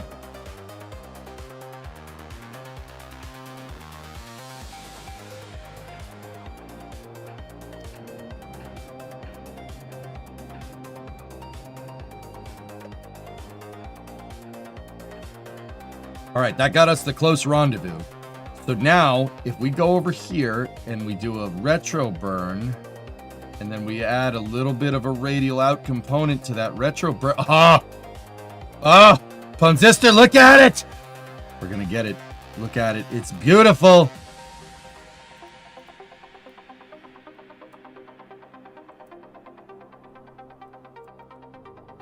Oh my gosh, that Ponzister. I should get paid to do this. Wait. You know what I mean. Frick you, Baltimore. Okay, Riker, EJ played KSPs would get you through winter. Nah, Germa, that's just speculation, dude. I don't think that's gonna happen. That Axios article, huh?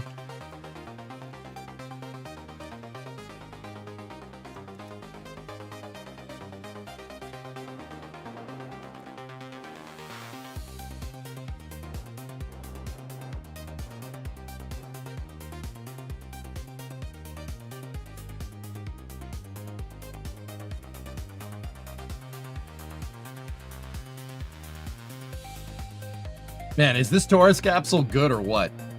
We broke the mold when we made this damn thing. Look at everything. I designed this thing to be a career mode annihilator capsule. Like, dude, you can just do whatever with it. It's pretty good, man.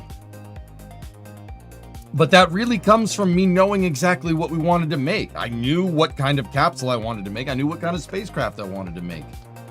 And when you know, I'm going to sound like John Madden describing a football game. When you know what kind of spacecraft you want to make and you're very familiar with how to make it and what you want, you're going to make a good spaceship. When you got great players playing great football, I'll tell you, you're going to get a great football game. But knowing what you want is really the key to making a good spaceship. What do you want it to do? If those expectations are clearly defined, you can't lose.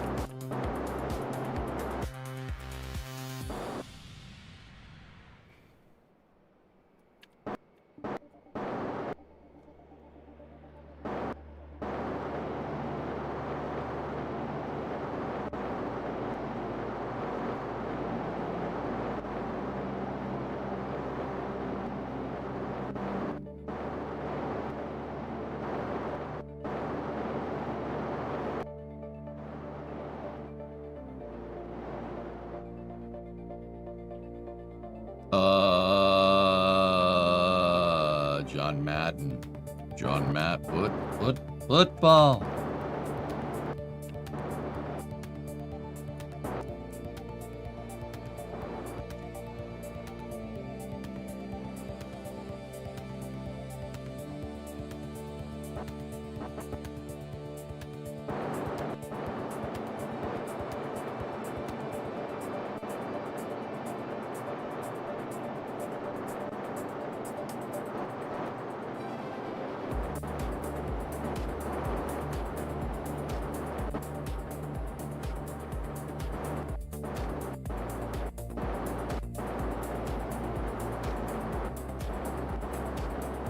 I'm laughing for real right now.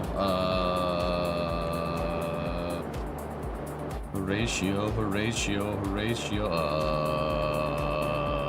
Don't mind me. Okay, mind me a little.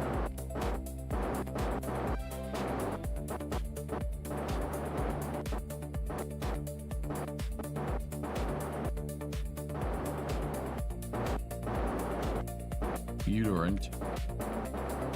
And Babel. Now you gotta suck in my head, you dingleberry.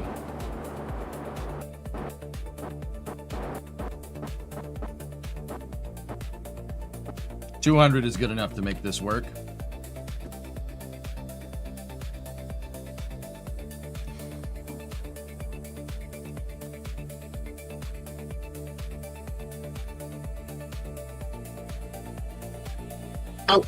Oh, this is space. Hey, I'm in Wayfair. space. What's up, man?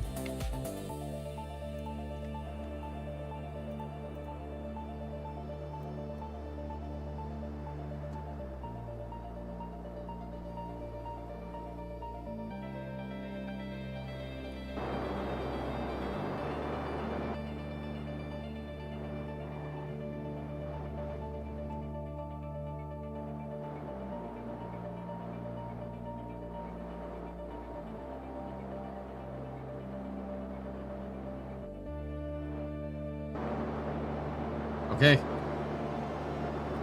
Let's rendezvous these two together, and then we're gonna have to do this. We're gonna have to make this a two-parter here.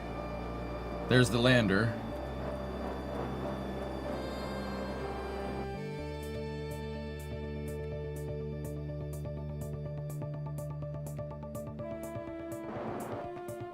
Yes, that's it, Roxic. Yep. Systems Engineering Handbook. It'll tell you exactly how to make really good Kerbal architectures or design the space program that best fits your needs. Either one.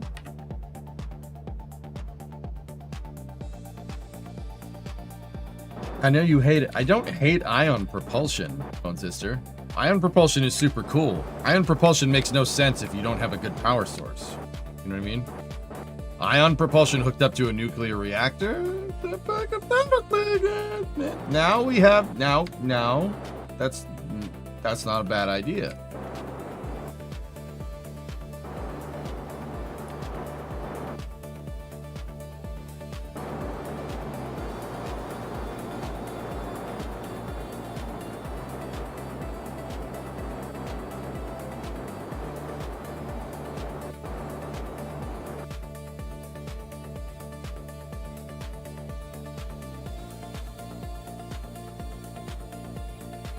Okay, so I'm going to talk to you in real simple terms of how to rendezvous this thing together. So, I'm sure many of you, if you're newer, you've gotten yourself into a scenario like this, and you're like, okay, how the heck do I How the heck do I rendezvous these two things together? All right, the key is to negate all velocity to target. So make sure your target indicator reads 0 when you're close. The next thing to do, just think about this methodically. What do we need to do? Well, our capsule's pointed downward, first of all. Don't want that.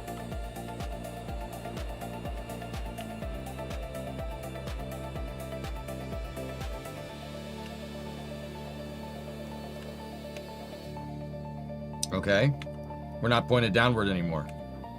We got another problem. The docking port's right here. It's pointed away. Fix that.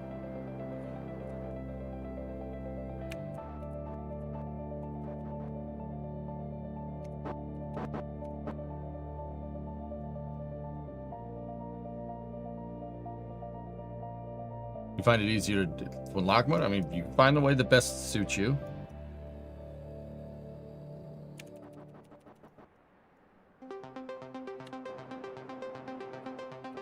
Okay, now that we're pointed towards it, let's, once again, turn on the SAS, negate velocity relative to target.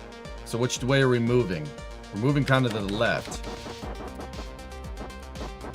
Okay, target velocity reads 0 again. Now that the capsule is more or less oriented in the direction that we want, I would argue I need to nose down a little bit.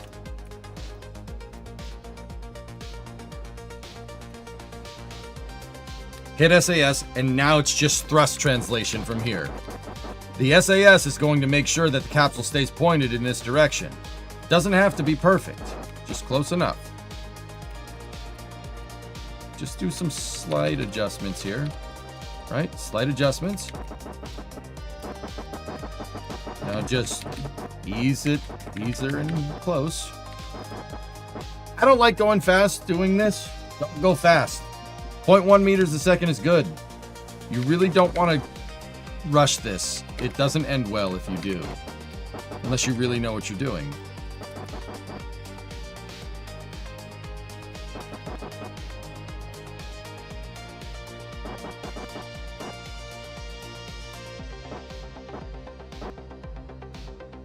So after I initiate this, when we get a soft capture, I'm going to call chop. Crew hands off, which means we shut RCS and SAS off and let the docking port magnetization and then our alignment fins on the docking ports do the work for us. I have some flags that I attach to the docking ports that I'm using as alignment pedals.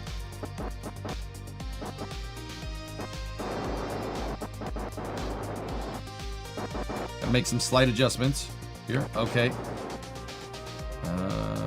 Chop.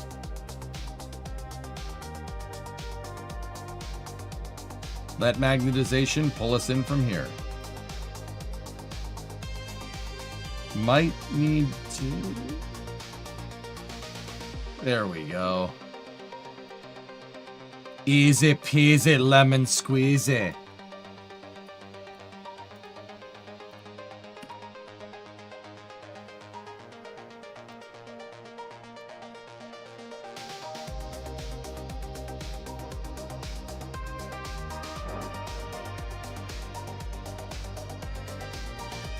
Man, those alignment fins are cool.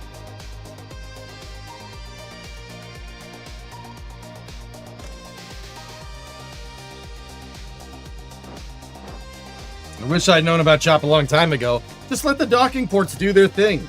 RCS and SAS will try to keep your spacecraft stuck like in that orientation. If you let it go, it works like a soft capture and it'll just pull you in. You don't even have to be precise. You just get close and let it magnetize and then let go.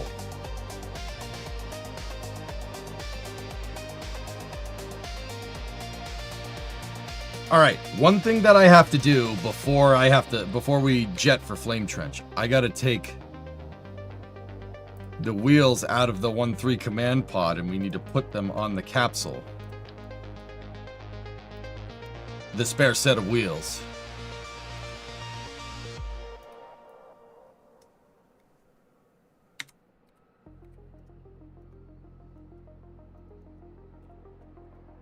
We should have the other set of wheels in the storage containers there. Perfect. The other thing we need... No, not Jedwing. We don't need that. I need Hailed.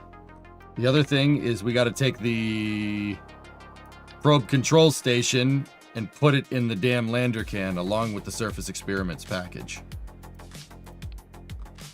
Good.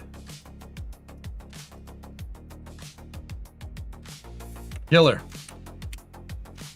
All right, we will continue this mission. We'll continue this mission after Flame Trench, dudes. So we got to go down to the surface. We got to fix that rover, and then we got to set up the probe control station. So we have to fix the rover and then hop over to the target. Actually, we should probably we might be able to just drive the rover to the target, but whatever. On the other side of Flame Trench, after the Flame Trench post-show, we'll get to doing that. So this is going to do it for part 36. There will be a part 36.2 happening a little later in the night. On the YouTube side of things, I don't like double streaming Flame Trench on YouTube, so I'm going to shut off the YouTube stream for now. Don't worry, we'll be back when we play Kerbal. So I'll see you guys over on the NSF YouTube channel. That's NASA Spaceflight YouTube, and the show is the Flame Trench. We're going to move into our weekly space news segment here, where I talk with my buddies over at NASA Spaceflight about what's been going on in the space industry throughout the week. It's a fun podcast. It's a good time.